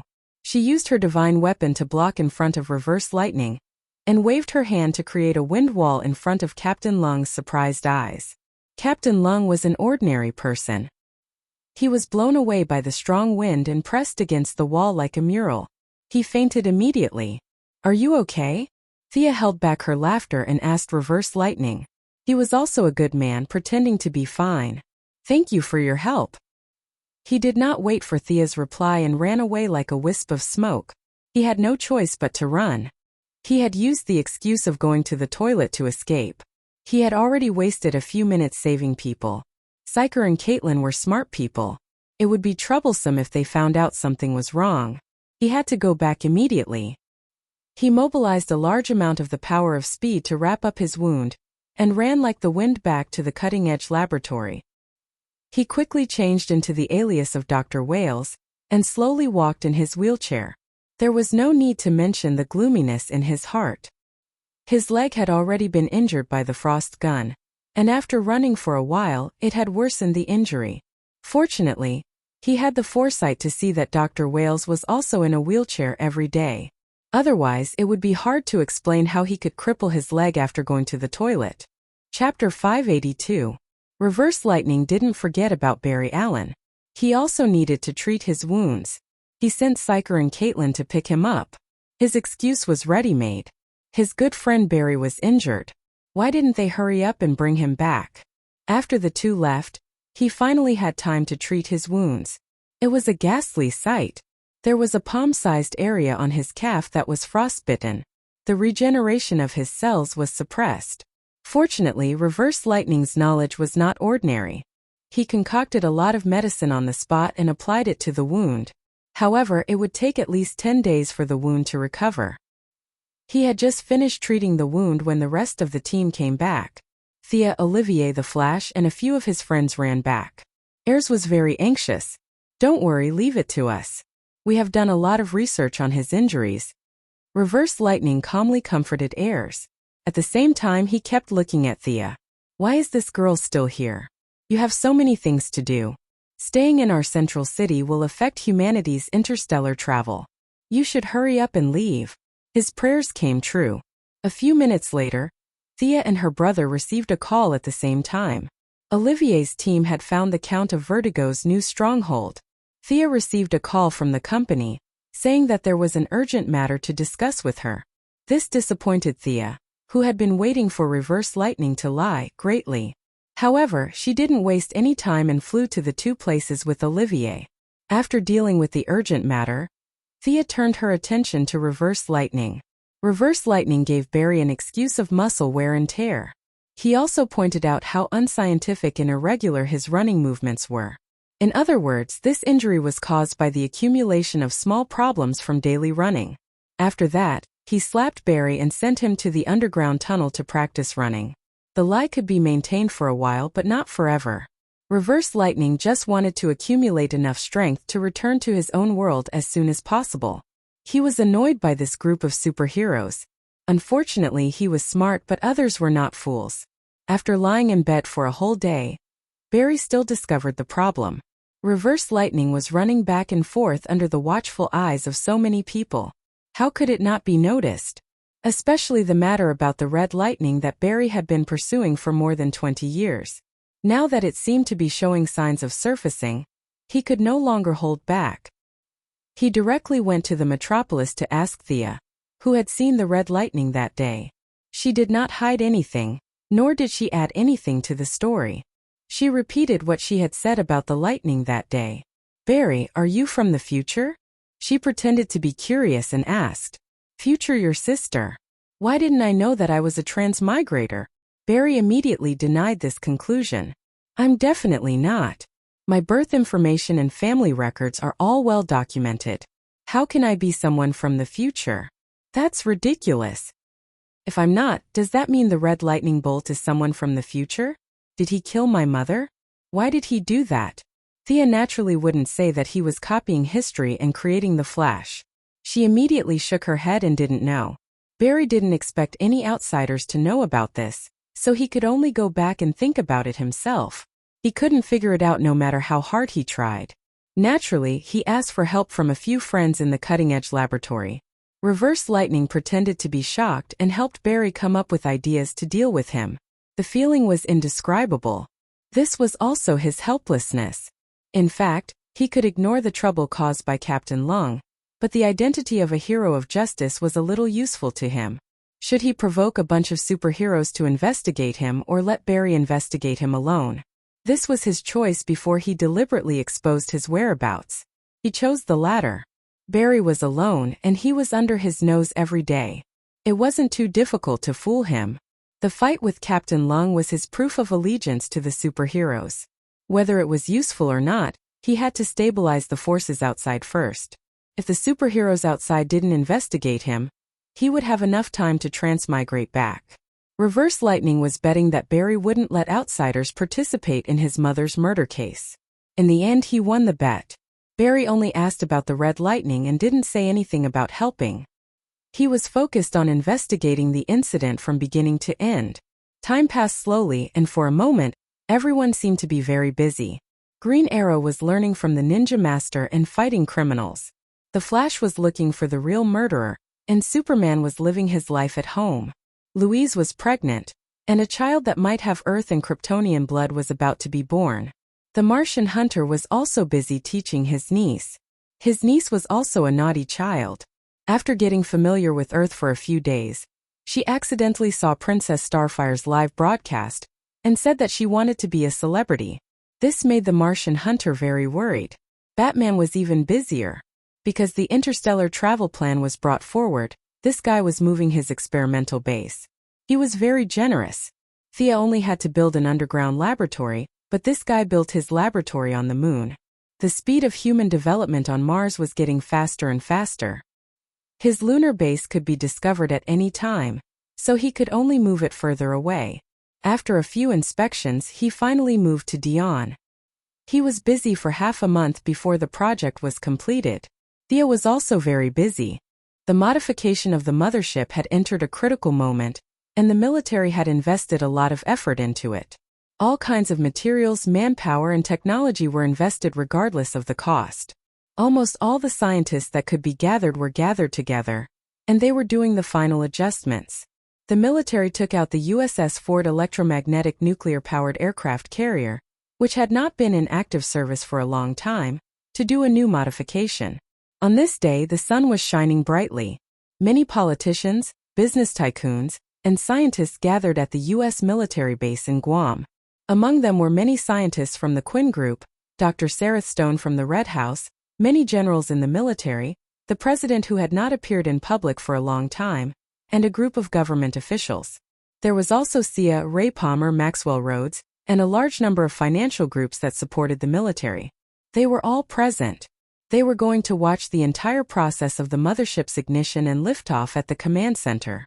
The commander of the mothership was Major General Alice, a relatively young female general.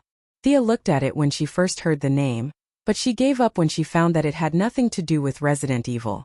This test flight was a bit confidential.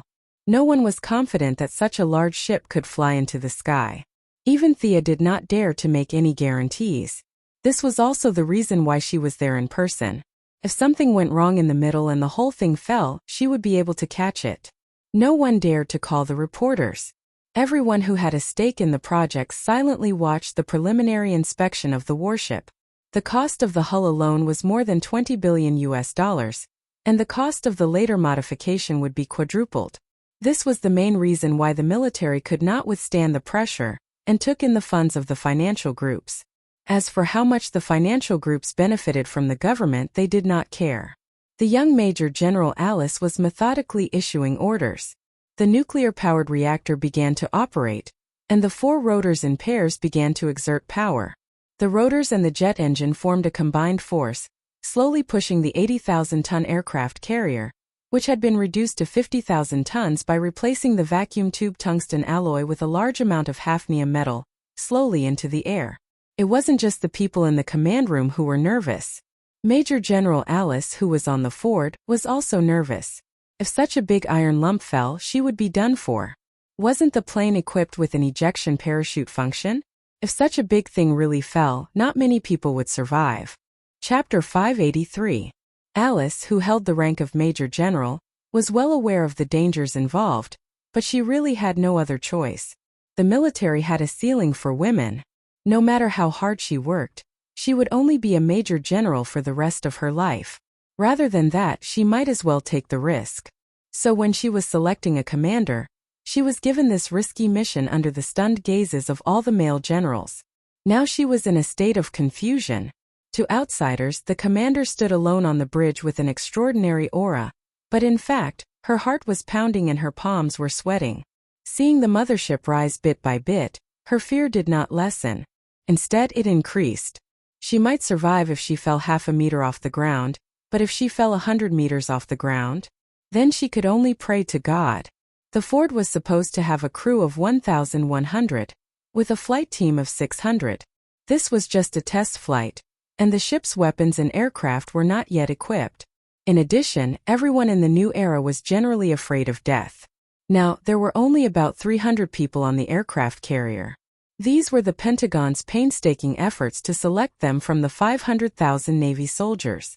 Major General Alice was now leading the 300 warriors as they flew upwards uneasily. In the blink of an eye, they had flown over 1,000 meters. The nuclear power was working normally, and the 4 rotors were in line with the theoretical test data. But the ground command was still anxious. "I'll go out and take a look," Thea said and flew out. Her current situation was very similar to that of the Iron Man next door. Almost everyone knew she had superpowers. Except for the fact that she did not shout, "I'm the Iron Man," in front of the reporters like Tony did. She was treated pretty much the same. At first, everyone was a little afraid of her, but after a while they realized they were not affected at all and gradually got used to it. The higher-ups were relieved to see her go out. At least it was a safety measure. Although there were no reporters, in fact, military satellites from various countries were watching Guam. If more than 300 people fell to their deaths, it would be difficult to explain. 1,500 meters, reporting to ground command. The mothership has taken off steadily and is beginning to accelerate. Major General Alice saw Thea too. She more or less knew what was going on, so she gave the order at the right time. The rotors began to rotate at full capacity, and the mothership rose rapidly. 5,000 meters temperature drop. Activate the broadband active field thermostat. 15,000 meters reporting to the ground, we are about to leave the troposphere. 28,000 meters. The mothership is operating normally in the stratosphere. The clouds here are beautiful. After rushing out of the troposphere, she suddenly realized that the clouds were already below her. Major General Alice was overwhelmed with emotions. She couldn't help but express her feelings of having survived a disaster. The Ground Command Center responded with warm applause. Although the cost of the project was too high, at least the experiment was a success. After the biggest difficulty of lifting off was solved, the rest was much easier to handle. The ground commander then directed the mothership to fly east back to Andrews Air Force Base. Yes, this thing took off from the naval base and flew back to the Air Force Base. The ownership of the mothership could no longer be divided between the Navy and the Air Force. Several generals from different military branches fought over this matter, but they still couldn't come to a conclusion. The propulsion system of the mothership was taken from them. The Red House scientists disassembled Abinsu's spaceship and used a computer scan to install 5 high-powered propulsion systems on the mothership. The original speed of the mothership was only a few dozen knots on the surface of the sea, but now it was increased to Mach 3. The mothership timely activated the new protective shield developed by the former Quinn Corporation based on the Luther Corporation's foundation, and flew back to Washington at lightning speed. Thea also followed along to protect them. There were no accidents until the mothership landed, which made her sigh in relief. After waiting for a few hours, many politicians took a special plane back to Washington and sent their late condolences to Major General Alice, who had accomplished this feat. The first few sentences were still normal, but as they spoke, they went off topic. The Navy believed that the flying unit of the mothership had to be Mach 3, while the Air Force believed that it had to be Mach 3. The two groups of people then argued about the personnel structure, clothing, military ranks, and a lot of other issues. It seemed like a small issue, but in fact it was a matter of who would be the boss and who would be the second in command. The successful test flight of the mothership also meant that the Navy would gradually withdraw from the stage of history. Merging with the Air Force was the opinion of many knowledgeable people. Then came the question: should they rely on the Navy at this stage to seize the leadership position and lead the Air Force, or should they be led by the Air Force? This was the question that the military leaders were most concerned about. Thea did not have time to listen to their nonsense. She told the vice president to report if there were any problems and returned to Star City alone. When she was in the sky just now, she received a call from Felicity. She did not say anything in detail. Thea was afraid that the mothership would fall, so she did not have time to deal with it. Now that things had come to an end, she finally had time to deal with it. Thea directly teleported to Felicity's villa. This big sister had been the vice president of the Quinn Corporation for many years, so her wallet was bulging. She did not hesitate to buy a mansion in Star City. What happened? Caitlin is also here. Oh, isn't this Ronnie? Aren't you dead? In addition to the two women in the room, there was also a destitute man sitting in the room. He turned his head, and Thea was slightly stunned when she saw his face. The man was Caitlin's fiancé, but he died in the explosion of the underground pipeline during the particle accelerator explosion in Central City. Caitlin was now the Frost Killer, but she did not forget their old relationship. This was also the reason why she immediately rushed over when Felicity contacted her. Professor Quinn, I'm not that young man, Ronnie Raymond. I'm Martin Stein. Do you remember me? The man asked nervously. She remembered, wasn't he the fat old man on the Wave Rider? Although Thea was not very familiar with many people, she still knew the first generation of Firestorm. Coincidentally, she also knew the two people who formed him, Ronnie Raymond and Martin Stein. Although she knew him, she could not immediately show that she already knew. After thinking for a while, she asked, "Professor Martin Stein from the University of Chicago?" Yes, we talked before. This young man Ronnie also said that he knew you. That's why we came to find you." The man was very excited. It was obvious that the fusion of the two people was driving him crazy. "With all due respect, Professor, how did you become like this?" The one who occupied Ronnie's body was the fat old man. He told Thea about the explosion that day. The creature chose? During the reconstruction, the creature chose the most optimal setting, which is Ronnie's young body and your excellent brain. So now you are the one who is controlling the body. Is that what you mean, Professor? Thea made her own judgment after hearing the connection. Yes, Professor Quinn is indeed an expert in biomedicine. You are absolutely right. The man wanted to hug her leg and cry. He finally met someone who understood. Chapter 584. Professor, you want me to help you separate the two of you, right? Thea asked again. Yes, you're absolutely right. Professor Stein almost shouted at her. Thea ignored Stein's salted face and split a portion of her spiritual energy to scan the two of them. After scanning for 2 minutes and combining it with the science she already knew, she sighed. Professor, because of nuclear fission, the molecular structure of the two of you has completely fused together. This is your expertise in nuclear physics. You should know that even if the two of you are separated, you will no longer be normal humans. Both your immune system and hematopoietic function will be severely damaged. Stein was depressed. I know that we have already missed the best treatment period, but at that time, the two of us were entangled with each other and were in a daze for a long time. We only gradually regained our consciousness recently. Thea also started to think. In the original timeline, Reverse Lightning acted as a living bomb and used the black technology on her battlesuit to decompose the nuclear power that formed the foundation of the two of them. Did she have such a thing? She really didn't have it on hand at the moment. She had a few technological products that were somewhat related, but they needed major modifications. The technology aspect was a little troublesome, but she had magic. Just like how she decomposed Miss Abby and Professor Holland, she could separate the different souls and then find a dead body to reincarnate into. Everything would be fine. Unfortunately, she was a hero of justice and couldn't do it. The fat old man was so old-fashioned that he wouldn't agree to it. Basically, she couldn't use methods that involved moral aspects such as reincarnation, cloning, and so on. Thea could only think of another way. Separating from the original body was the only way. Professor, do you believe in magic? The fat old man didn't believe in it at all, but he didn't have a good idea at the moment. Now, as long as she could separate them, he would even try witchcraft and immortal arts, let alone magic. Nodding against her will, Thea snapped her fingers. That's easy. I'll suppress your body, and then use an illusion to simulate the explosion that day. Let your body think that it went through another fission, then the two of you will be separated again. Hypnosis to mobilize my own subconscious? Stein continued to use scientific methods to forcefully explain Thea's treatment methods, making the young lady very helpless. Professor Stein heaved a sigh of relief when he thought that he had mastered the treatment steps. He thought that he would have to use something like a blood sacrifice totem. Thea's treatment method did not deviate too much from what he knew. Will my body explode because of the stimulation? Stein was worried that it would cause a nuclear explosion. After all, they were in Star City, a city with a population comparable to Gotham. Don't worry about that. Caitlin, show the professor. Thea gestured to Caitlin. Caitlin's palms began to emit cold air, and the temperature in the room began to drop. Absorbing energy? Stein had been dealing with all kinds of energy his whole life. He quickly analyzed that Caitlin's ability was not a simple freezing ability, but a heat absorption ability. This was the complete opposite of his nuclear energy ability.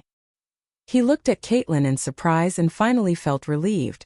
His self-destruction was not something that could be done at will. The chain reaction also needed time. As long as the initial energy of the explosion was absorbed, it would not explode. Thea did not let down her guard. After all, this was Star City and she had set up a few barriers. Some were triggered, some were energy absorbing. Professor, I'm going to start. What you need to do is to remember that there are two of you in your mind. Stein pursed his lips and calmed down a little. He gestured to Thea to start. He did not even see what was going on before he realized that he was outside again. The dark night, the pouring rain, and the crowd around him were vivid in his mind. This was the time when the particle accelerator exploded. The people around him ran out, shouting all kinds of things. He was the only one who stood there in a daze. The particle explosion did not retreat because of the people running for their lives. Came as expected. A ray of golden energy hit Professor Stein directly. Rodney Raymond's soul was also wrapped in the energy. The memories of the two were merged again through nuclear fission and the dark matter produced by the explosion. However, they still remembered their mission. Thea in the outside world also used her psychic power to hint that they were not the same person. She was not as good as the Martian hunter in this aspect, but it was not difficult for her to do some simple operations. Not the same person. The two different lives were tangled together. Thea's hint was like a thin film that formed a barrier between the two. At the same time, the willpower of the two began to work. I'm not him. He's not me. The two rejected each other at the same time on the level of consciousness. Their bodies that were on the verge of merging were purposely guided away. The state in the outside world was a ball of energy fluctuation. After that, it exploded violently. After the strong light disappeared, the two slightly burnt people were lying on the ground on opposite sides. My floor. Felicity looked at the blackened floor with a little heartache. Thea could only smile. She was only focused on protecting her body, and did not pay attention to the energy under her feet. Even if there was no fission at all, just a small leak in the initial reaction was enough to burn a big hole in Felicity's villa. Miss Smokey, I'll pay for it. The fat old man, Martin Stein, stood up shakily. When he saw that he had returned to normal, he was overjoyed. As a big name in international physics, he had the money to pay for a piece of the floor. On the other side, Ronnie Raymond also stood up slowly. He held Caitlin's hand and did not know what to say. Things were still the same, but people had changed. On the surface, the two of them did not change, but in reality, they were no longer the couple that was about to enter the marriage hall. Thea checked the two of them again. Professor Ronnie, your situation is really a very strange. I don't know much about nuclear physics, but the two of you are now weaker than normal people. After all, you were separated from a strong body, and, seeing that the two of them were a little pale, she still had to say what she wanted to say. In fact, in the big explosion of the particle accelerator, from a biological point of view, your lives were actually dead. It was only the nuclear energy that created a new body. Nuclear energy is the foundation of your life. This is something that cannot be changed. You have to periodically. Thea was still thinking about how to phrase it when the fat old man hurriedly interrupted her. I can think of a way. Thank you for your help. I'll take my leave first. After that, the fat old man angrily pulled the door open and left. What nonsense! How could the human body be made of nuclear energy? The fat old man did not believe that he had become a freak. Even if he had become like Thea said, he felt that he could solve the problem with his own knowledge. Wasn't it just nuclear energy? The old man had been researching for more than 50 years and had won all the awards in this field. He was confident that he could solve all the problems in the field of nuclear physics.